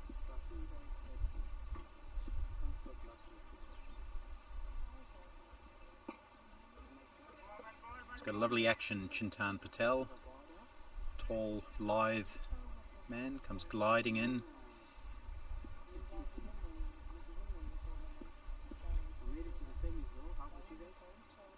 Ooh, it's shortish and whacked away, but well fielded, no run.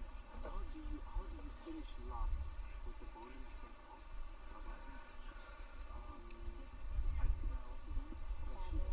Rashid Khan and Jofra Archer. Is this in the T20? Finished last. No run again, into that point area. Oh, this is the IPL. Oh, okay.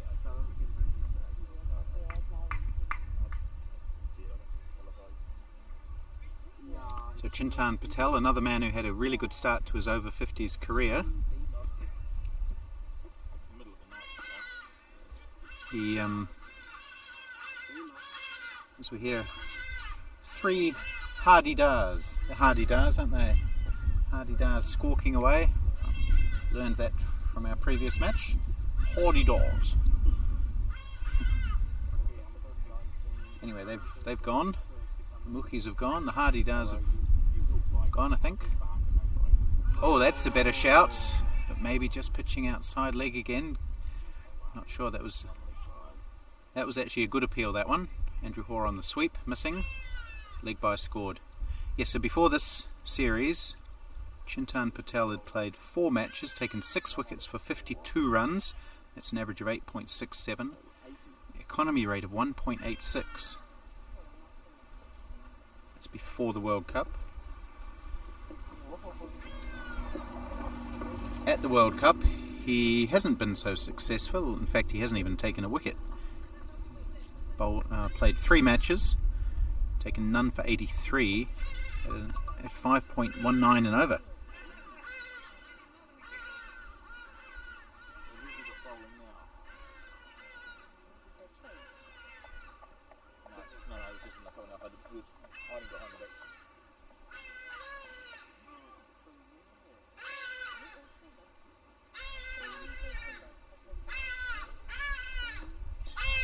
Hardy-dars are back, as you can hear, I'm sure, squawking away behind us. They've perched up on the top of the sight screen next to the pitch vision camera. Got plenty to say. Maybe exhorting the Americans to take a wicket. No, they have changed bowler, number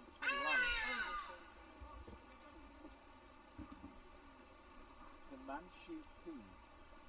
Patadia. Paddy? Patadia. Himanshu Patadia is the new bowler. There's a bus behind. What are you going to do? What are you going to...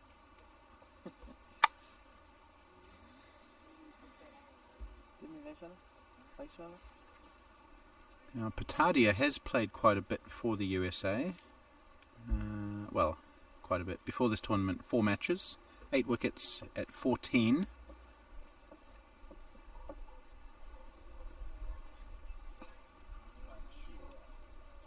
Another spinner.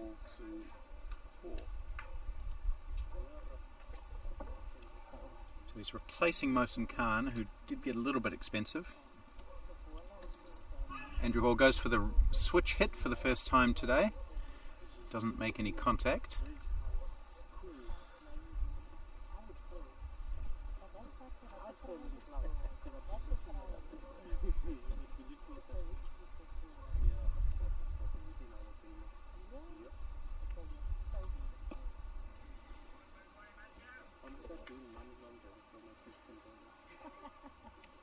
We played at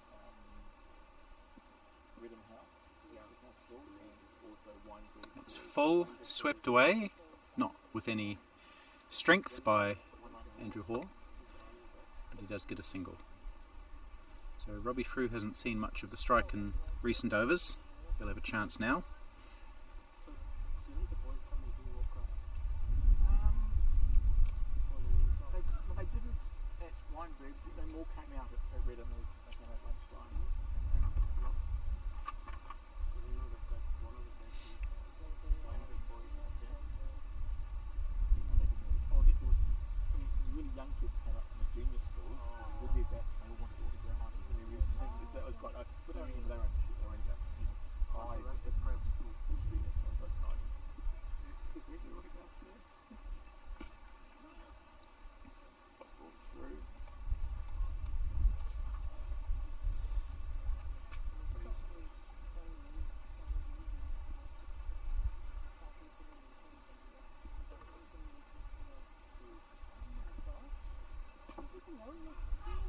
Quick single this time, just drops it at his feet and starts off early for the single, so that's good running from the New Zealand first drop batsman Robbie Frew.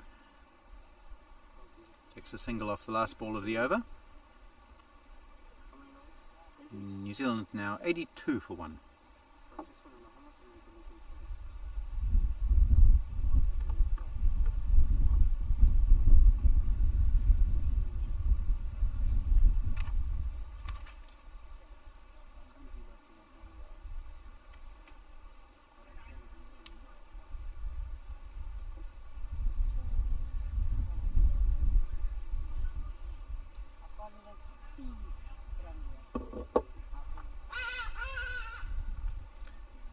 So the New Zealand team do have some good chasers. We've got Robbie Frew at the crease. He is a specialist at batting second. Adil Samani is probably New Zealand's best chaser. And of course, the captain, Adrian Dale.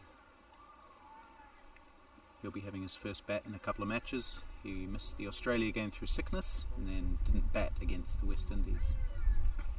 Beautifully driven into the covers by Robbie Frew, no run.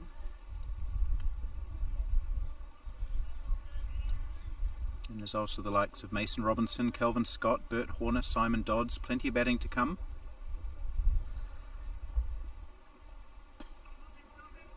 Good fielding.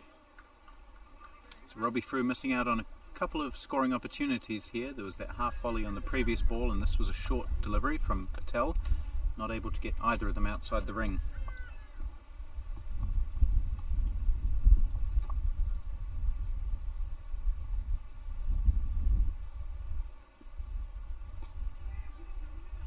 Squirts this one out into the gap, so he will get runs this time. It's going out close to the boundary. There's 2 men chasing it, and again they choose not to come back for the third, so just 2 for Frew.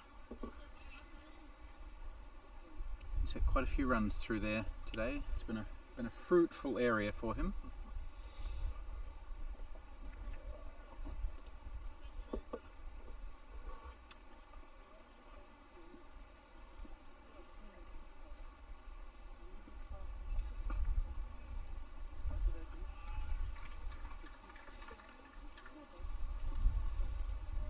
Good batting that from Robbie Frew, just making sure that he found the gap. cover.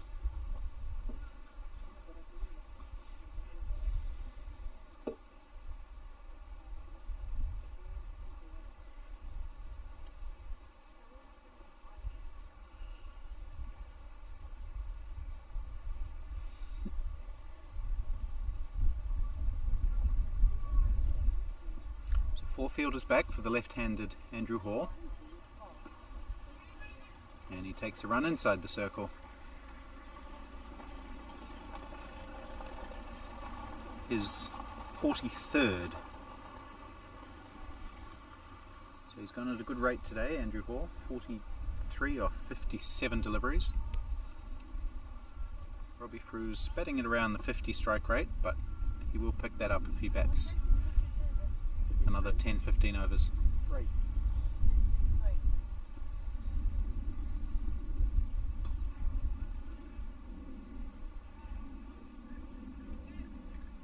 Three actually over. Four off. 4 off the over. 86.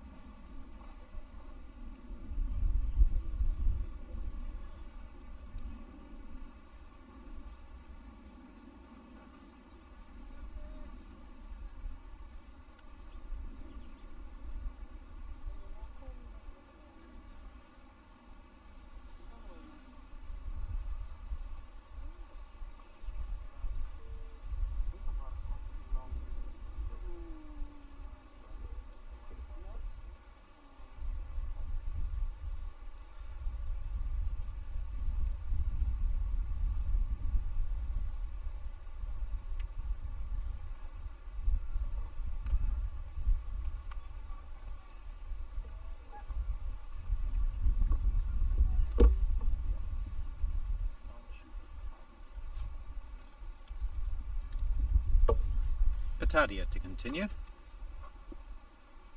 And again, Andrew Hall gets off strike. He's taken one, and again, Parakananta, the wicketkeeper, scampering around doing some outfielding. Keeps it to 1.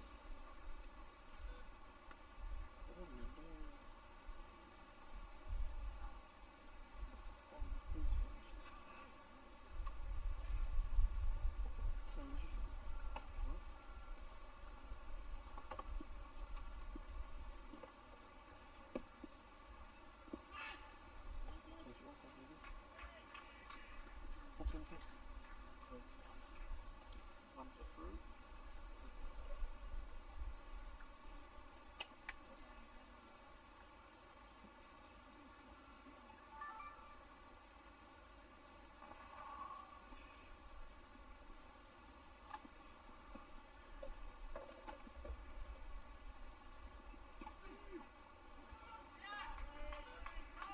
Another well-run single from these two.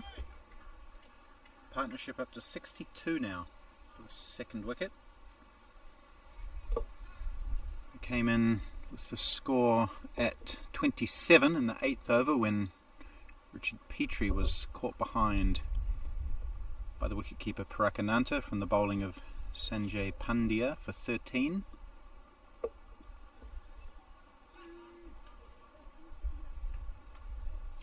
Earlier in the day, the USA managed 2-2-2 for 5 from their 45 overs, which was a pretty good effort.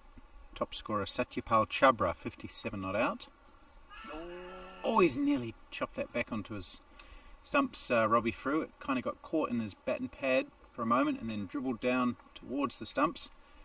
He had to do a bit of fancy footwork to prevent it from going onto his stumps.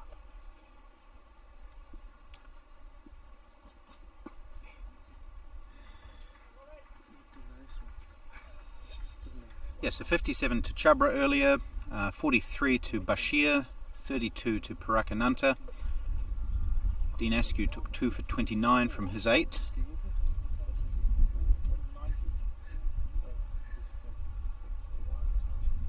Wickets also to Richard Petrie, 1 for 27, and Kelvin Scott, 1 for 13. And there was a run out there as well.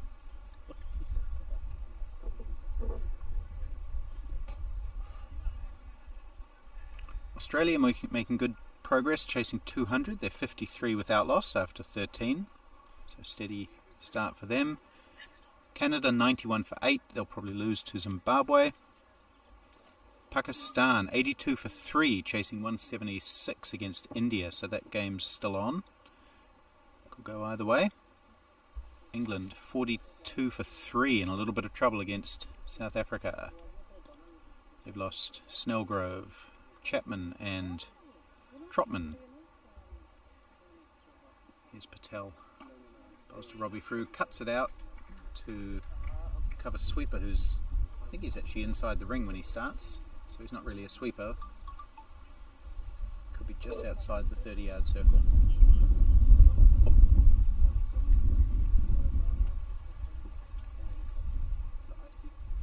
And Wales UAE, haven't really spoken about that one today. UAE 165 all out, Wales 115 for 4 in pursuit.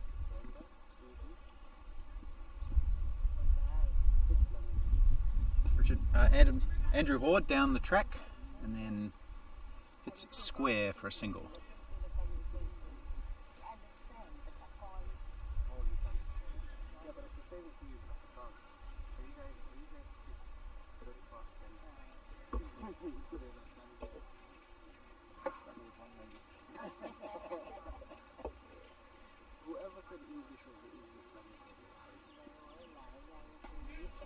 Well bowled and well played by Robbie Frew. Yeah, there's lots of words that are spelled pretty similar in a rhyme, but you can never totally different. Like baked and bacon. So why is it not bacon? So New Zealand almost halfway in terms of overs bowled. They are now at halfway through the 23rd over. We're exactly at the halfway point. New Zealand not quite halfway in terms of the runs. They're about 20 runs behind that milestone. Oh, that's a good shout. Not out this time. Didn't look too bad at all from here.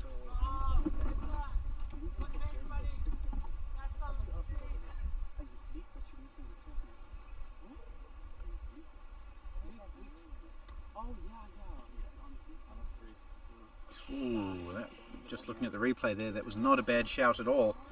Ironically, the Americans didn't seem that convinced. They've appealed vociferously for everything except that one.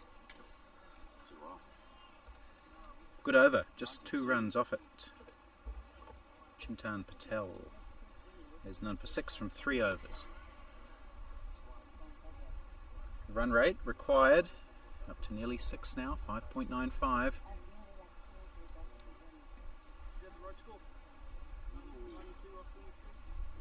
We need 131 off 132 balls.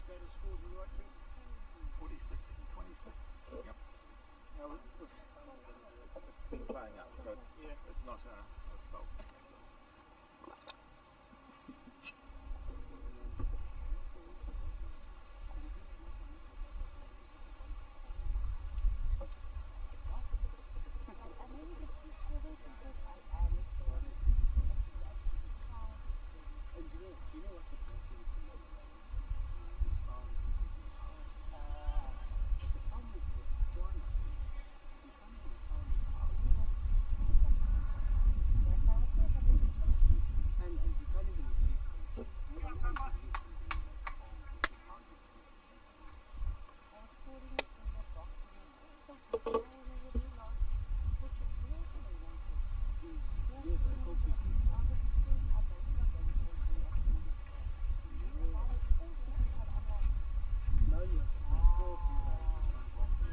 Both of these spinners have none for 6 off their 2 overs. Andrew Hall goes for the switch hit again. In fact, Patel has none for 6 from 3 overs. Patadia has none for 6 from 2. 2.1 now.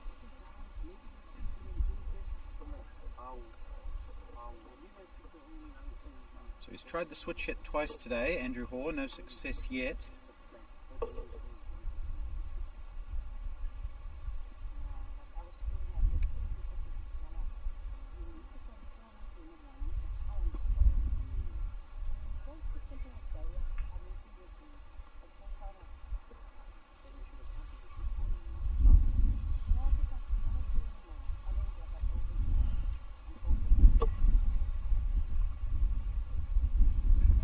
sweeps this time. He'll just get one as the man comes racing in. That's Patel down there.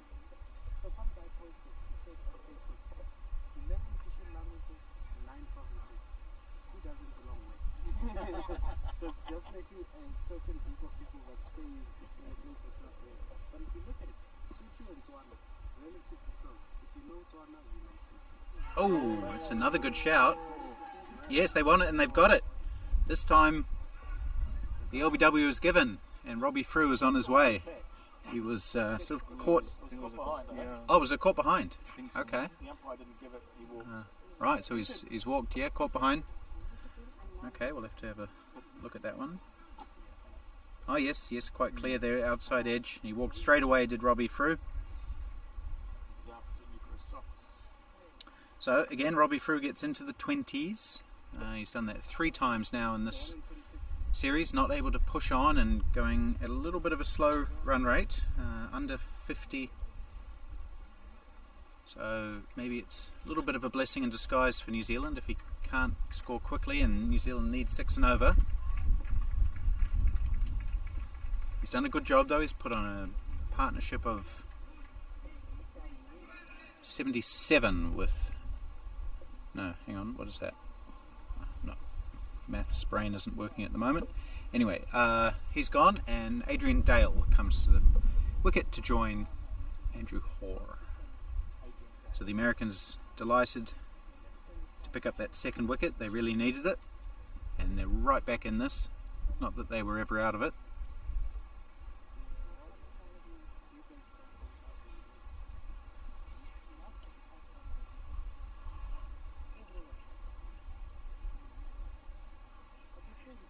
Adrian Dale, New Zealand's best player of spin, likes to use his feet against the spinners.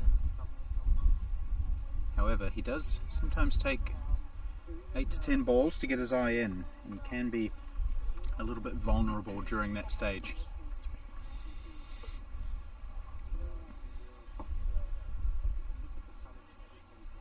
So early on is the time that you do want to get Adrian Dale if you can.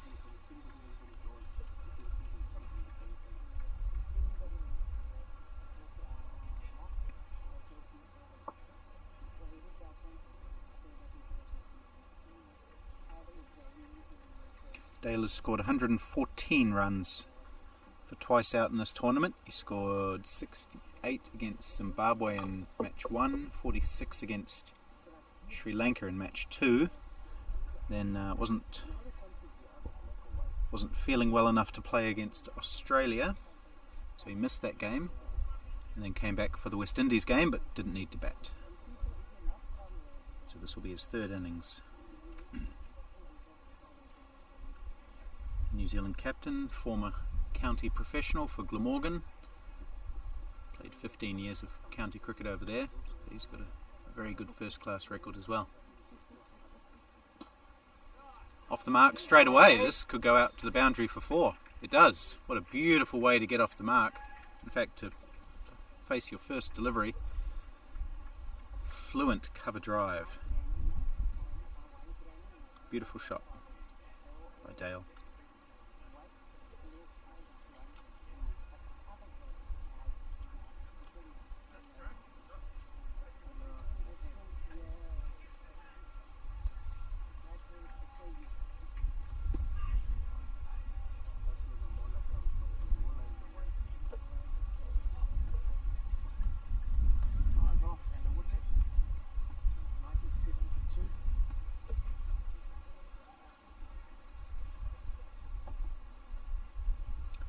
Run rate required, exactly 6. 126 off 126.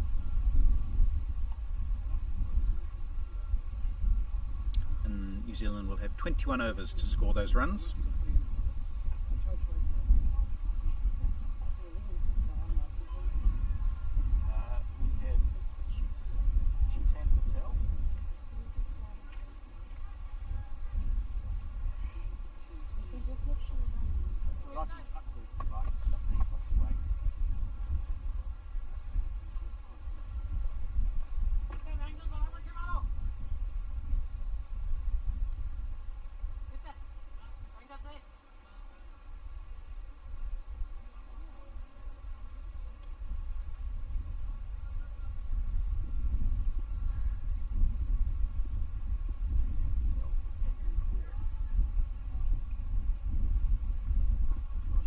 Swept again by Hoare. They've got protection there. It doesn't seem to bother him sometimes. 1 run. So he's up to 48 now, Andrew Hoare, getting close to his second 50 plus score of this tournament. He set the World Cup on fire with his 114 in the round 1 demolition of Zimbabwe, and New Zealand scoring over 300, which remains the highest score in the tournament. Andrew Hoare scoring 114 of those. I think it's the highest score. England may have got close against Namibia.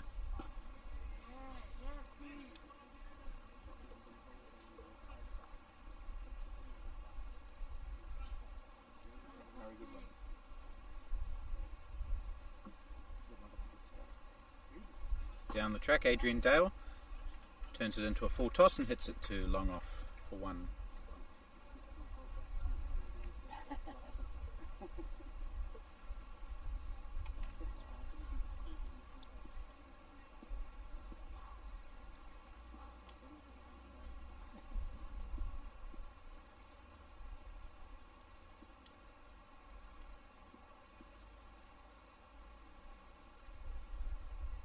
Sweeps again, misses this time. Through to the keeper.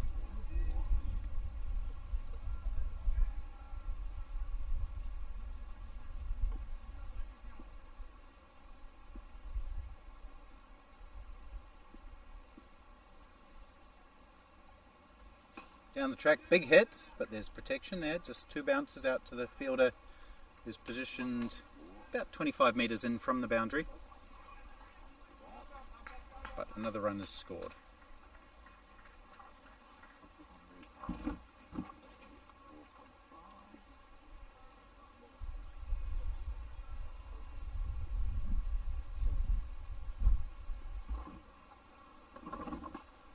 Use of the feed again from Dale, very nice.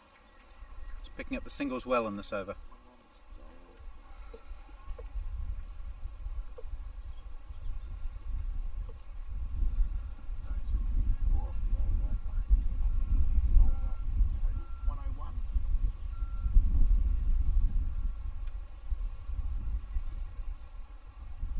So the century, or the 100 at least, coming up for New Zealand in that over. 101 for 2 they are after 25.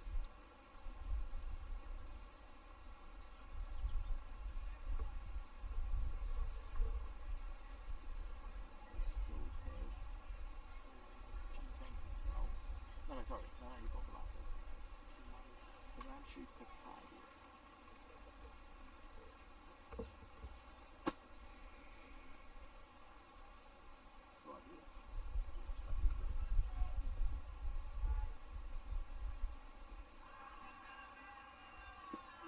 Ooh, Dale was looking to sweep and then the ball was a little bit full. He ended up playing a funny sort of push into the onside. Just as well he didn't go through with the sweep shot there.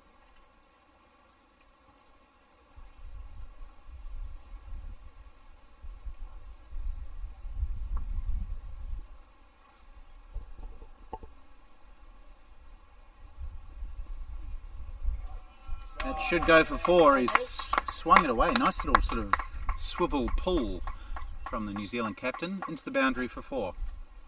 Well timed. Bit short from Patadia, and Dale not premeditating, just helping it round the corner, but with a bit of encouragement.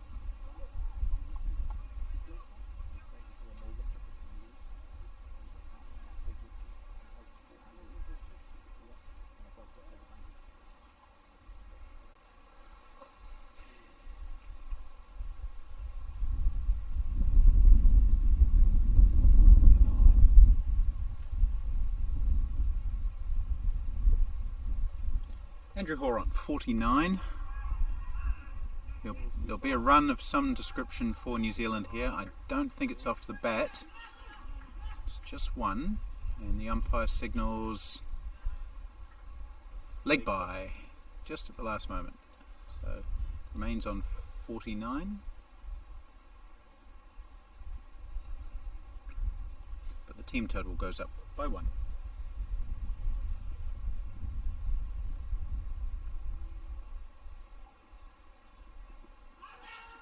Big appeal, a very theatrical appeal too from the American bowler, pirouetting down the pitch as he cried out for that one, but the umpire not interested, and the over comes to a conclusion. 6 runs off it.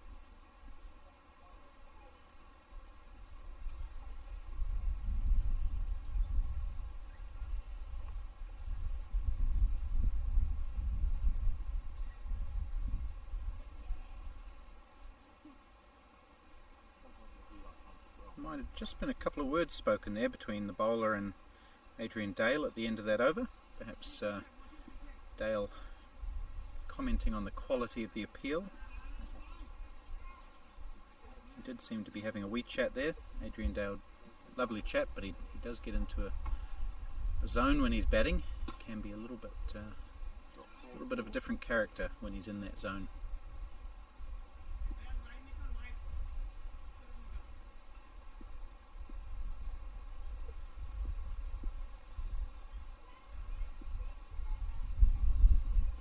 Swept again by Andrew Hoare, and that will bring up his 50 as it goes down to backward square leg for 1.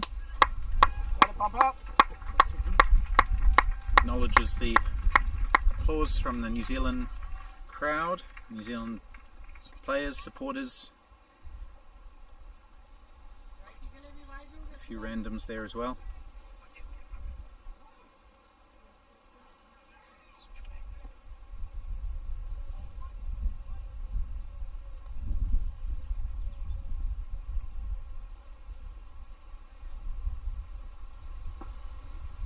Oh, that's hit Andrew Hoare, I think. Deflected off him down to long off. 1 run taken.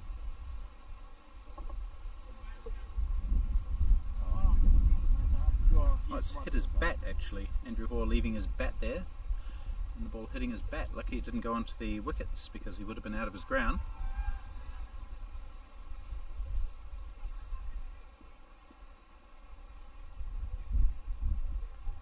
Oh, there's a big shout for LBW. I think this one's pretty close.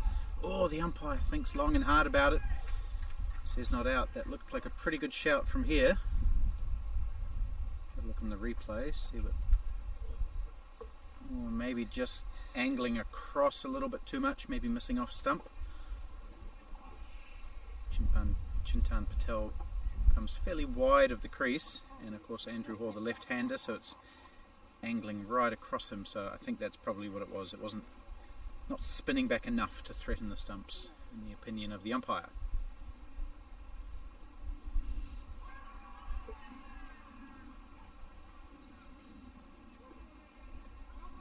Quick single again. Dale's looked industrious since he's come to the wicket, scoring at a run a ball.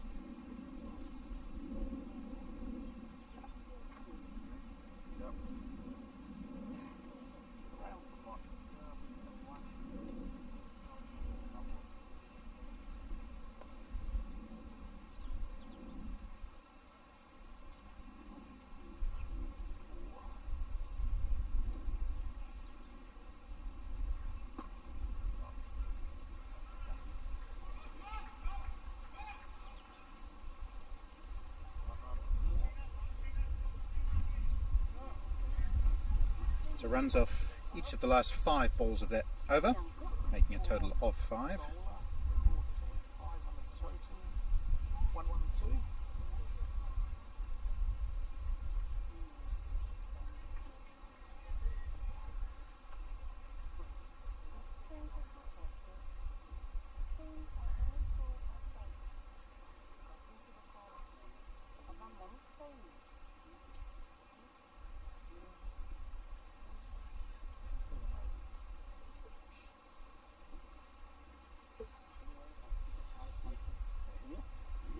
I think we're going to see a lot of spin for the last 18 overs of the New Zealand innings. We've seen a lot already. I don't think we're going to see much of the seamers. It's going to be spin, spin, spin. Goes switch hit.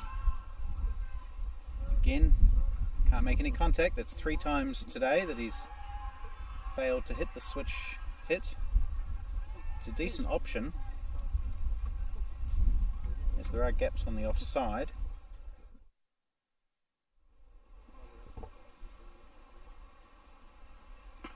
Goes over leg side with a more conventional shot. A couple of bounces over the rope for 4 over straight mid wicket. Beautiful shot that, using his feet and hitting into a big gap on the leg side. So that's another specialty shot for Andrew Hoare. He does like the switch hit, but that's more of a novelty. The shot over mid wicket is more his bread and butter shot.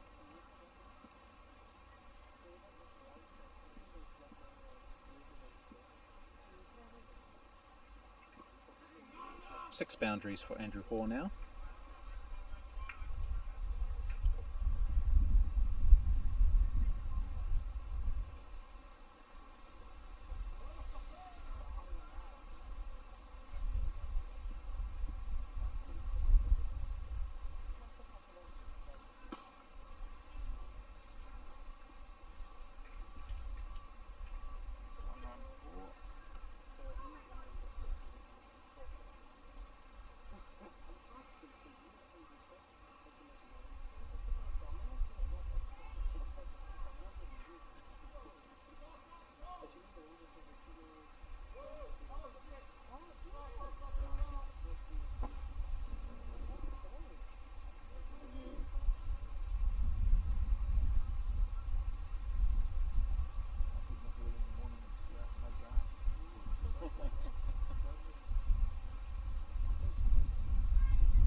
Short and turned around the corner by Adrian Dale. Quick single.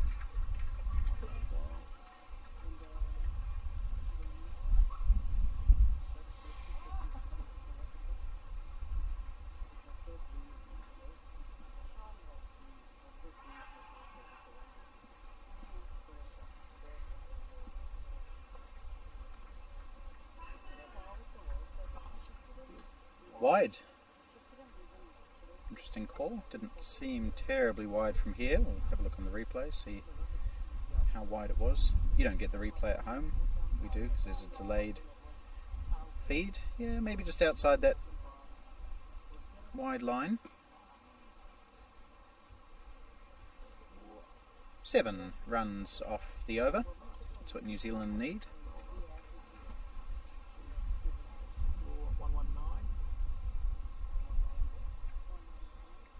Australia have lost a couple of quick wickets. They were going really well, 60 without loss, now 76 for 3. Anthony Barranca out for 35, Paul Wybird out for 23, and Gary Lovett just now LBW first ball to Sunil Daniram.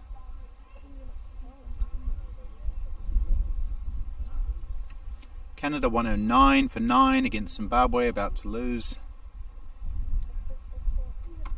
Pakistan 112 for 3 against India, so they should win that. They only need 4 and over.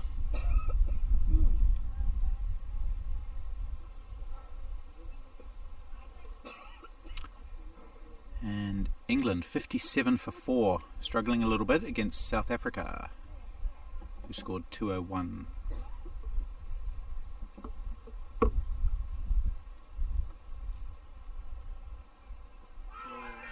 Shout for LBW, probably going down leg again. No run though. Adrian Dale on the sweep. If he had got hold of that, there was a lot of vacant territory behind square on the leg side. So it's a good shot option for him.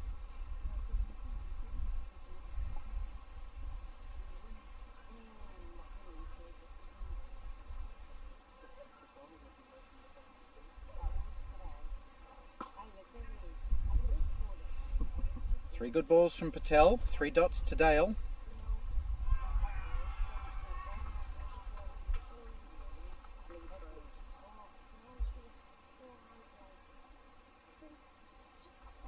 Down the track, nicely hit, down to long off, to break that run of dots with just 1.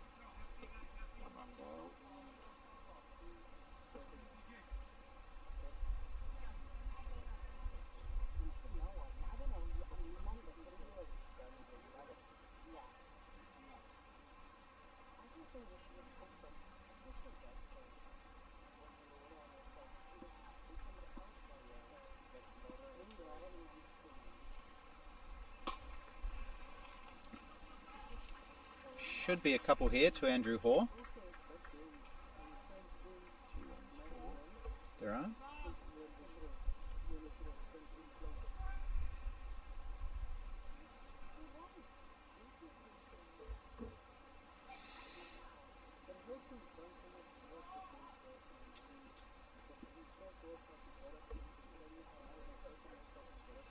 Oh, that's a good shout. Again, so many shouts for LBW today.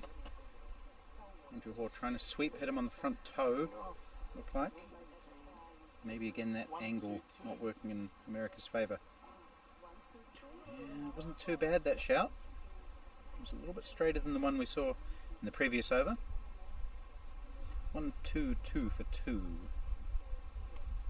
So USA scored 2-2-2. New Zealand 1-2-2 for 2. Meaning they need a further 101, in fact, to win. 16 overs to get those. That's a run rate of 6.3. So if they can keep that run rate as it is for the next 10 overs, then needing 6.3 off the last 6 or 7 won't be too difficult if they have wickets in hand. But if the run rate does get up to above 7, that makes things a little bit tricky on a pitch that's getting a little bit slower, lower, taking some turn. And wickets really are the key, because it could be hard for new batsmen to come in and score straight away.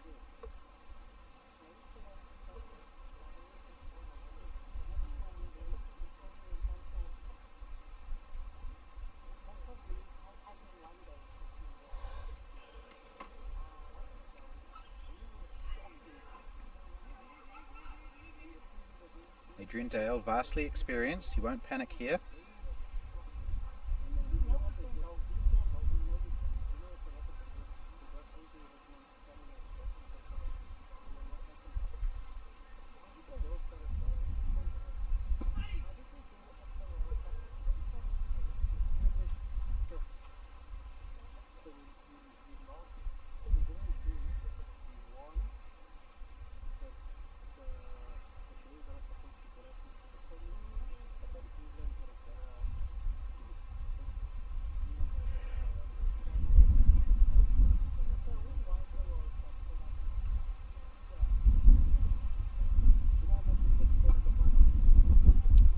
Use of the feed again from Hoare, down to long on for 1. USA won't mind these singles. We saw quite a long period in the USA innings where they weren't able to find the boundary.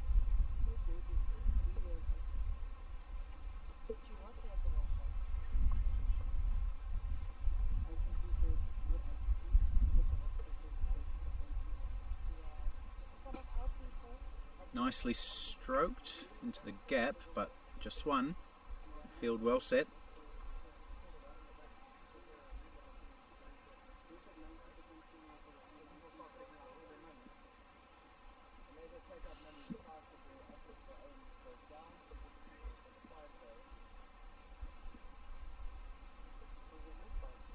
Oh, that's kept low. Just under the attempted cut shot of Andrew Hoare to end an over that just had 3 singles off it, and brings to a close the second set of 15 overs. So 30 overs gone now for New Zealand. Score 125 for 2, meaning that when we come back in a few moments, New Zealand will need 98 off 90 balls to win this match.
Fernando. This is Fernando.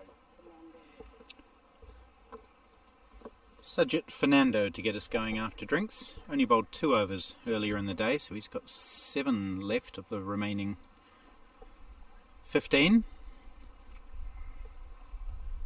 if needed. And he'll start off bowling to Adrian Dale. So New Zealand need 6.5 and over, 98 off 90 balls. We're all set up for a great finale to this match. They have 8 wickets in hand.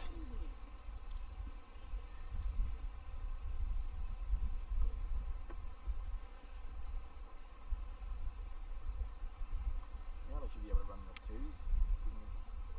We're going to head down here.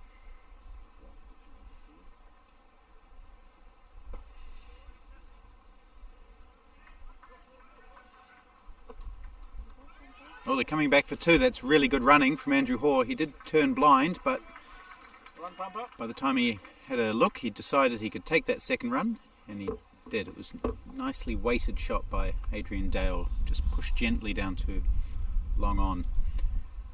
With 5 fielders back now, that may leave some more gaps for 2s.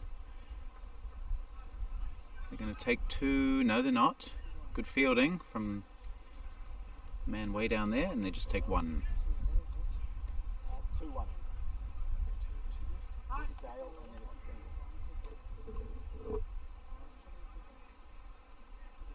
So Dale on 20, Hoare on 59.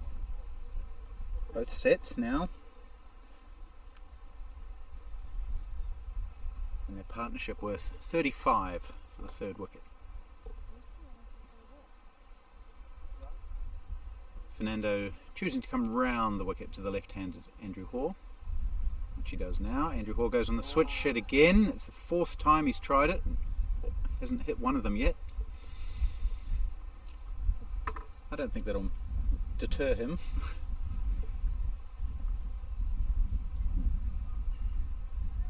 The leg side is pretty well protected. There's 3 fielders on the boundary out here.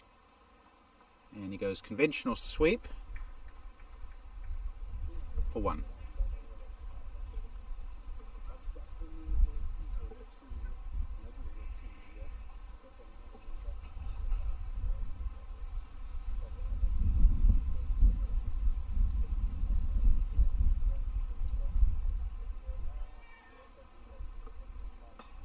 Adrian Dale cloths it a little bit down to long on, but we'll pick up 1.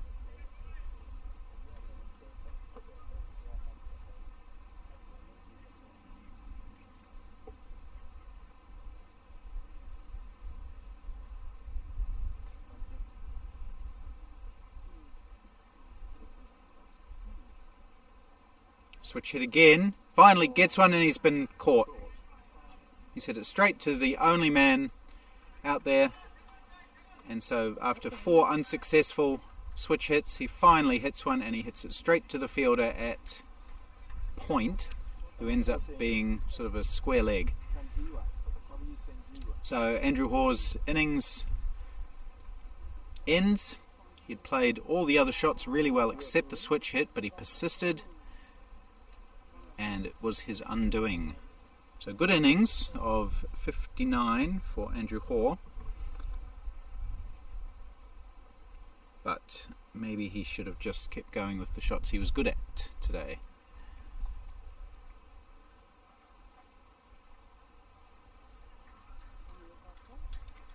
Gets a bit of a round of applause from the New Zealand contingent over there. But the USA will be very happy with that. They needed that wicket, and they got it. That was off the last ball of the over. So Adil Samani has come to the wicket now. He's an in-form player for New Zealand.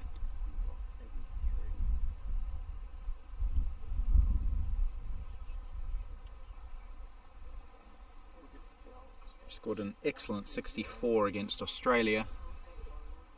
Did most of the chasing in that match. Wasn't needed against West Indies.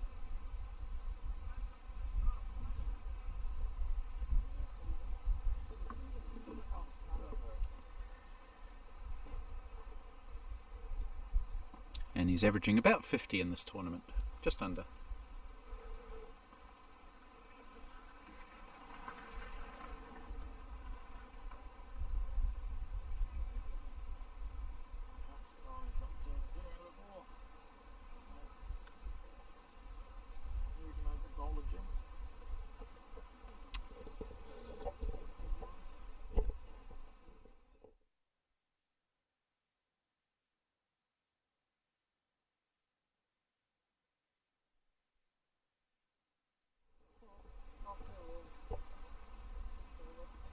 Ooh, nicely flighted by Patadia.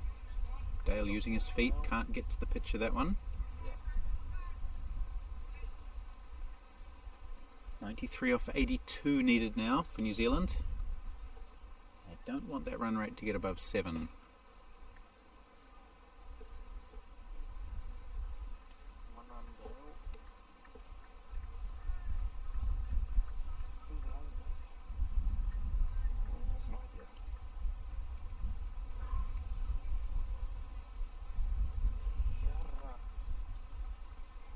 Give the wrong bet out now.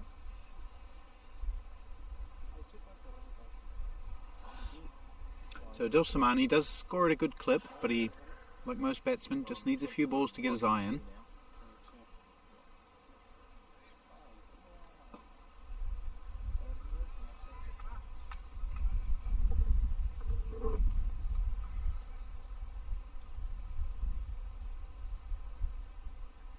It's on 22.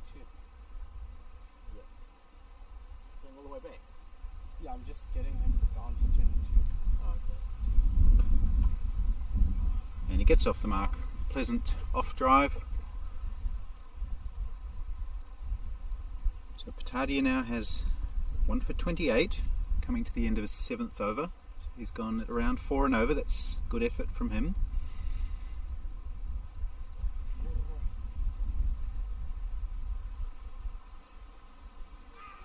Dale is beaten.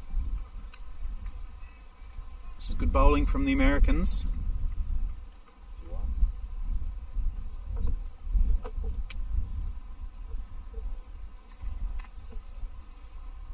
Bowling figures for the USA: Humayun Bashir, none for 31 from 7. Sanjay Pandya, 1 for 14 from 6. Mohsin Khan, a little bit expensive, none for 17 from 3. Sajid Fernando, who's going to continue here, 1 for 18 from 3. That one coming in the last over. Chintan Patel, 6 tight overs for 17. And I mentioned Patadia, 7 overs now, 1 for 28. Batsman out for New Zealand: Richard Petrie for 13, Robbie Frew for 26, and the last to go, Andrew Hoare for 60. Adrian Dale is 22 not out, Adil Samani 1 not out. This point, my corruption skills.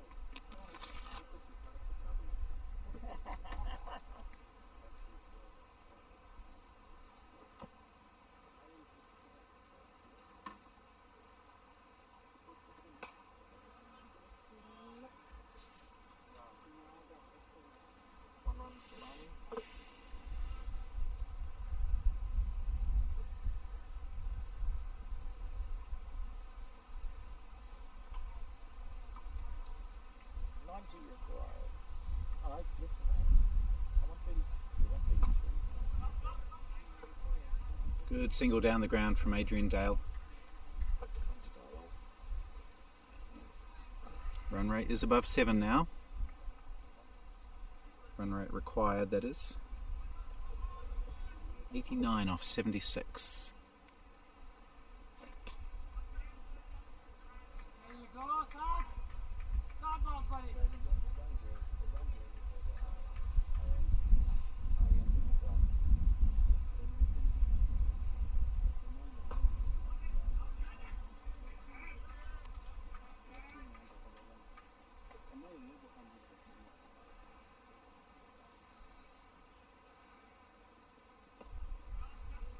Through the gap, probably be 2.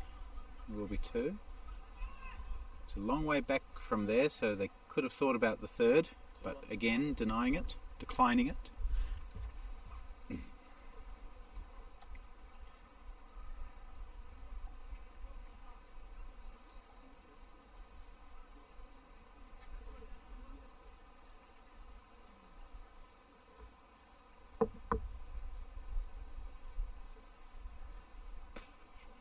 hit hard by Samani, but of course the cover sweeper is in position. Just one.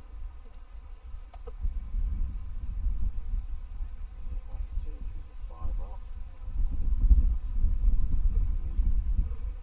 137.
Patadia just about to start his 8th over. 1 for 28 he has. Goes flat and Samani hits it out to the covers. 1 run.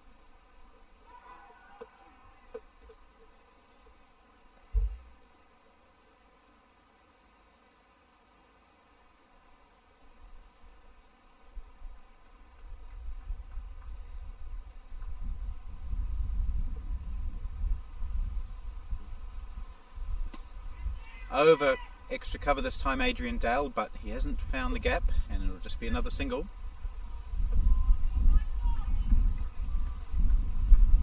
So that area is pretty well protected. There is a gap there if you can hit it exactly, either of these two batters.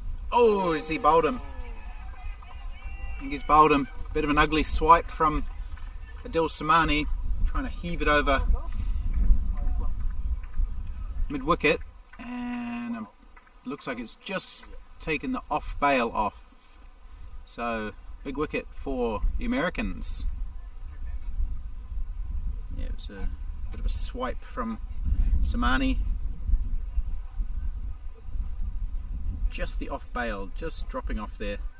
So success for America. That's the 4th wicket down for New Zealand. Adil Samani bowled Himanshu Patadia for 6.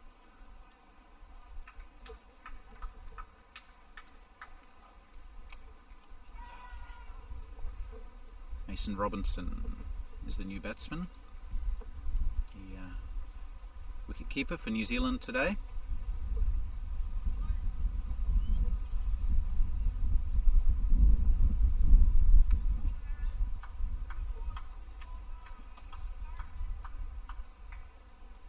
So it's quite tough for New Zealand now, this chase. 84 needed off 69 balls. 7.3 and over. They've still got Adrian Dale there, but new batsman now, Mason Robinson. This is very reminiscent of the New Zealand attempted run chase against Sri Lanka. It was again a spin-based bowling attack on a slow, low wicket. And New Zealand fell about 15-20 runs short that day. Just found it hard to get the ball away. One's not too hard to come by, but it's the bigger shots, it's the boundaries that, with the ball not coming on, the batsmen really have to do all the work.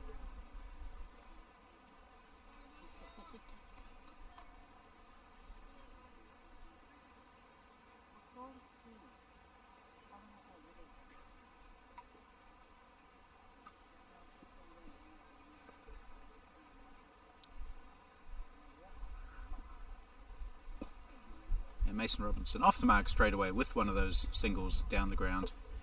That's where he's very good, just punching straight.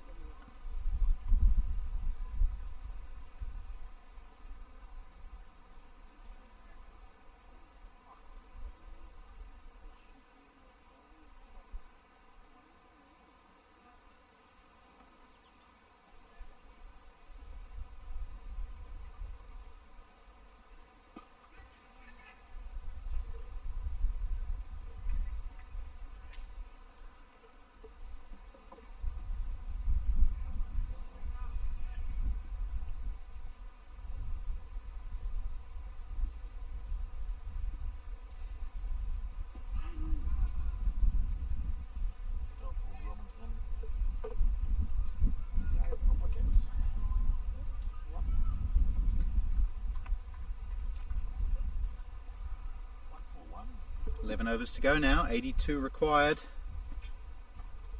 7.5 is the run rate.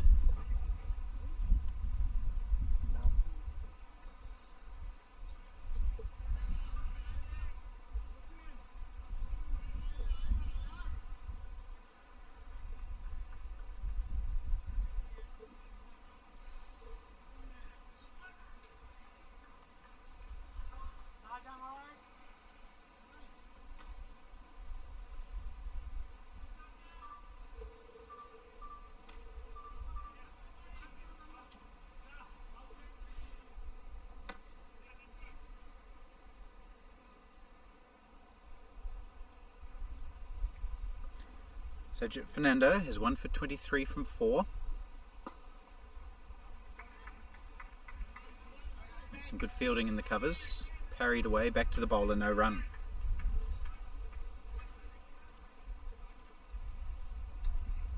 Not sure where Adrian Dale's boundary options are. Maybe dead straight, or maybe out. Oh, there's a chance of a catch here. I think he's going to be out. He is. He's holed out to backward square leg. And the New Zealand captain falls. That could be the decisive moment in this game. Top edged it on the pull, straight down the throat of the fielder there, who didn't look comfortable at first. A little bit of a crocodile catch, but safe enough. So the Americans delighted with that. It's the 5th New Zealand wicket, and it's the big one, Adrian Dale. Out for 25. And Fernando strikes again. They just gave that Christian name. They didn't give the surnames on this list. So that's why it's really struggling. That's right.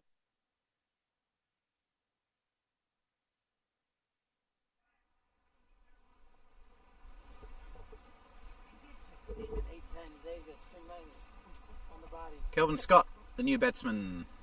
He is a big hitter, but he prefers the pace. Prefers the ball coming on. And he likes hitting sixes, but I'm not sure if even he has the power to regularly cross this boundary.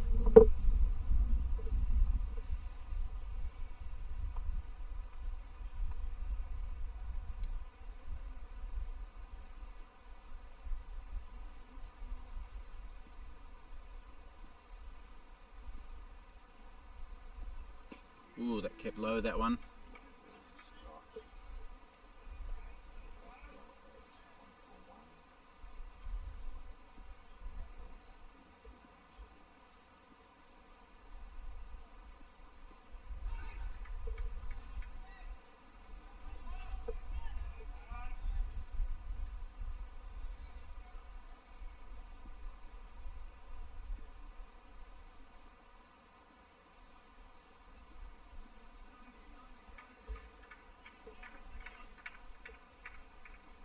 So Fernando racing through this over now.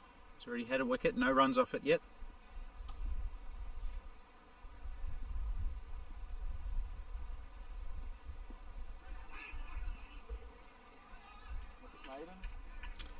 Turns into a wicket maiden. So great bowling from Fernando, great fielding from the Americans.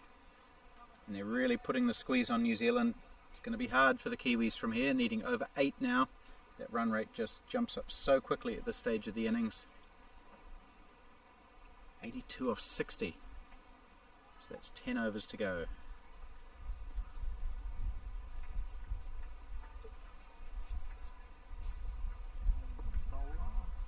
These two will need to hit boundaries, and quite a few of them. Both boundary hitters, Robinson and Scott. Mason Robinson plays for the Wellington Tasman Firehawks, lives in Nelson, and he does like to hit straight, but that area is protected.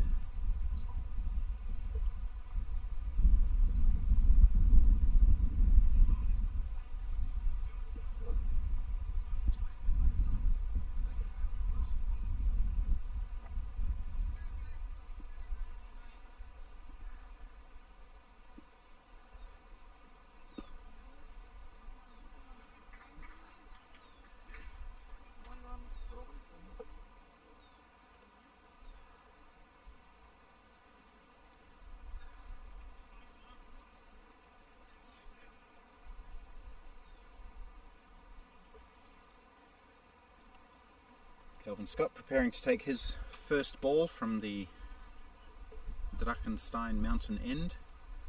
Bowled by Patadia, who's into his last over now. 2 for 33 he has. Tossed up.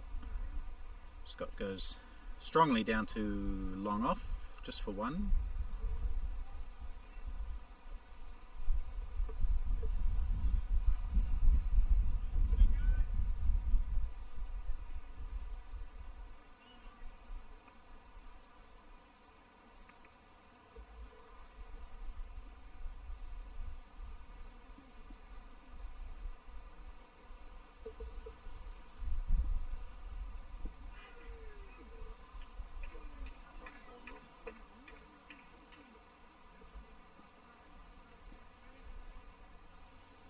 Won't be too long before we see Mason Robinson using his feet, I think.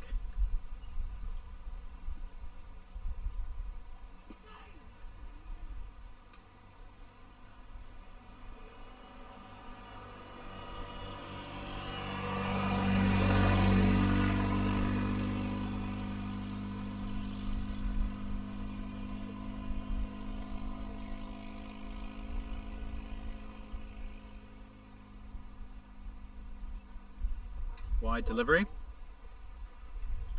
The Americans have been pretty disciplined. We haven't seen many wides today. That's only the 4th, I believe, in the whole innings. New Zealand bowled quite a few more than that. Flatter from Patadia, good thinking.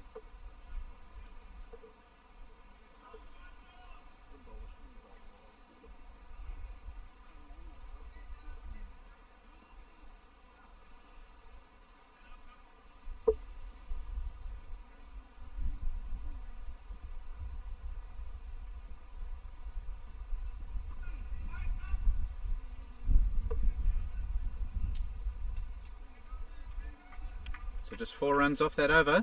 New Zealand need to do something in the next 3 or 4 overs, I think, to have any chance in this match.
Running hard the first one, but again the wicketkeeper Parakananta doing some outfielding.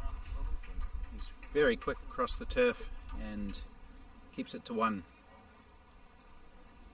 Never seen a wicketkeeper do quite so much fielding as Parakananta.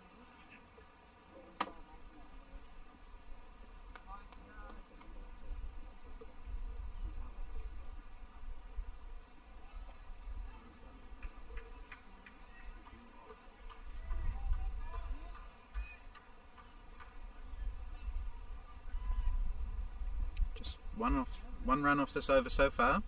New Zealand losing any grip that they had on this match. Kelvin Scott does go big this time, attempts to hit it over his favoured straight mid-wicket area. No contact, so just 1 run off that over. Excellent for Sajid Fernando, who has 2 for 24 from 6 now. New Zealand Well, they talk about taking it deep. They're taking it very deep now. 8 overs to go, 77 needed. It's almost 10 and over.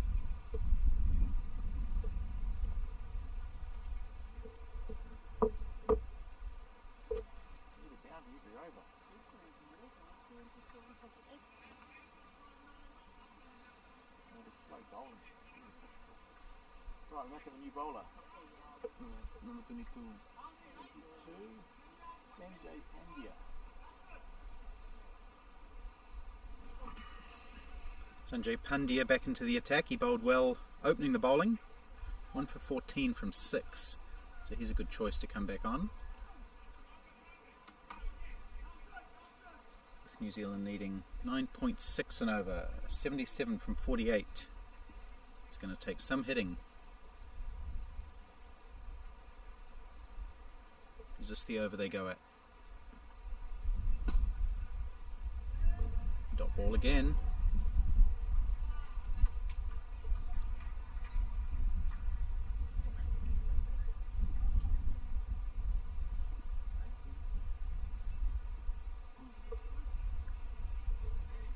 Mason Robinson only managing 1 run off his last 7 or 8 deliveries. Not what you need at this point of an innings, of a run chase.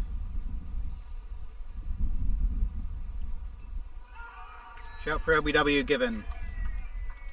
Some more success for America. Sanjay Pandya comes back into the attack and has immediate success. Mason Robinson half trying to sweep that ball. Hit dead and straight. Dead in front, and not a difficult decision for the umpire. New Zealand will lose wicket number 6 now.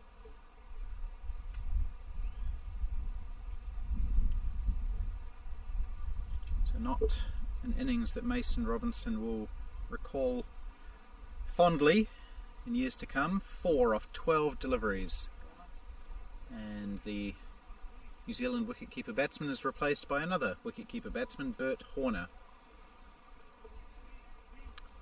Not noted for his rapid scoring. He can hit,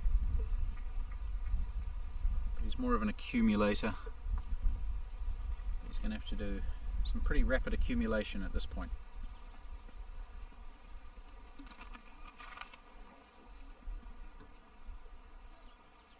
We have to give a lot of credit to the USA team. They batted well, especially at the end, getting up to 2-2-2, and then they've bowled very tightly right from the start, really. No one's bowled badly. Mohsin Khan the most expensive at 5.6 and over. And Bert Horner's got a full toss, which he's whacked away straight away out to square leg. Just takes 1. It was a pretty high full toss. I'm not sure whether the umpire thought it was close to a no ball.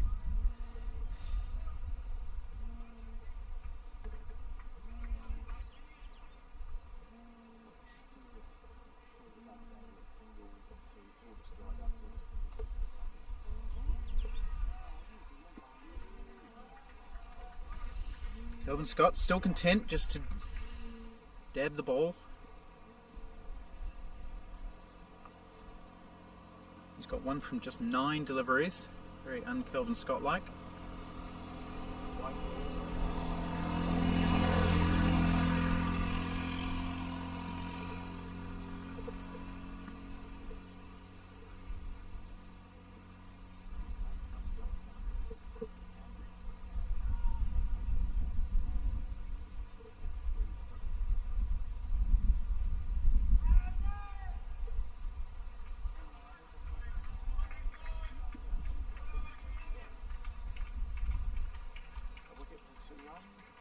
Just 2 runs off that over and a wicket. New Zealand not getting any closer to this target, and United States really squeezing the Kiwis. Excellent effort from them. If they manage to win this game, they will have 3 wins and 2 losses, which is the same record as New Zealand. The one thing in New Zealand's favour is that they play bottom of the table Canada tomorrow. Canada winless in this tournament. And the other thing in their favour is their run rate. They do have a good net run rate.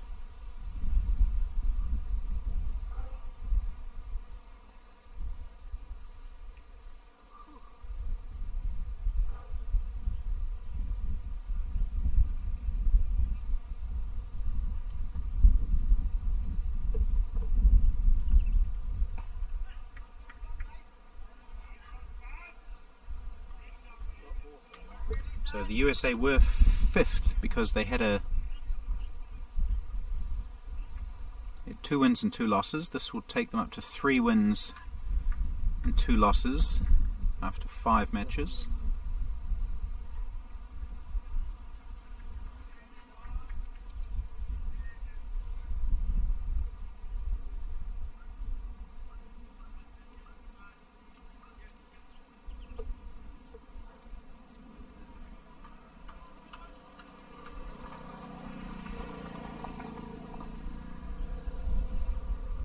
Kelvin Scott does hit hard, but only down to long on.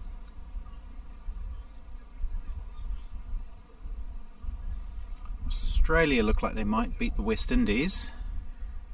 They need 72 runs off 90 balls with 7 wickets in hand.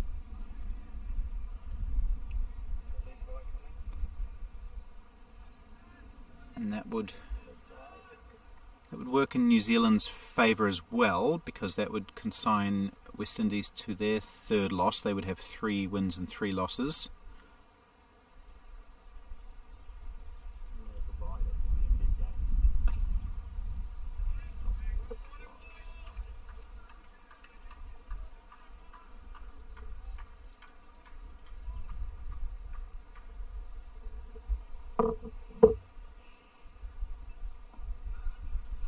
Kelvin Scott just can't get anything going today.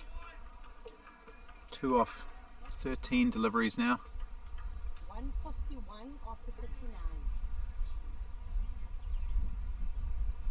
New Zealand needs 72 off the last 6 overs. They've scored at about 3 and over in the last 5 overs. When Adrian Dale fell, the score was 141. It was in the 34th over. So they've scored just 10 runs in the last 5 overs. Amazing. And lost 2 wickets. 10 runs in 5 overs when you're chasing 7 and over at that point.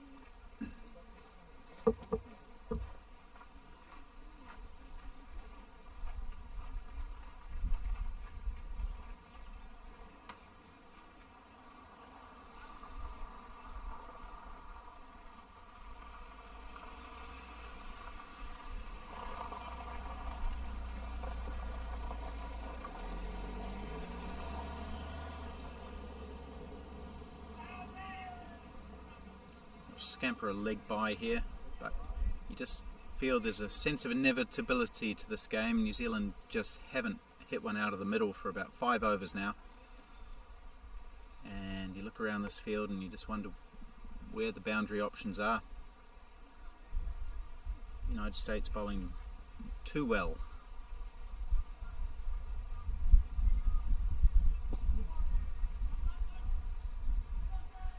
Run hard, they should think about 2. Nothing to lose really at this point.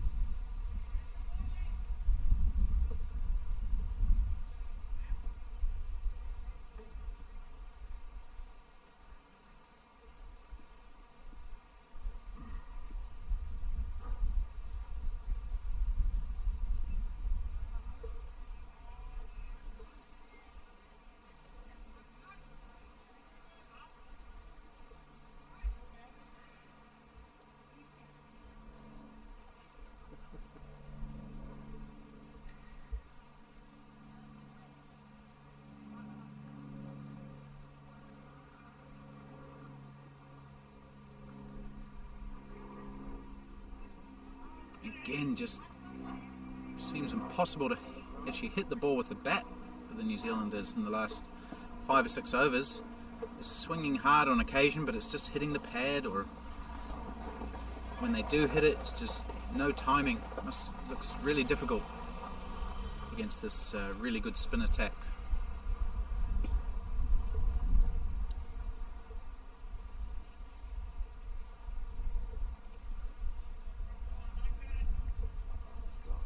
68 off 31 is the target now.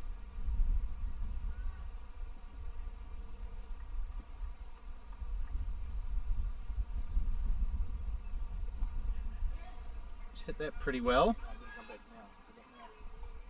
Good bit of fielding with the boot though by the fielder down there, and they just take two. So even a well-timed shot not managing to reach the boundary.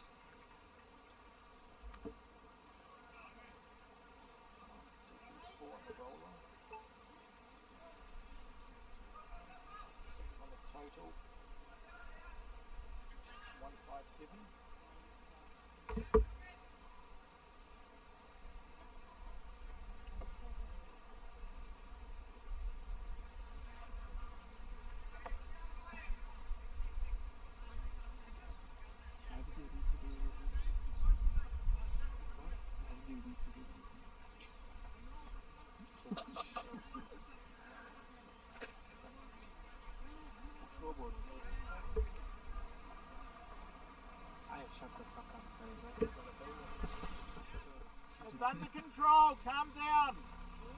No, but we are painting it. Why are they coming?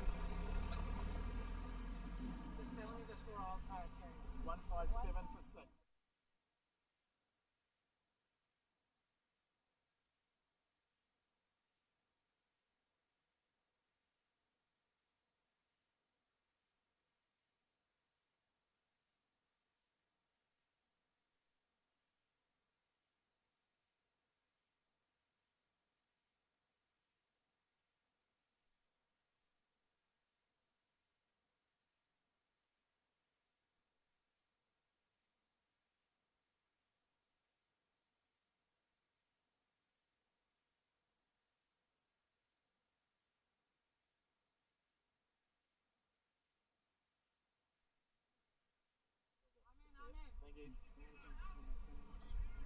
What, 150?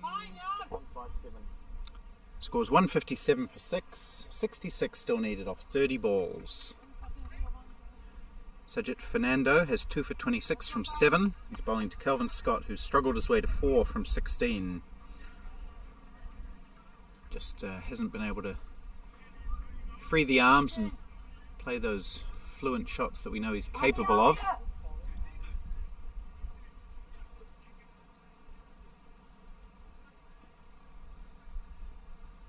But all credit to the American bowlers who have bowled really, really tightly.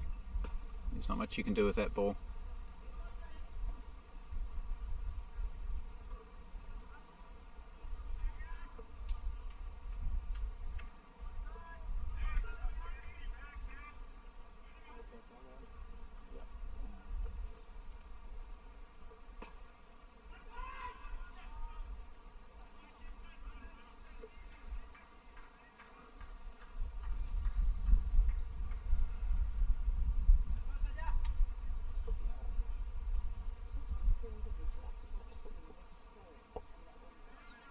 Run it up. Come on, run it. Again, Parakananta does the fielding, and they pick up a leg bye off the pad of Bert Horner. So there's still some excitement out on the field, but from here it does look pretty much like one-way traffic. There's just no momentum in the New Zealand innings at the moment. It's a nice crisp shot by Kelvin Scott. We might pick up a boundary finally. That's the first boundary in a long, long time. Cut away nicely by Kelvin Scott. But it's too little, too late for New Zealand.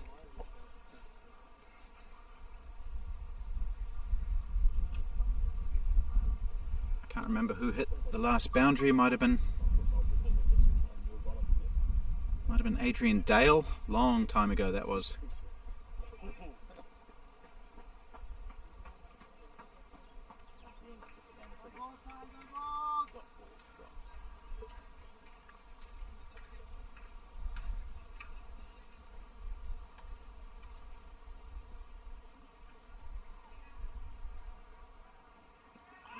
Shout for LBW, umpire thinks about it. The bowler really wanted that one. Busted a lung screaming for that LBW. Not out, but not a big deal. Only 6 runs coming from that over when New Zealand need 15 and over.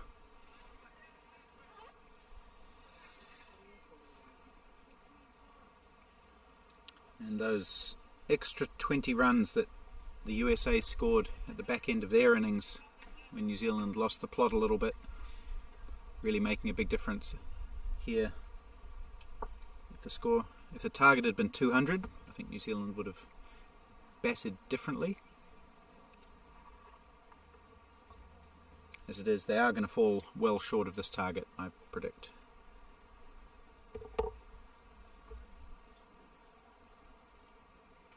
Meanwhile, Australia progressing well against West Indies. They're 141 for 3, chasing 200.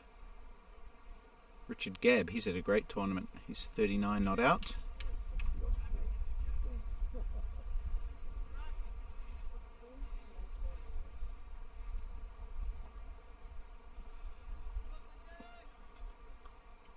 And England still in with a chance of beating South Africa. That would be a turn up for the books.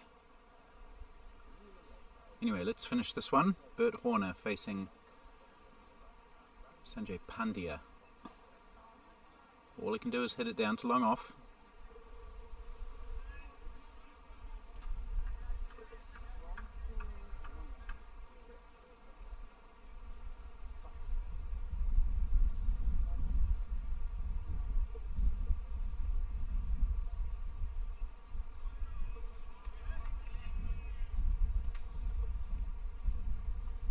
So Kelvin Scott and Bert Horner have both really struggled, and Mason Robinson and Adil Samani. Just the second half of the New Zealand innings has had no momentum at all. It's been really difficult. Timing has been a real struggle. I mean, one bowl at the start. 2 runs, Scott.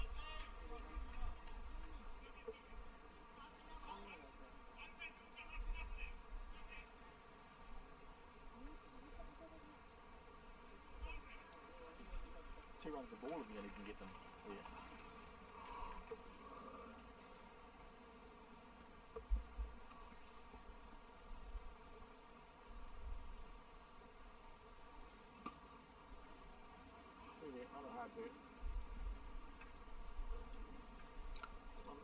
One thing that New Zealand will need to keep in mind is net run rate. They do have a good one, so every run does count. If it comes down to a net run rate countback, New Zealand's run rate of 1.38 before this match was by far the best of any of the teams, so if they can keep a reasonable, or keep the margin reasonable, that will help them.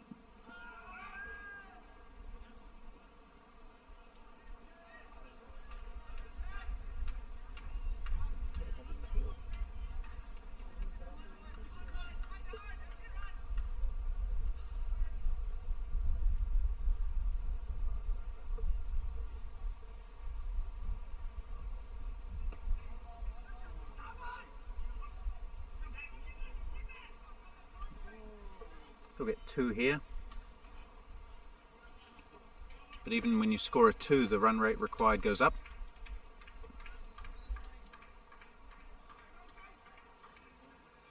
And we're down to 3 overs, 54 runs required for New Zealand to win. But run rate is important, as I mentioned. New Zealand have a very good one.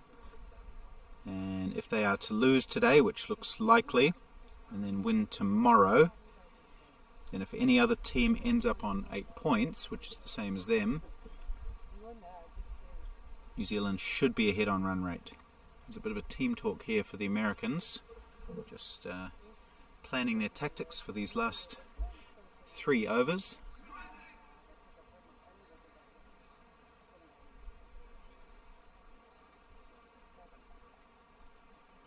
We've got a great structure over in the United States. The Americans, they're really well organised. They've got a lot of volunteers who have put in a huge amount of work.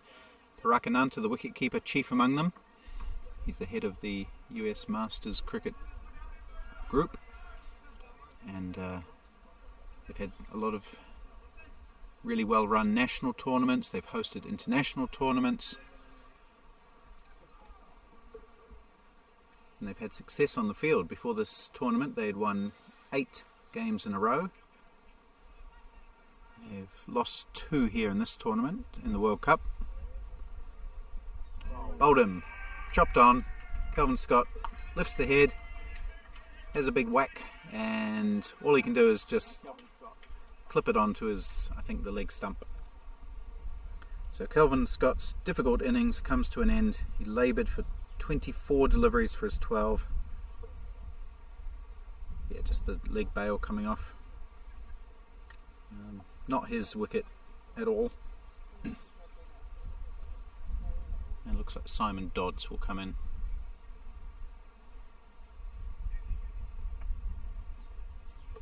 I'll just tell you what's happening in the England-South Africa game. Needing 202 England. They're 1, 2, 3 for 4. So they need 79 off 15 overs with 6 wickets in hand. Who's in there? Jonathan Wileman, he's a good player.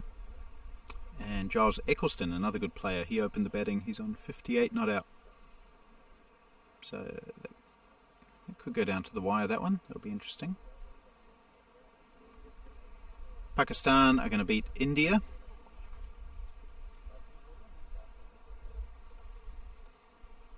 Zimbabwe have beaten Canada. So Canada dead last on the table. Zimbabwe, they're now up to 8 points. Their run rate would improve today. Yeah, they had a negative 0.94 run rate before today's match. That would have improved.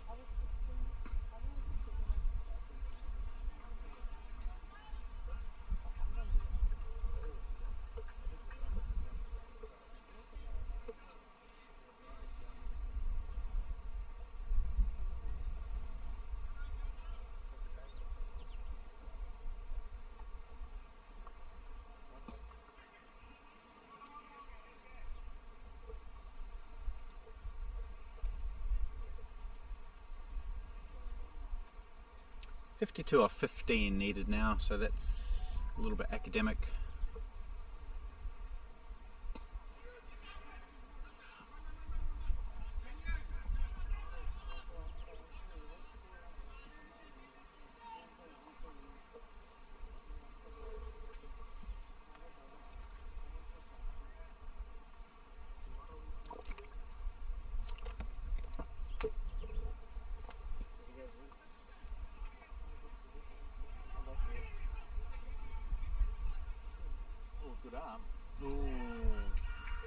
Excellent fielding, but also excellent running, and they come back for the second run.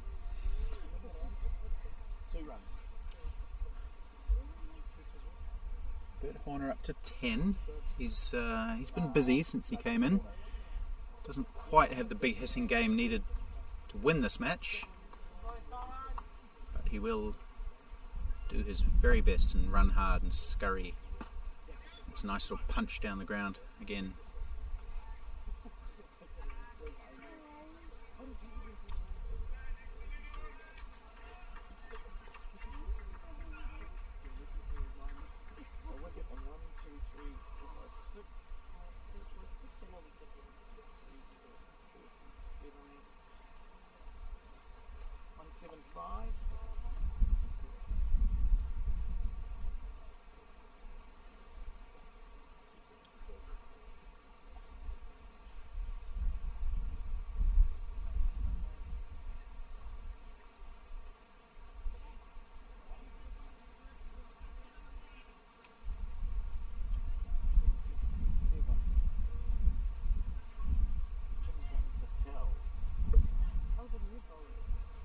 The other one's finished.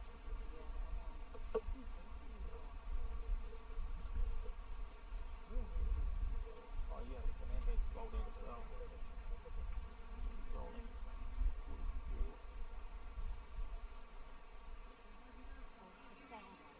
So 48, you've got to go 24s. 4s? 4 after every ball. Win on it or get us home. Easy.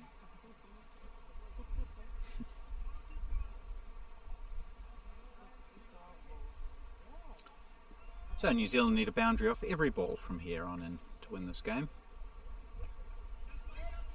They will get 1 run on this occasion.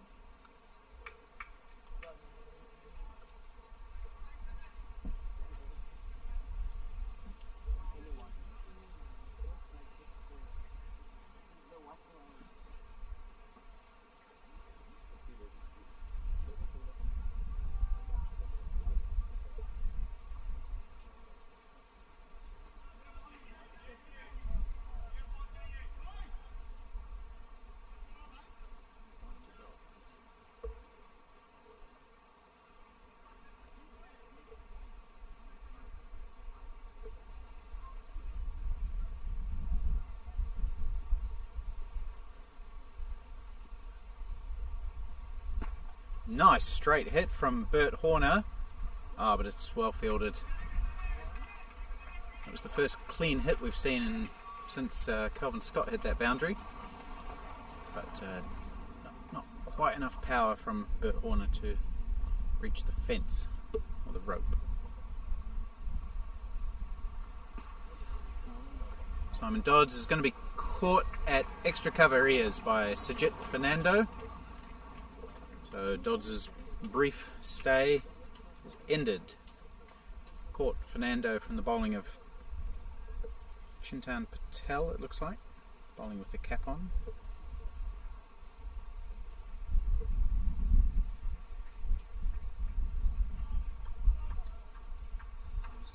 So another wicket falls for New Zealand.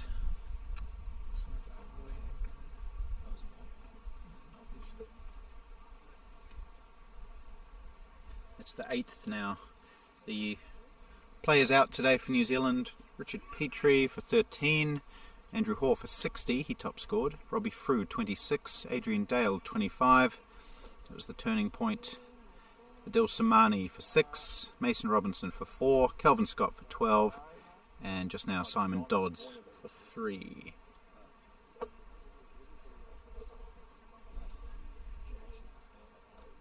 John Vojnovic has come to the wicket to join Bert Horner, who's fighting hard on 13.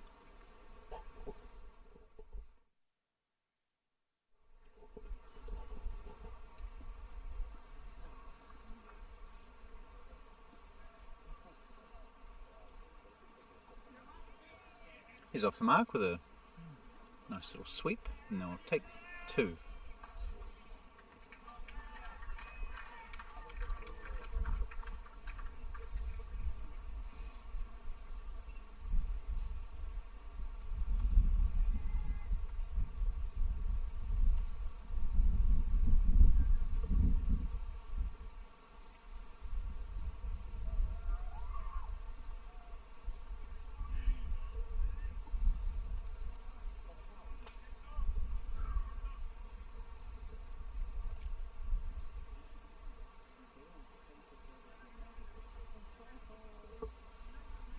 So we're down to the last. It's out of the reach of New Zealand by some distance.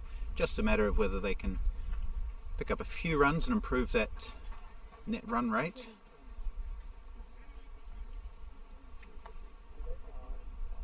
Australia are looking good against West Indies. They need 44 from 10 overs. That's about 4 and over. 7 wickets in hand for them.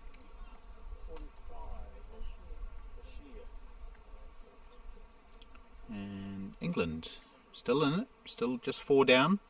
They need 65 from 77 with 6 wickets in hand. Giles Eccleston 70 not out.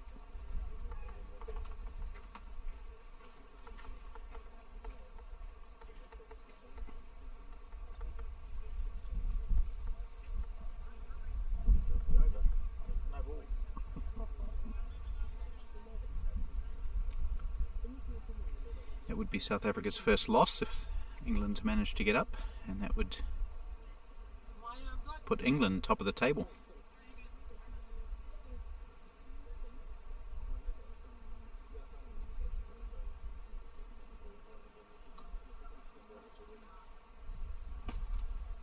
Strong hit from John Vojnovic. It's gone for 4. What a lovely hit that was. And Bert Horner, Bert Horner whacking it over wide long on for 4 runs. Well played.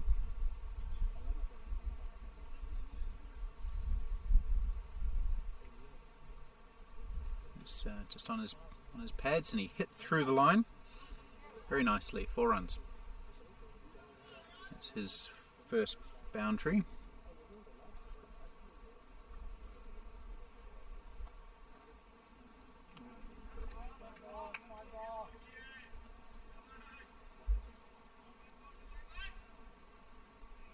This is Hamuyan Bashir back into the attack, the opening bowler.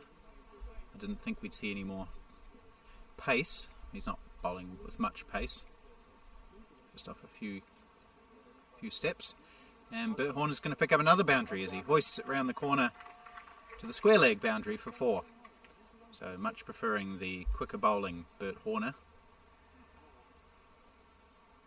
Scores 4 more, his second 4.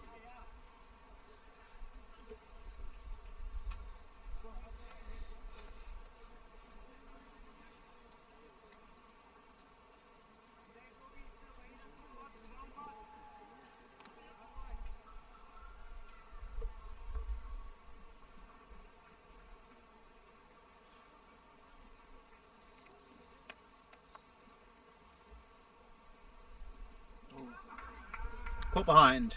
Little tickle through to Parakananta. And Bert Horner's defiant innings comes to an end, out for 21.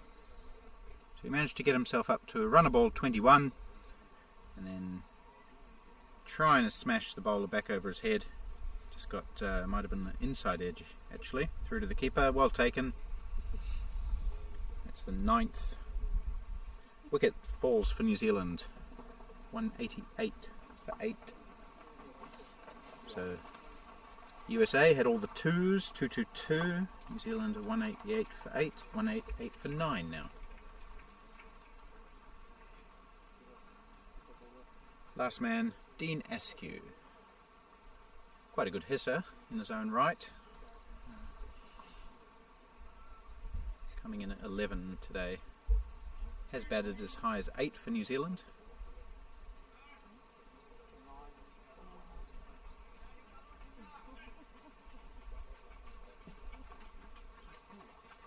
So 2 balls left in this match.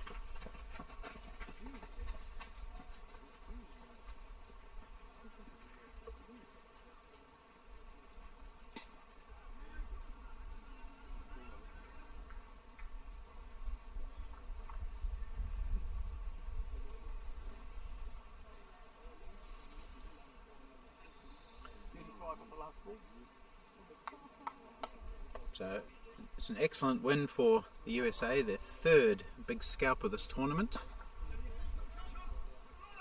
The match is over. USA win by 32 runs. Excellent win for them. They go up to 6 points on the table. New Zealand still have 6 points. Both teams have a match remaining tomorrow to try and get up to 8 points. Sorry, not tomorrow, the day after tomorrow, Wednesday. We'll see how that goes. But for now, a conclusive victory for the United States, who played very well today, playing to the conditions, and they win by 32 runs. So from all of us here at the Pitch Vision team, I'm Jim Morrison saying goodbye for now.